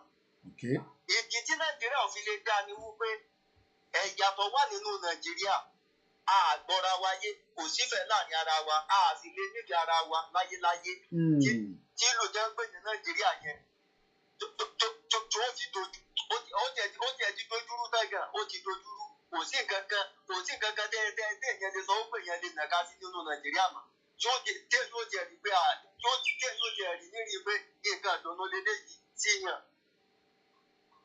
kò sí nǹkan kan nínú Nàìjíríà mọ́ téèyàn lè nàka sí mọ́ tó jẹ́ kan ìdùnnú fún ẹnì kankan nínú Nàìjíríà mọ́.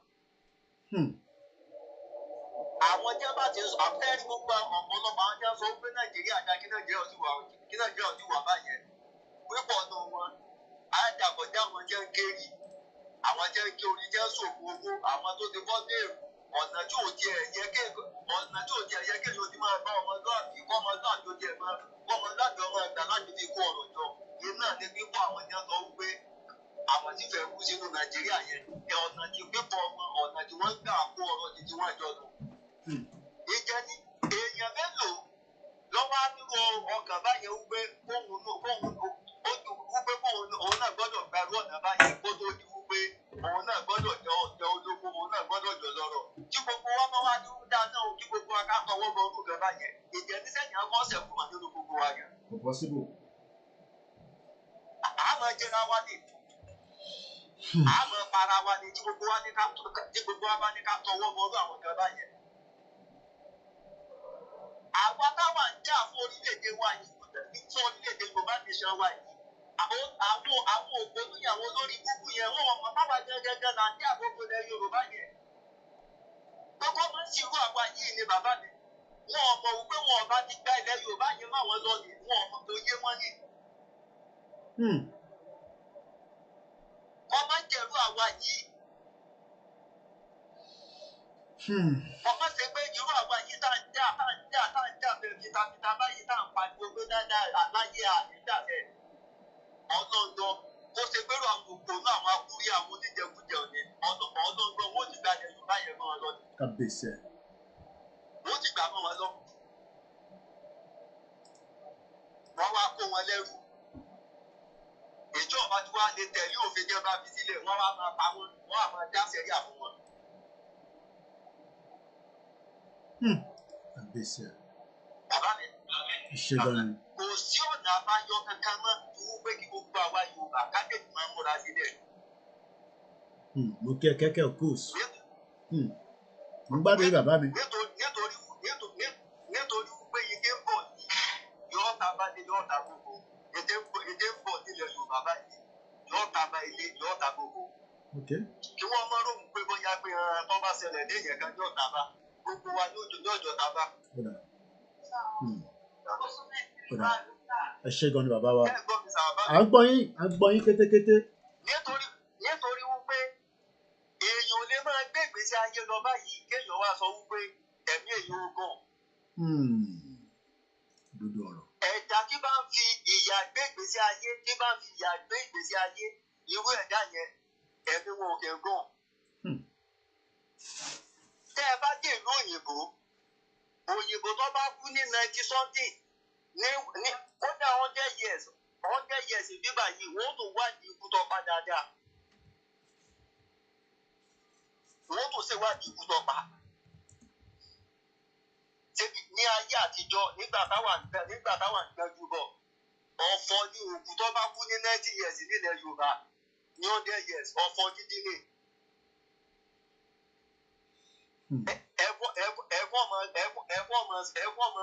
Òǹkàlùkù ọmọ sọkọ́ káàkiri ni tó gba agbolé ọ̀fọ̀ dídí ni. Ẹ wá wo iṣẹ́ báyìí ní ẹsẹ̀ yìí ẹ wo àwọn ọ̀dọ́ bí wọ́n ṣe ń kú gbígbígbígbígbígbí a sì láwọn olórí gidi. Àwọn olórí gidi fún kájé kò sí ẹ̀ka nǹkan kò sí tọ́kàn wọ́n. Wọ́n kàn sáà ń ṣe wọ́nà káàkiri ni. Wọ́n wá ń fi àwa ẹ̀ràn Yorùbá àwọn tá a jẹ́ ń ṣe jẹ́ náà ṣàdarí ilé wa lórílẹ̀ Yorùbá wọ́n wá ń fi àwa ẹ̀ràn Yorùbá wọ́n wá ń fi òṣèlú wọ́n wá fi kó wa sí oko ẹrú wọ́n wá fi òṣèlú wọ́n wá fi ọ̀rọ̀ òṣèlú wọ́n fi sọ wá di atọrọ jẹ ká tó máa rí jẹ ká tó máa rọ́wọ́ tọ̀bọ̀ jẹ ká tó máa rọ́wọ́ jìbọnù. Ìwọ tó bá sí ní orílẹ̀-èdè rẹ tó bá sí lórílẹ̀-èdè rẹ kódà yìí kò sí tó bá ṣe pé nìkan tó wà tó kọjá Amẹ́ríkà tó dájà Amẹ́ríkà lọ ju London lọ ju Europe lọ tó bá fi kó ní orí ilẹ̀ rẹ tó fi lọ ilẹ̀ onílẹ̀ tó ń lọ sí sẹ́ńbẹ̀ ó sì ń lọ tọrọ náà ni. Àgbẹ̀ náà ló sì ń lọ sí bẹ́ẹ̀. Torí wípé àwọn tó lọ ìlú tó wà nílùú wọn yẹn tó tá à ń pè láwọn aláwọ̀ funfun yìí àwọn kà ọkọ wípé ẹrú. Àwọn kà ọkọ wípé ẹrú lọ jẹ́ wọn ọ̀ka dúdú mọ̀ kankan dúdú ọ̀jà mọ̀ kankan lọ́dọ̀ wọn. Kí òyìnbó láì jẹ́ wípé òyìnbó rí nǹkan òyìnbó rí ọ́dọ̀ wọ́n rí ọ́dọ̀ kò sí àǹfààní kankan tí òyìnbó fẹ́ ṣe fún ọ òyìnbó aláwọ̀ funfun tí òyìnbó ọba tí ẹ bá ti gbé wọn rí ọdún tí ọ̀nà àǹfààní tí ọ̀sán àǹfààní kankan jẹ́ ń jẹ láàrin ọdún ọba ń jọ òyìnbó lè ṣe àǹfààní náírà kan kò lè ṣe fún ọ láyéláyé kí òyìnbó tó lè ṣe àǹfààní náírà kan fún ọ òyìnbó ti jẹ náírà 10 lára rẹ àǹfààní náírà kan tí ó ṣe fún ọ wọn ti rí jẹ lára rẹ kódà ó ti lé ní náírà 10. Ẹ dákun kí ni ìyàtọ̀ náà àwọn jẹ́ wà ní àti àwa gangan tá a sọ fún àwa nílùú òyìnbó gan kí ni ìyàtọ̀? Kò sí yàtọ̀ ní gbogbo wa à ń ṣẹ́rú àwa lórí ilẹ̀ wa à ń ṣẹ́rú àtúnwà nílùú òyìnbó ẹrú náà la tó ń ṣe.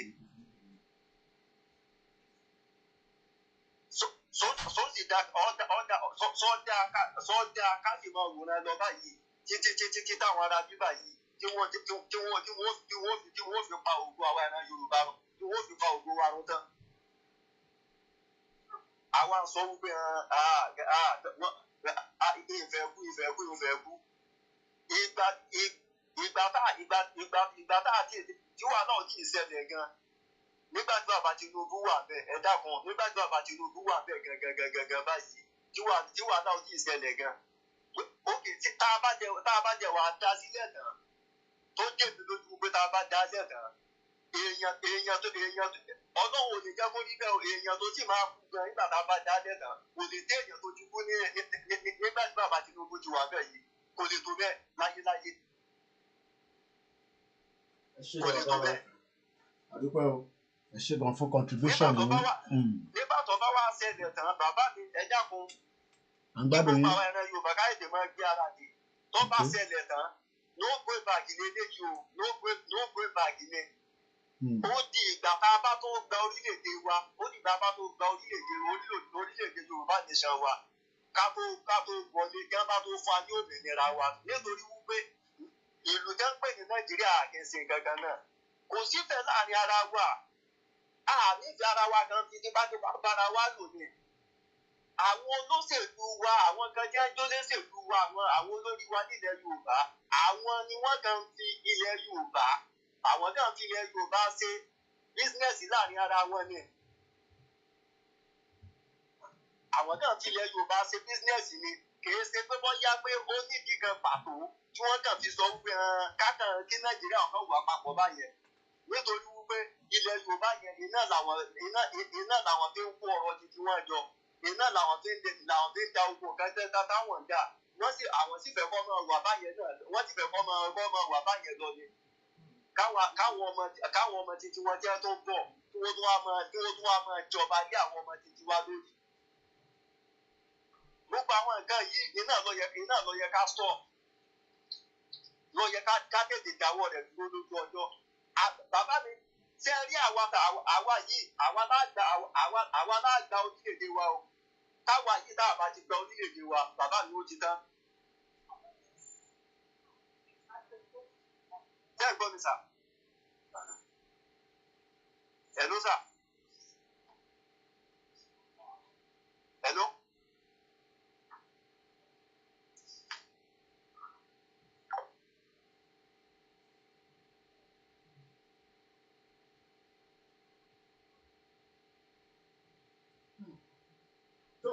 Ẹ má bínú pé mo dìde lórí ìjókòó mi mo apologize. Mo kí mọ̀mísí mi lẹ́ẹ̀kan sí wọn náà kí gbogbo ẹ̀yin tẹ́jọ́ wà lórí ètò mo kí àmì mo dúpẹ́ Bello àwọn ìyá dáadáa mo kí gbogbo ẹ̀yin tí ẹ̀ ń bẹ nílùú Amẹ́ríkà ó ní brọ́dà mi kan mo kí ẹ Mr. Jimoh Moses Tèmítọ́pẹ́ ẹni tó pè mí tán nísìnyí wọ́n ní kí n kéde fún gbogbo ọmọ Yorùbá pé eléyìí ń sọ̀rọ̀ pé Yorùbá nation nìkan là ń sọ yìí o wọ́n ní ìyàn ẹ̀wọ̀n kémi ò gbọ́ Yorùbá dáadáa wọ́n ní ìyàn èmi mọ̀ pé tán pè bẹ́ẹ̀ ni pé hunger ebi ti wà nínú ìlú wọ́n ní so àtọmọdé o àtàgbàlagbà o àtàrúgbó èdè ló ń pè ní kéèrè o ní àsìkò tó bá ní kí gbogbo ọmọ Yorùbá kó dìde tán gbogbo wa ni ká jáde o torí pọ́blẹ́mù ti wà nínú ilẹ̀ Yorùbá ó dẹ̀ gbọ́dọ̀ níyanjú ní kíákíá àfẹ́ ogún o àdàlúrú o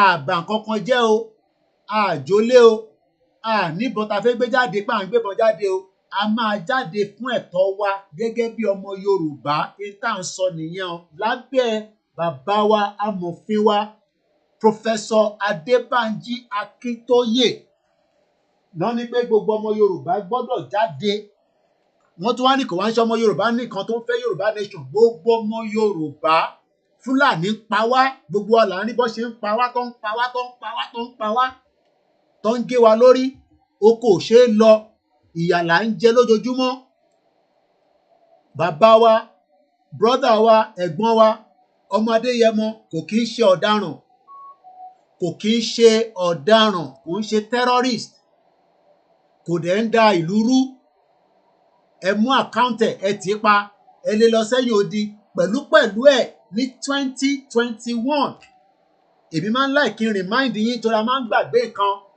ẹ má bínú ẹ̀yin tẹ́ fẹ́ pé ẹ ṣe sùúrù díẹ̀ torí pé ibi tá a délé sí sáà tá a wà yìí èèyàn kan lọ jó nǹkan kan torí ilẹ̀ Yorùbá náà níbi tá a wà yẹn a ní láti bà nǹkan kan jẹ́ àbá anything jẹ́ but a máa jáde ní millions ní gbogbo community wa pátá torí intern béèrè fún yìí is a right and that right will be respected ẹ jẹ́ a gbọ́ bí Professor Adébánjí Akíntóyè ṣe sọ fún wa èní sì ní 28 ètò sì ń lọ lórí ètò Koiki Media audio tó ti wà níta tá ti release nísìn ó ti ju more than 7 lọ eléyìí náà ara ẹ̀ náà sì ni ẹ jẹ́ a gbọ́ bí bàbá wa ṣe sọ alànà professor.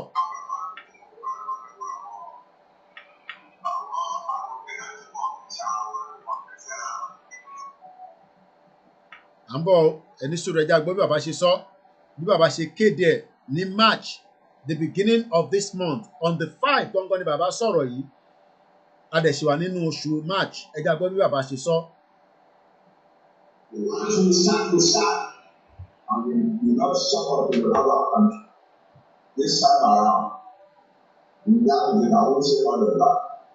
I'm not about the people plan whatever àwọn mìíràn tí wọ́n fi ṣàwọn tí wọ́n fẹ́ fẹ́ràn Yorùbá nation kúrò. But we are going to come. We are going to be leading Nigeria very soon. By the grace of God. I think by the grace of God we shall lead Nigeria very soon. Thank you very much. So ìkàlùkù rẹ́dì. I repeat, kí gbogbo wa rẹ́dì. Ṣé ń gbọ́ tí bàbá sọ? Kí gbogbo wa ká rẹ́dì. Kí làwọn ìdí tí a ṣe ń sọ pé a fẹ́ dá dúró gan-an? Kí ni àwọn benefit tí a fẹ́ ń sọ pé Yorùbá gbọ́dọ̀ dá dúró? Àjà, àdàlúrú, àmọ́ kí ni àwọn benefit?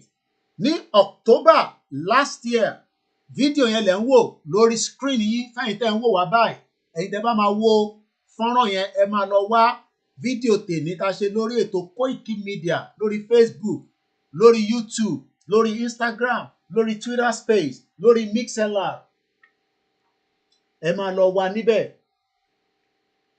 ẹ wá ṣe kí ni ẹ wá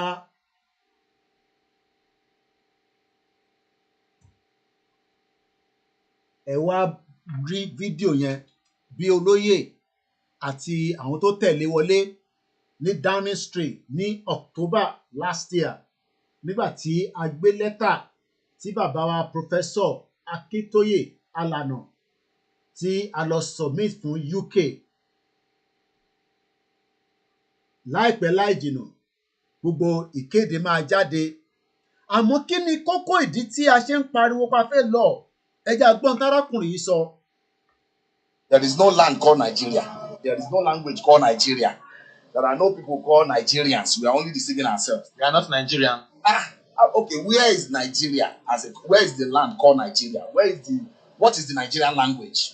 We are nations that had been forced together to live in one pathetic country. So anybody who goes there today to say, pray for Nigeria, that person is just deceiving himself because the people who want to be that Nigeria had not sat down to agree if they want to be Nigeria. Àìtí jókòó if we want to agree to be one Nigeria. Ẹja gbọ́n tí Fẹlá sọ. Fẹlá Aníkúlápó Kútì tíjọba pa màmá rẹ̀ unknown soldier bó ṣe fẹ́ pa olóyè sínú ilé ní July 1st 2021. Wọ́n máa pa Àdògán. Ẹ máa ká gbàgbé Àdògán àtàlájì Fatai. Òkú wọn sì ń bẹ lọ́wọ́ DSS ẹ bá wa bẹ Aṣíwájú Bọ́lá Ahmed Tinubu kó bá wa release the body of the late murdered by the federal government of Nigeria on the 1st of July 2021 in Soka, Ibadan, Nigeria, Southwest. Alhaji Adogan and Alhaji Fatai. Àwọn náà bá máa gbàwẹ̀ báyìí, àmọ́ Nàìjíríà pa wọ́n. But kí ni Fẹlá Aníkúlápó Kútì sọ? Wọ́n ní ìyàn means farming. Ebi ti wọlé, gbogbo ọmọ Yorùbá ẹ dìde for your right. Ẹ jẹ́ àgbọ́ bí Fẹlá ṣe sọ o. These Ghanaian people, they think deceive you. Why they do like this? People like this now. One day you must ask them, oh, you don't go ask them. You must ask. When the time is ready, we go ask. Everybody say yeah. Òun lẹ gbọ́ tí Fẹlá sọ ẹja ká tún gbọ́ lẹ́ẹ̀kan sí i. Ó ní one day yẹn ti dé. Ó ti wà nínú ọdún yìí, ó ti ń bẹ tipẹ́, àmọ́ ti dé o. These Ghanaian people, they think deceive you. Why they do like this? People like this now. One day you must ask them, oh, you don't go ask them. You must ask. When the time is ready, we go ask. Everybody say yeah. Mo kẹ́yìn tẹ́ ṣe ń bẹ lórí ètò. Ẹ jẹ́ ká túbọ̀ rọra gbọ́ chinchin nínú nǹkan tí bàbá yìí sọ. Kí ló sọ? To the elite, I have been sick of this problem. I have been sick of this controversy over living wage or minimum wage. And I believe that something is seriously wrong with the heads of many of our leaders.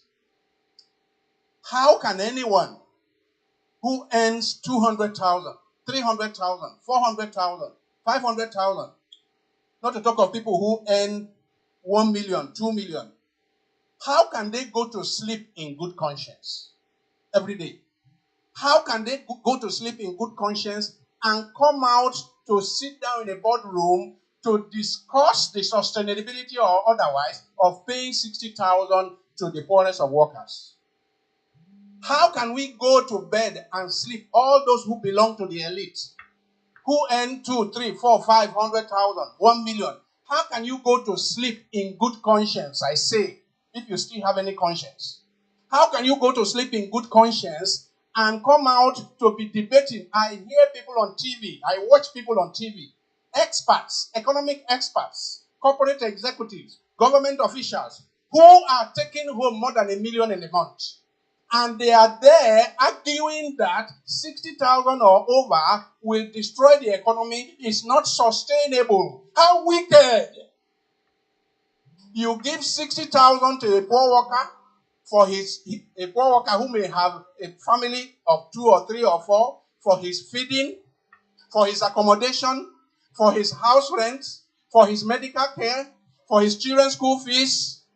How? Ẹ jẹ́ fi bàbá yìí sílẹ̀ ká tún sáré wá gbọ́ ihun tí arábìnrin yìí sọ. It's too much. This sufferance is too much for this country. Please, if government work, if they cannot protest, we Yaloja, we go open our nyash, we go open our breast, we go protest. Too much sufferance is too much for this country. For before you eat, you go suffer. The sufferance is too much. Please, Maja, find solution for this things. It's too much. Gary 2,000 naira. Since when my father bought me, I've not buy 1,000 naira pet of Gary. They're selling it 2,000 naira now. It's too much. The savannah is too much. Even the rice, the river one rice of 1,200 naira. For what reason? It's too much. To buy meat, with the even the commercial dry rice up. Two fish for Chicago, 1,200 naira, 3 of pieces of. Òun lẹ ti gbọ́ yẹn wọ́n ní this sufferness is too much. Ṣé obìnrin nìkan ló ń suffer lọ́wọ́lọ́wọ́? Ẹ jẹ́ àgbọn tí bàbá yìí sọ. Àṣé òṣìṣẹ́ olú ti sú wa, ẹkú òkè bí ẹkú mọ́, ẹyẹ òkè bí ẹyẹ mọ́. Gàrí là ń mu sá èmi àtàwọn ẹbí mi, àlè jẹ ráìsì mọ́. Ẹ̀wà náà ti wọ́n. Gàrí ọ̀gá ti di 1-2. Ó ti sú mi, orílẹ̀-èdè ti sú mi. Báyìí kan ni wọ́n bá tẹ́lẹ̀. Gbogbo àwọn tí wọ́n ní wàhálà yìí, ẹ̀kọ́ ọ̀fẹ́ ni wọ́n kà o. ẹ̀kọ́ Awólọ́wọ̀ wọn ka àlérán mọ́ sùkúù mọ́ ayé yín ò dáa ó ti sú wa o wọ́n bá wá nǹkan sí i àti pólítì ẹ rí i pé orí mi ga ti pa ó ti sú wa o ó ti sú wa o orílẹ̀-èdè wọn bá wá nǹkan ṣe sí o ráìsì ti di gàrí ti round 2 mo tún gbọ́ pé ráìsì ti di 80,000 àpò wọ́n bá wá nǹkan ṣe sí i tá a bá tún wá bẹ́ẹ̀ epo 580 sorry 680 700. Epo ti kọjá 580 báyìí, epo ti wà ní 1,000 bá ṣe ń sọ̀rọ̀ báyìí. Gbóhùn sókè bàbá yìí sẹ́. Láńrà kí ló dé kí la ṣe? Àwa akórópè gbogbo ẹ̀pọ̀n yóò máa gbóná lálẹ́ tá a mọ̀ fọmi wẹ́ẹ̀tì ẹ̀ pẹ́pẹ́ kan ò mọ́ lànà. Àní rí kankan, epo náà ní ń bá lọ. Epo ni gbogbo ẹ̀ ń bá lọ. Ṣé bó ṣe láti máa lọ nìyẹn ni? Ṣé bó ṣe láti máa lọ òun nìyẹn? Ọmọdé yẹmọ dẹ̀ sọ̀rọ̀ bọ̀ à ń bọ̀ lọ́dọ̀ nítorí ọmọdé yẹmọ sọ ẹjẹ́ agbóhùntàlágbà yìí sọ àwọn èèyàn ń bínú o àwọn èèyàn ń bínú o kí ló ṣẹlẹ̀ gan-an. gbé ìfẹ́ lọ kò sífẹ́ mọ́ ìnílẹ̀ ayé ti pọ̀ ju epo èsì àtúrọ̀mọ́ pure water báyìí pé kó lọ ra pure water wa pure water ń sìn ó ti di báàgì méjì 500 kí ló tún ṣẹlẹ̀ èwo ló tún ṣẹlẹ̀ báyìí kí ló tún kọ pure water omi ta fi ń dáná omi ta fi ń dáná kí ló dé pé gbogbo nǹkan báyìí ìnira ti pọ̀ jù ìnira pọ̀ jù Lagos State yìí kí ló ṣẹlẹ̀ nígbà tẹ́ ẹ̀ ta pure water láti inú mọ́tò méjì 500 méjì báàgì méjì 500 láti inú mọ́tò àwọn tó máa tún tà á kọ́lé ló máa tà kí ló dé pé ìnira pọ̀ jù ní Nàìjíríà ìnira ti pọ̀ jù àtìgbà tí Buhari ti bọ́lẹ̀ báyìí ni Buhari ti gbé lọ́ọ̀fù lọ. èmọ́ wọ̀lú èmọ́ dé ọmọ Yorùbá nígbà tí Buhari ti gbé lọ́ọ̀fù lọ kí ló wá sọ. lọ kò sífẹ̀ẹ́ mọ́ ìnílẹ̀ ayé ti pọ̀ ju epo wọn àsọ̀rọ̀ gàrí wọn àsọ̀rọ̀ gbogbo nǹkan wọn àsọ̀rọ̀ ṣé pure water omi dáàmú lẹ́tún jẹ́ kó wọ́n omi jọ́sọ̀ omi tó lọ́ọ̀ dà tó ń ṣe pé bóyá pé kíní òun lẹ́tún jẹ́ kó wọ́n ibo la ń lọ lórílẹ̀‐èdè Nàìjíríà ibo la ń lọ báyìí ibo la ń lọ tó bá yẹ pé ogun la máa jà tí gbogbo wèrè yìí máa fi sọ́ọ̀bù tó bá yẹ pé ogun la máa jà tí gbogbo ìyà tí àwọn mẹ̀kúnnù jẹ yìí láàfin ní jẹ mọ́ ẹ jẹ́ ká kúkú jagun ẹ tó bá máa kú kó kú ẹ tó bá máa yè kó yè ìnira àtẹ́ni wọn lára yóò ti pọ̀ jù ẹ̀yin nìkan lè gbádùn kí ló ṣẹlẹ̀ gan ṣẹ́ ilẹ̀ gbéra ìwọlé sílẹ̀ yìí why we stop to be like this ẹja tí màdù ń jẹ mẹ̀nẹ̀já ìwòsù ìtìjọ́ ló máa tó dùn. ọmọdé yẹmọ rẹ sọ̀rọ̀ kí ló sọ ẹjẹ agbóhùn tọmọdé yẹmọ sọ ó sọ̀rọ̀. wọ́n ní mi sí ìjọba mo lọ ń dá sí nǹkan tí ó kàn mí ṣùgbọ́n tó kàn mí mo dá sí lórúkọ ọmọ Yorùbá ni mí bíjọba bá wà tí ò sí ẹ̀tọ́ tó yẹ kó ṣe fún aráàlú tí wọ́n dìbò fún tó jẹ̀jọba lé lórí tíjọba bá wà tí ààbò bá sí fún aráàlú tó lóò ṣèjọba lé lórí aráàlú dìbò fúnra ẹ̀. tó ọmọ Yorùbá bẹ́ẹ̀ bá ṣe ń ra àwọn ọ́díò yẹn bá wa máa fi ṣọwọ́ sáwọn fámìlì yín nílé wọ́n ní kí olúkálukú lọ máa múra sílẹ̀ o lórí ètò Koiki Media nínú stúdíò wa ní London la ṣe ń bá ètò Yorùbá Nation self determination wà ní o ẹjẹ́ àtúbọ̀ máa bá ètò yẹn nìṣó gbogbo ẹ̀yin tẹ́ bá fẹ́ pè wọlé àyè tuntun ti ṣí báyìí. ẹjẹ́ àlọ́ sọ́dọ̀ brọ́dà wa tí ó tún máa bá wa dá sí ẹ má fi gbogbo ẹnu sọ̀rọ̀ tán àmọ́ ẹ máa ṣọ́rọ̀ kù ni wọ́n sọ fún gbogbo wa èyí náà bá wa gbóhùn sókè àwọn ọmọ Yorùbá ń gbọ́ yín ní gbogbo àgbáyé.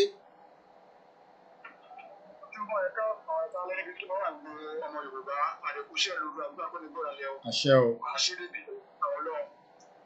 nípa ti rálì tó ń bọ̀ tó bá ti ní bọ́ pé orí kẹ́kọ̀ọ́ dìbò ta ni o kò sí pé ọ̀rẹ́ mi ara mi ò yà kí ní kan ṣẹlẹ̀ àsìkò la fẹ́ gbà ìlú wa ìyá ẹni tó gẹ́ wàhálà ti pọ̀jù kọ́ńtírì náà kí ló dé àlè jẹun àlè rìn àlè jẹ́ lédè wọ́n á pààyàn wọ́n á kidnap wọ́n á ṣe gbogbo ẹ̀ kò lè tó táwọn ọba àtàwọn president ọ̀hún gbéra ṣe.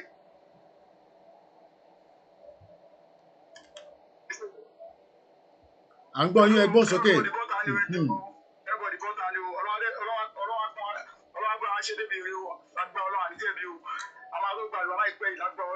ìmọ̀ràn wo lẹ máa bá wa fáwọn diaspora torí ilé lẹ́yìn wà ìmọ̀ràn wo lẹ máa fáwọn diaspora torí a gbọ́dọ̀ máa fún wọn ní ìmọ̀ràn tó dáa torí ọ̀pọ̀lọpọ̀ tẹ̀ mú tó ń lọ nílé mọ́ wọn ló dẹ̀ ti sọ àwọn.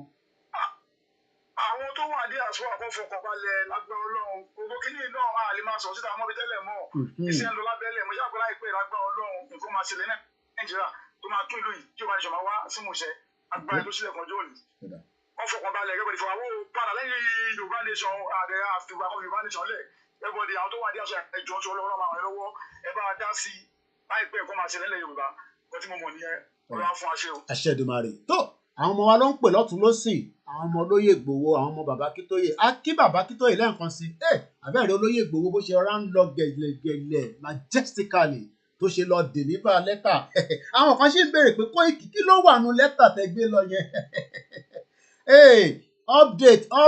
update ẹ rántí pé mo ní brọ́dà mi kan ní Canada wọ́n ṣe ń send message sí mi wọ́n ní Kóìkì bá ń dúpẹ́ o wọ́n ti bá mi release ọ̀rẹ́ mi dáadáa bọ̀ á san 10 million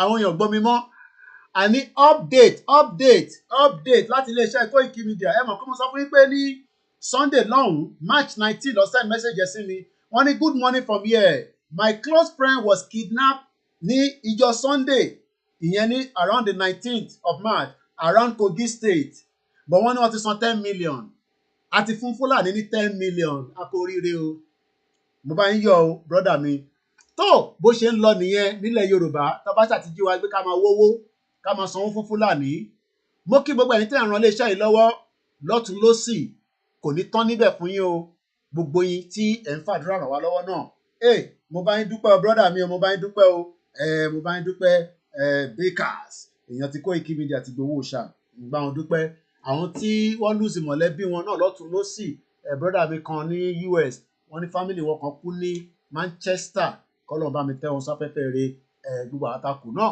kò ṣe wá lẹ́lẹ́mìí gúngùn ṣẹ́fẹ́ bá a dá sẹ́rọ̀ ètò oníṣà. Hello ibo lẹ́wà o ṣé ni mọ́ṣáláṣí lẹ́wà ní àgbọ́yé o.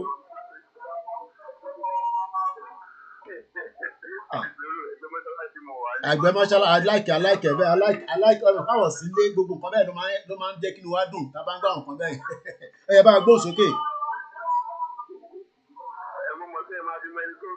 ẹ̀yin máa sọ̀rọ̀ lọ ẹ̀ ní láti máa tún máa bí mí nìyẹn ìbé mi mo ní nọ́mbà ìbé mi rí àwọn tó ń gbọ́ nílò omi tó ń sọ̀rọ̀ yìí ní kẹ́ máa fi sọ̀rọ̀ lọ.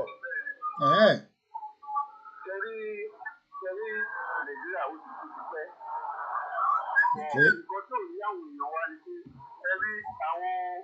àwọn àgbàlagbà máa ń sọ pé ẹgbẹgbẹ̀rún wọn kò lè borí sínú mi ni màá ṣe. ẹni fọ́ọ̀tẹ̀ tí mo lọ lódò ní èdè fọ́ọ̀tẹ̀ láti bomi. mo lọ àwọn èèyàn wa. nínú Nàìjíríà ebi ti wà ní rírì ẹ̀ and many people think you understand. ẹni tẹ bá sọ fáwọn èèyàn lẹ́yìn pé ẹnu ọtí báyìí ẹni orí náà lè kó rè kọ́ ẹgbẹ́ ìgbésẹ̀ bá sọ pé ní owó tí yàn fún ra láì bí garawa kan tẹ́lẹ̀ òun náà fún ra dẹ̀ríkà kan ní sí. so frustration ti wà everywhere. This is the society. I will be 43. I'm 43 already. Ọlọ́run ọba o. ọmọkùnrin mẹ́ta ẹni kan agbára lè dùn sí o mo ní ọmọkùnrin mẹ́ta tó tí wọ́n bá ti wá ń jẹun tí wọ́n bá ti yó kò bá yà mọ́ o kò bá rí gbọ́n kọ́tà. táwọn ọmọ ọba yó wọn ní táwọn ọmọ ọba yó wá ní kọ́ lọ mú mi sí nílẹ̀ Yorùbá Ọlọ́run ọba o. àwọn ọmọ ọgbẹ́ fún àgbẹ̀ kọ́tà ní ti kọ́ńgọ́là làwọn fi ń jẹun nínú Nàìjíríà ẹ̀yìn ò lè nídìí náà kó wá báyọ̀ wá ló pé àkó sí ilé kò lè pé kò èèyàn kó ṣe ìkọ́ nígbà tí kò lè tó máa para ẹ̀. ìgbẹ́ tó wà jẹ́ lórí èsì ni pé ọjọ́ announcement gangan ẹni tó máa kú máa fi kó máa pàdé tó máa dé torí ẹni tí frustration bá ti wà everywhere èèyàn lè kọ ẹni sí wàá àmọ̀ tí àwọn òsì bá sọ́ọ̀gù lọ. àṣẹ o. ọ̀gá wa kan máa ń sọ ní sọ́ọ̀gù pé ó máa ń sọ pé kò sí kéèyàn máa lọ tí kò ní jó kò yẹ kó gbé lùdálé. Oye.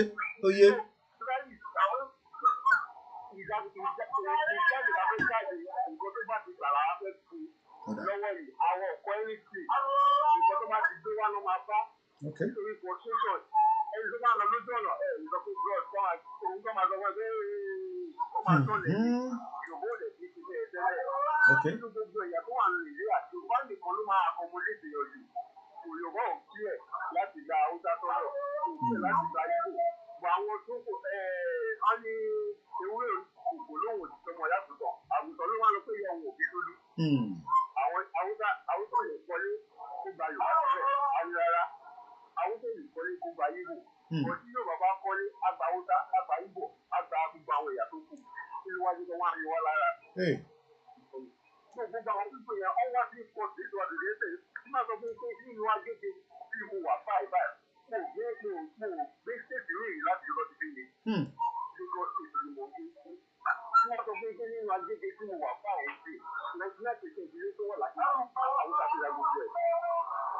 báwo la ṣe wá fẹ́ ṣe àwọn pípọ̀ yìí tó bá ṣẹlẹ̀ tán. Àwọn náà mọ̀ pé tó bá ṣẹlẹ̀ ẹ̀mí ìyá wọn ò lè ṣe. Mọ̀ àwa ń dúró di ọjọ́ tó máa lọ tó yá ẹja lè ṣèta. Ọjọ́ yìí làwa ń dúró lè. Ọlọ́run mọ́jọ́ ró. Hospital ti wà kí ìwọ́n lè provide oúnjẹ mẹ́ta fún ọmọ nínú ilé. Kò dáa rárá. Ìgbà mi 10 o'clock máa wọlé tí àwọn ọmọ ẹ̀rọ bá ti jáde ní aago 5. For what? Níjọ́ báwo lẹ̀mí èèyàn ṣe fẹ́ gùn pẹ̀lú gbogbo wàhálà bẹ́ẹ̀ yẹn. Bẹ́ẹ̀ ni bàbá mi. Má ṣe.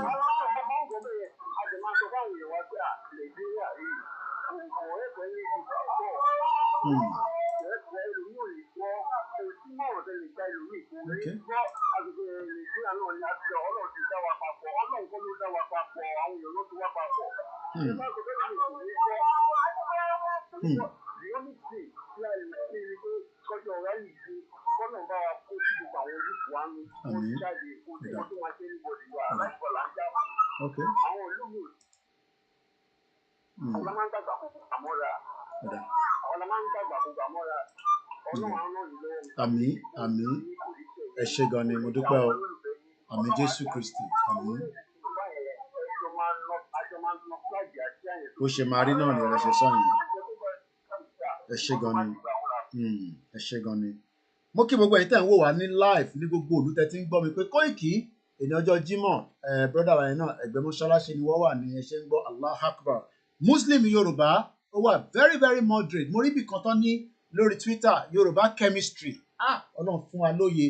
Mo fẹ́ gbé fídíò kan wá ká sáré wò ó àmọ́ ẹ̀yìn ká tún sáré fi eléyìí ká fi sáré ṣe kí ni ká tún fi gbádùn ara wa lórí ti Koiki Media. A ti bọ́ sórí ìkànnì ẹ bá wa dá sí ẹ pè wọlé ká gbọ́ ohùn tẹ̀yin náà. Mo kí gbogbo ẹ̀yin tẹ́ ń gbọ́ wa ní gbogbo àgbáyé o. Ẹ já gbọ́ díà o. Ọmọ Oòduà. Ọ̀gá Fúlàní. Ló jẹ́ o. Yorùbá nation yìí ti gbogbo wa ni. Kó má gbọ́dọ̀ bàjẹ́. Torí kò sílùú mìíràn.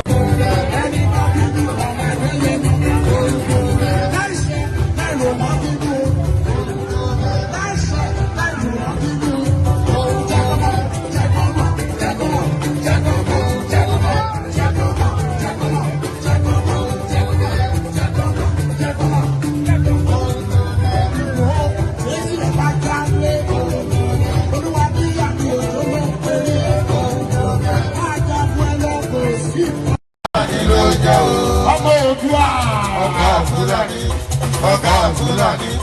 Ọ̀gá Fúlàní ló jẹ́ o. Yorùbá nation yìí ti gbogbo wa ni.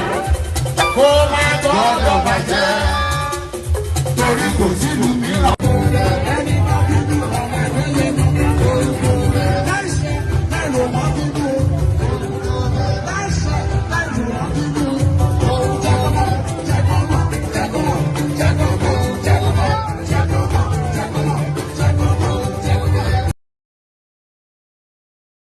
Impediment to Yoruba development.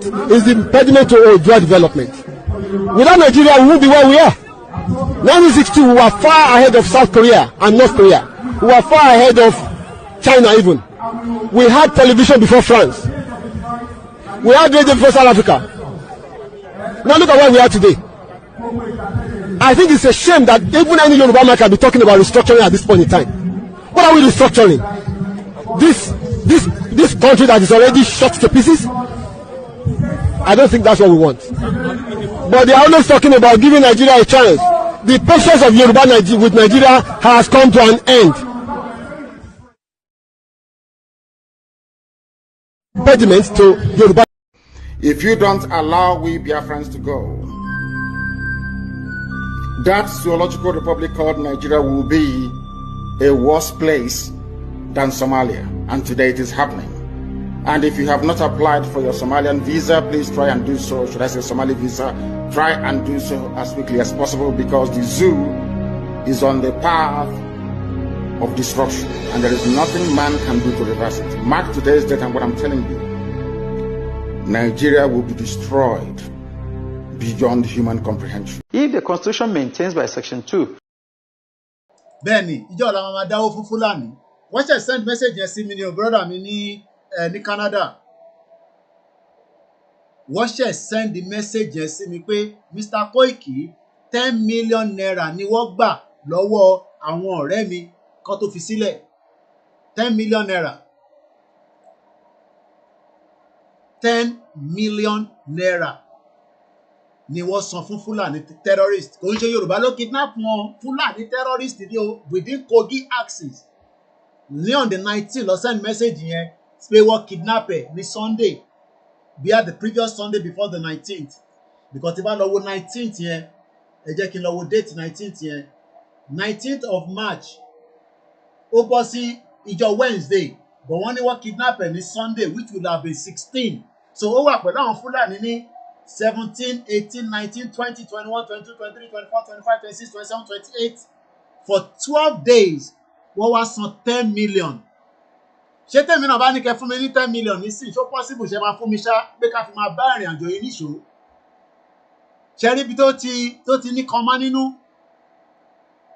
Ọlọ́run ní jẹ́ kó jí wa gbé o ẹ ṣàmì Ọlọ́run ní jẹ́ kó sanwó Fúlàní terrorist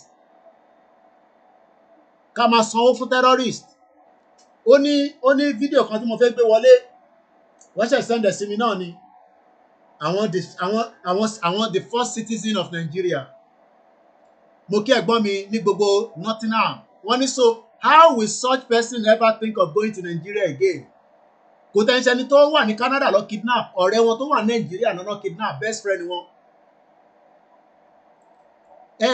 wọn ò ní pè yín ní pé ìjayà pé Fúlàní ti jíyàn gbé àyà kọ́kọ́ gbọ̀n gbìrìgbìrìgbìrì kò sẹ́ni tó máa pè nǹkan ń lọ nínú Nàìjíríà o àfi ká ya gbára wa sílẹ̀ tí Ọlọ́run ní Paul ní freedom cannot be achieved through negotiation mo sì máa play video yìí fún yín mò ń bọ̀ ọwọ́ ti kún díẹ̀ ni but a máa yanjú gbogbo ẹlẹ́ẹ̀kọ̀ọ̀kan ẹ jẹ́ ká jọ wo fídíò yìí ẹ̀yin náà ẹ wòran nílẹ̀ Yorùbá àbí mo lélẹ́yìí ṣẹlẹ̀ Haúsá lélẹ̀ ṣẹlẹ̀ tí wọ́n dà báyìí ẹ jẹ́ fi ọ́díò sí mò ń bọ̀ àní kan ṣẹlẹ̀ nǹkan kán lọ́wọ́lọ́wọ́ nínú Nàìjíríà ẹ jẹ́ fi ọ́díò sí mò ń bọ̀ ó ga o ẹ má bínú washing machine yẹn mọ̀ pé ní Friday a gbọ́dọ̀ fọṣọ mo kí ẹ brother mi Ọlámídé Aliyu mo kí gbogbo ẹni tẹ́ wà lórí Instagram you innovate mo kí ẹ Mr. Akin Kọ́láwọlé gbóhùn yìí kẹ́ máa bú wa àwọn ò ní dákẹ́ láti máa sọ fún yín pé Nàìjíríà ti tán.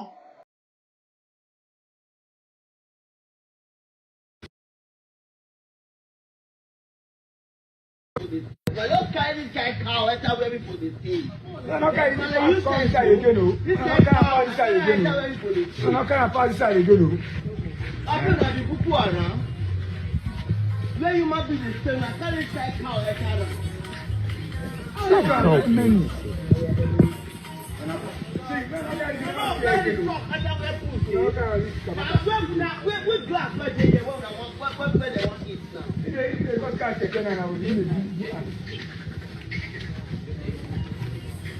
Too many now. Tire. This guy like come with this. Can't call the take for time for where people dey stay. Can't call the take their thing. We don't get.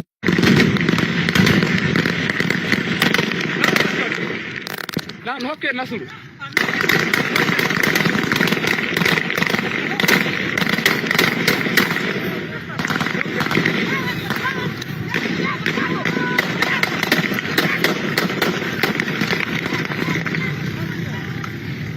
Sembala man.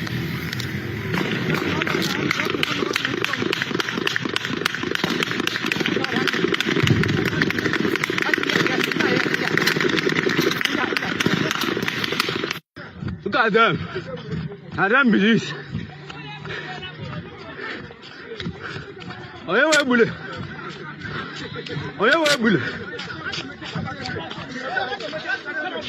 Here, no be a Lugu state. Yeah, come here. Move it. Go there, pursue your car. Go there, control your car. Move it. Move it. I go wipe your head now. Move it. Come.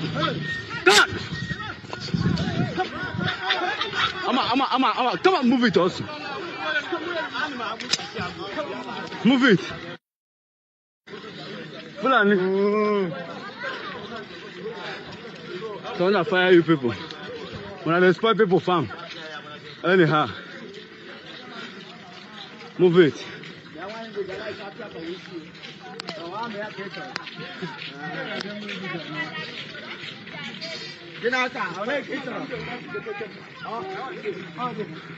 Kawunde ke onye. Ndeka bo Fulani na. Make go front. Na Fulani. Make go front na. Na Fulani be this. Na them.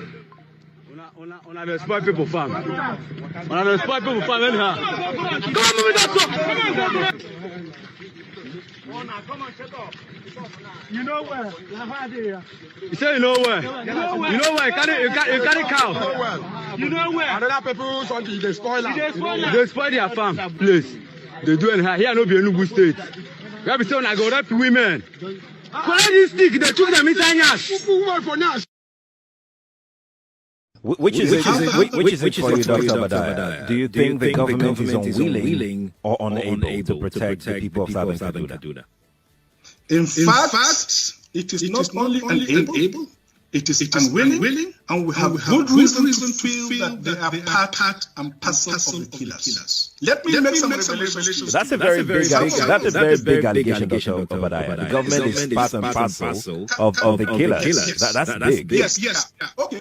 How will the government just say, oh, it is revenge killing and so on? Then you leave it there. Oh, because it is revenge killing and so on and so forth. The body language of this administration, the body language of the state government shows clearly that they have a hand in killings. No doubt about it. Because you see General Abacha. And people don't give him his due. Do you think that tolerated such nonsense? And let me make some revelations. Because some of us also have our own intelligence network. Okay. Have met with some of the bandits. We have met with some of their high commanders. One or two who have repented. They have sat down with us, not once, not twice. They told us that one of the northern governors is the commander of Boko Haram in Nigeria. Boko Haram and the bandits are one and the same thing. They have a sophisticated network. During this lockdown, their planes were moving up and down as though there was no lockdown. Moving ammunition, moving logistics, moving money, and distributing them in different parts of the country. They are already in the south, in the rainforest of the south. They are everywhere. They told us that when they finish these rural killings, they will move to phase 2. The phase 2 is they will go into the urban cities, going from house to house, killing prominent people. I can tell you, this is the game plan. By 2022, they want to start a civil war in Nigeria. How we've been having this conversation about the unity of Nigeria. And I reflect back at some of the prominent statements made by some of our founding leaders. And I feel that probably this would help us to have a conversation on the Nigerian unity. I just brought forth, not to bore you. First, and I quote, not my statement. Nigeria is not a nation. It's a mere geographical expression. There are no Nigerians in the same sense as there are English, Welsh, or French. The word Nigerian is merely a distinctive appellation to distinguish those who live within the boundaries of Nigeria from those who do not. This is accredited to Chief Obafemi Awolowo, the former Prime Minister of the Western Region. The second one, and I quote, it is true that we politicians always delight in talking loosely about the unity of Nigeria. 60 years ago, there was no country called Nigeria. What is now Nigeria consisted of several large and small communities, all of which were different in their outlooks and beliefs. The advent of the British and that of Western education has not materially altered the situation. And the many and varied communities have not knit themselves into a composite unit. This accreditates Amadu Bello, former premier of Northern Region. They thought, and I quote, since 1914, the British government has been trying to make Nigeria into one country. But the Nigerian people themselves are historically different in their backgrounds, in their religious beliefs and customs, and do not show themselves any sign of willingness to unite. The Nigerian unity is only a British intention for the country. If you don't allow me, Biafrans to go, that theological republic called Nigeria will be a worse place than Somalia. And today it is happening. And if you have not applied for your Somalian visa, please try and do so. That's the Somali visa. Try and do so as quickly as possible, because the zoo is on the path of destruction, and there is nothing man can do to reverse it. Mark today's date and what I'm telling you. Nigeria will be destroyed beyond human comprehension. It's not about sentiment. It's that there are a group of people in this country that feels that this country should be Islamized. This is a fact. I say you want me to start mentioning names of people in this government that we have interrogated. I was a member of an interrogation team. And I've interrogated a very high-ranking member of this government in 2007, 2008 on issue of Boko Haram. I interrogated. He's in this government right now. And what was the issue? Boko Haram. And this senior officer was actually let go because he was found culpable. But right now he's in the government. You see, we must say the truth, because if you don't, this country is going down the precipice. We have been set back more than 60 years right now. We've gone back to the time before 1966 now. And whoever is coming back to repair this country has a lot of work to do. This country has never been polarized, so we cannot run away from it. We have never been this much polarized. I'm a federal person. My mind is federal. My brain is federal. My loyalty is federal. I do things for the federal government. So I cannot come here and try to be sentimental. No. I'm a federal person. So will your life be at risk now that they're hearing? I don't care. And my colleagues, they know me. Those people that listen to me, they know me. I don't care. The issue is that this country is bigger than individual. That is the issue. This country is bigger than individuals. Buhari will come and go. Eliminating me or killing me will not solve the problem and will not add value. But he will come and go. And somebody must come and repair the damage to the psyche of this society, the damage to the polarization, to the nepotism that I've never seen in my life. I work with all these presidents. This is the worst situation I've found myself. And believe me, internet does not forget. I was part of the people that helped to bring Buhari to government because I believe in him. Have you worked with the government after that?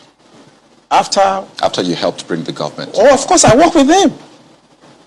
We brought him in 2015, and I work as the Deputy Director of Defense Administration. And we have a lot of hope in him. And we actually are ready to do anything for him. What he has turned out over the years is shocking to us. I was in Harvard in 2014. In December, when the Department of State Services and CIA and others were contemplating about Buhari and other aspirants. I know what we did to convince the American government that the only person that can come and put this country right is Buhari. That was before the Lagos, APC, before they chose within. Right. And that was how Tinubu came in. We know what we did, but what he has done in the past 6 years is shocking. It's unprecedented. So, we are just probably about another half an hour. We've done full broadcast today. Muki Bugbe Yawa Timo, Rai Daruko, Muki Yawa Agoso Felicia, Muki Easy, Muki Yawa Awoni Yatibu, silent listeners. One of our broadcasts ended, I think, after we've done close to 4 hours already. But we are grateful that we've been able to do as much today. I have one more video that I just want to slot in before we go, and that is in Indonesia. Indonesia, as we know today, is run by military, yet àwọn aráàlú wọn náà wọ́n nígbà. Kí ni nǹkan tó ń ṣẹlẹ̀ níbẹ̀ tó fi náà wọ́n nígbà? There is an ongoing protest tó ń lọ lọ́wọ́lọ́wọ́. Ẹ̀dẹ̀ kí n máa ń like show iná àwọn kan bẹ́ẹ̀ yẹn, because in tó bá mú aráàlú tó ń sọ pé àwọn ọgbà nínú ibi tí wọ́n ti ń ṣèjọba military. Mo kí Mr. Anjorin, wọ́n ní can you see the cow? Mr. Kolala wà ní Nàìjíríà ti tán, ó ti tán tipẹ́tipẹ́. Àfẹn tó bá ń parọ́ fúnra wọn. Mo kí ẹ̀gbọ́n yín tẹ́wà lórí Twitter. Mo kí ẹ̀yin tèmi lórí MixLR. Aláwọ̀ bàbá mo kí ẹ dáadáa. Mo kí Ògúnmọ́lá Abíọ́dún náà ń gbọ́ mi kétékété. Machine ńlá la tẹ̀ fi ń ṣe broadcast by. So, though I've ordered and most of you have listened to, so that àwa tún rìn àjò lọ sí Africa, we shouldn't have any problem with all the device. So mo kí ẹ̀yin tẹ́wà lórí Twitter also watching. We are just 5 minutes or thereabout. After this video, I'll wind down because we're already 4 hours into the broadcast. Mo kí gbogbo yín lẹ́ẹ̀kan sí o. Let's watch the next video. Látọ̀dọ̀ ìyàwó mi, Palikishama. Ó máa bẹ̀rẹ̀ mí gan ní 3:30 nísìn. But ẹ jẹ́ ká sáré gbọ́ eléyìí. Anti-military protest. Protest sì ń lọ ní Istanbul. Protest sì ń lọ ní, I believe, in Serbia. Serbia is about 1 point something million. Mo kí bàbá wa Waris Jinadu. Mo kí gbogbo ẹ̀yin èèyàn wa, Babatunde, Mr. Abiodun Wasiu, Mr. Benjamin, Olatunji, gbogbo ẹ̀yin tẹ́ wà lẹ́nu iṣẹ́ mo kí yín o. Iṣẹ́ náà làwa náà ṣe ní bíbá. Because sitting down for 4 hours is not an easy task. Let's listen quickly because we want to wind down the program. Those who don't learn from history are doomed to repeat it. This is a well-known quote, but perhaps there isn't an Indonesian translation. Because the country is heading backwards, back to the days of military dictatorship. Sadly, the Indonesian people themselves set this off by electing Prabowo Subianto as president. He was once the son-in-law of Indonesia's dictator Suharto. Now he is president, and in the past few days his country has been protesting. It began last Thursday in the capital Jakarta when protesters stormed Indonesia's parliament building. The protests resumed on Monday, with things turning especially violent in Surabaya. That's Indonesia's second largest city. The scenes are chaotic and violent. They highlight the desperation of the protesters because they're terrified of a return to Suharto's dictatorial regime known as Orde Baru, the new order. Time for a brief history lesson. Suharto was Indonesia's second president. He was a military general. In 1966, he took control of the country, and 1 year later, in 1967, he assumed the presidency. He ruled Indonesia until 1998 for a full 32 years. And it was a bloody time. Suharto's regime began with a violent crackdown on communism.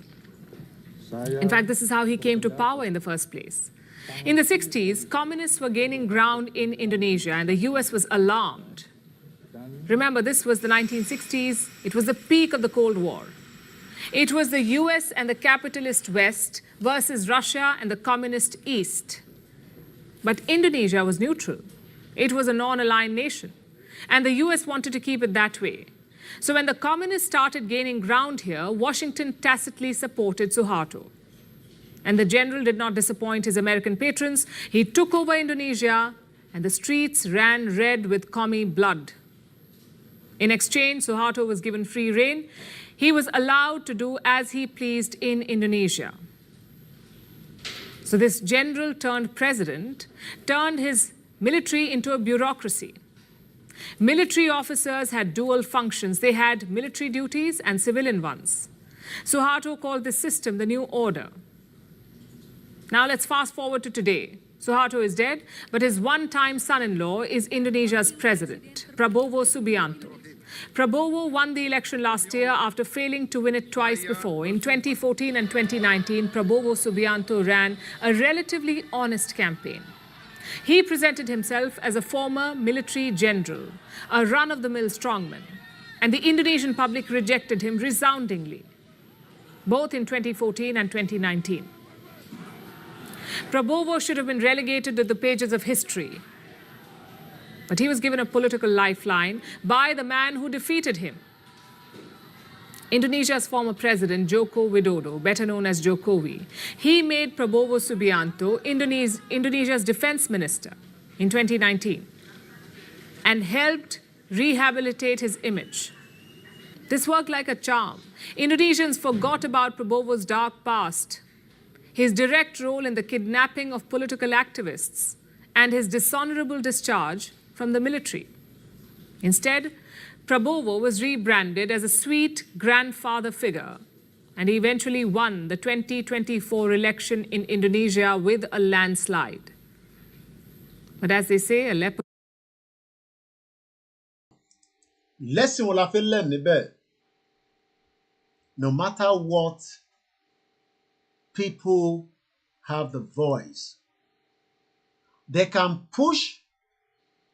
Wọ́n lè sọ fún yín pé kò lè ṣeé ṣe, kò possible. But one thing is that when the people come out, nobody can stop them. That is the message. And it is going red. Remember, it might be no advert to Oluwole.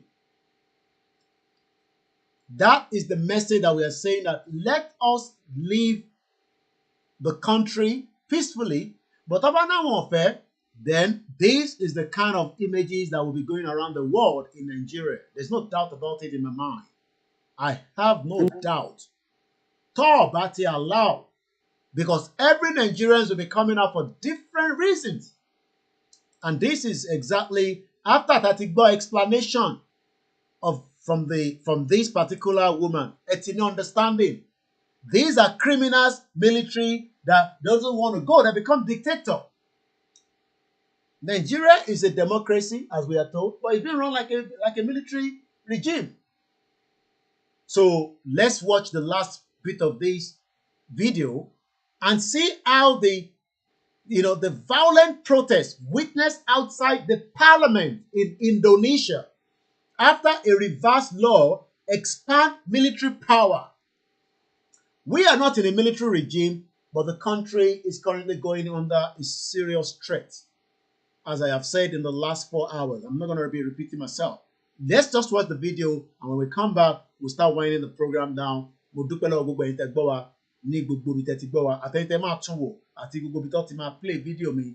Ẹ máa rántí pé this is still an ongoing movement that is going towards the last phase of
you've all enjoyed the afternoon broadcast, as we always do. About to go for a couple of days or days, we give you a double dose so that early last year, let us prepare our mind, and we're not doing anything against the laws of international community. We are doing exactly what they have asked us to do, and what we are doing right now is putting a final push by asking everyone to prepare and gear up for the next phase of the movement. Under the leadership of Professor Akintoye, Anikoba release Òkú méjèèjì yìí, Alhaji Adogan àti Alhaji Fatai. Wọ́n níyàwó làwọn ọmọ, and they want to give them a befitting burial. Àwẹ̀ mi ló tún lọ léde nísìn láti 2021. Ẹ pa àwọn méjèèjì, ẹ tún gbòkú lọ. The question is, kí lẹ fẹ́ fòkú ṣe? There's a lot of demands tí Yorùbá ń béèrè, and one of the most important is release the Yoruba people to be free. Tinubu ò lè dá dúró, America ò lè dá dúró. It's entirely up to the world to listen now. Gbogbo tẹ́ ń rí tá à ń show yín protest ní bíbáyìí níjọ́ kan, èmi kọ́ ni máa máa show ẹ̀. Ìlú míì ló máa máa show tọ̀dọ̀ tiwa náà. Nígbà tẹ́ ẹ̀ bá gbọ́ràn ẹ̀yin olóṣèlú yẹn. Ṣẹ́rí parliament wọn bọ́ ṣe ń finá sí. Ó mọ tán fi ṣe. Wọ́n rọ epo sínú ìgò, wọ́n fi òwú sí, wọ́n ra fi iyẹ̀pẹ̀ kékeré sí, wọ́n finá sí, wọ́n là á mọ́ building wọn. Parliament building wọn lórí tán laná mọ́ yẹn o. Èmi ò ní káwa laná mọ́ tiwa o, bọ̀ máa ronú sí gbogbo tó bá lè ṣe nígbà tá a bá ti jáde. Mo kí gbogbo ẹ̀yin èèyàn wa, ẹ má gbàgbé lẹ́ẹ̀kan sí fún gbogbo ẹni tí ẹ fẹ́ fi nǹkan ránṣẹ́ sí wa láti fi support iléeṣẹ́ yìí. Òun náà ni ó wà lórí screen yìí. By the time we are going, we will continue to say thank you so much to everyone that have contributed towards this movement. No matter how small, àtàwọn tó ti ṣe tẹ́lẹ̀ rí, àtàwọn tó náà ò ṣe mọ́, gbogbo iná la dúpẹ́ lọ́wọ́ ẹ̀. One thing is, movement ò tí tàn, ẹ dáwó sí inú YSDF ká fi support ìrìn àjò yìí. Ibi tá a máa rí, ibi tí broadcast ẹ̀ máa dé, òun náà la dé lénìí. Mo kí gbogbo alẹ́ nǹkan sí o. Koiki Media, bringing the work closer to your doorstep. Mo kí gbogbo àwọn staff wa. We are preparing a lot of things that we cannot come up and say because tí night vigil bá bẹ̀rẹ̀, there will be a lot of events that will be happening simultaneously. Nílùú yìí, wọ́n máa ń prepare for our volunteers, our backup team.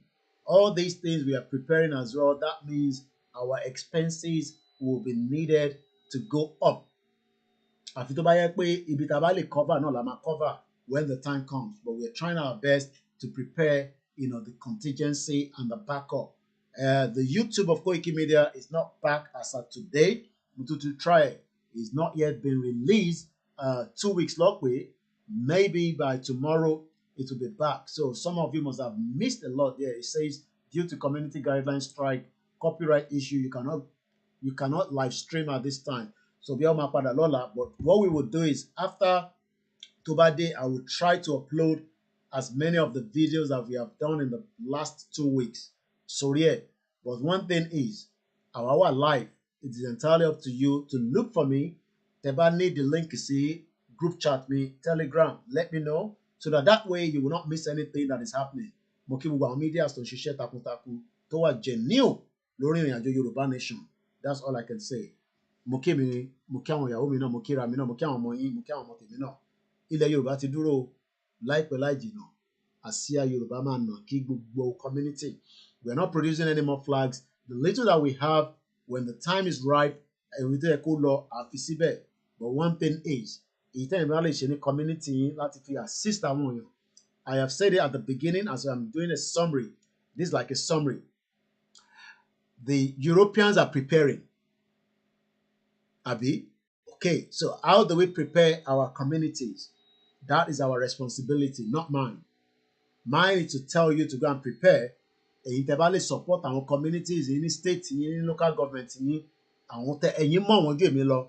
Ẹ wà ní different groups. Ẹ jẹ́ kí gbogbo èyí tẹ́ wà nílé náà ẹ ní role láti play. Ẹ má rí láì pé diaspora nìkan. Ẹ̀yin náà yọ díẹ̀. Bó jẹ́ torchlight ní ẹ lọ rà. Bó jẹ́ this ní ẹ rà. That's all I can say. Odò agbéwà kò ní gbé ọ̀dàlẹ̀. Mo kí mo sì mí lẹ́ǹkan sí. Mo kí gbogbo bàbá ẹ̀yin ìyá tí ẹ̀ ń tẹ̀lé Yorùbá nation. Àṣeyọrí la máa ṣe o. Don't mix us up with the criminal Dupo Onitiri. Don't ever mix us up with those kind of groups of people.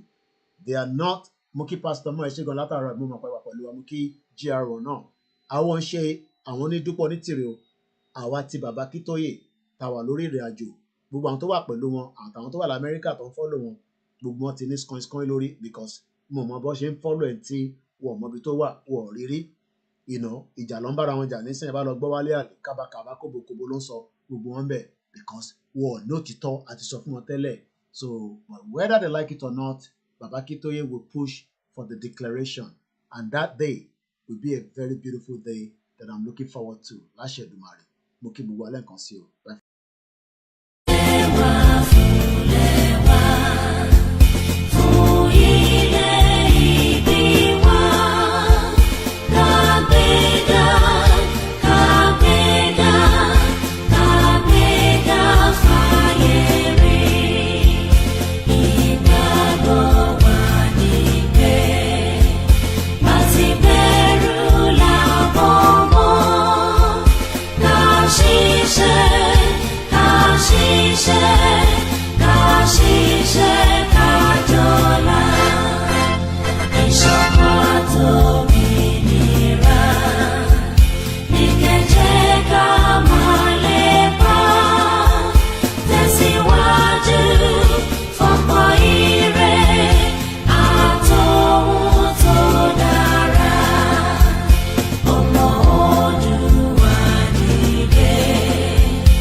God bless Yoruba land. God bless Yoruba people. God bless every single one of us. God bless Biafra. God bless Ijo. God bless all the other indigenous ethnic groups in Nigeria. Nigeria will break, and 2025, it will definitely happen.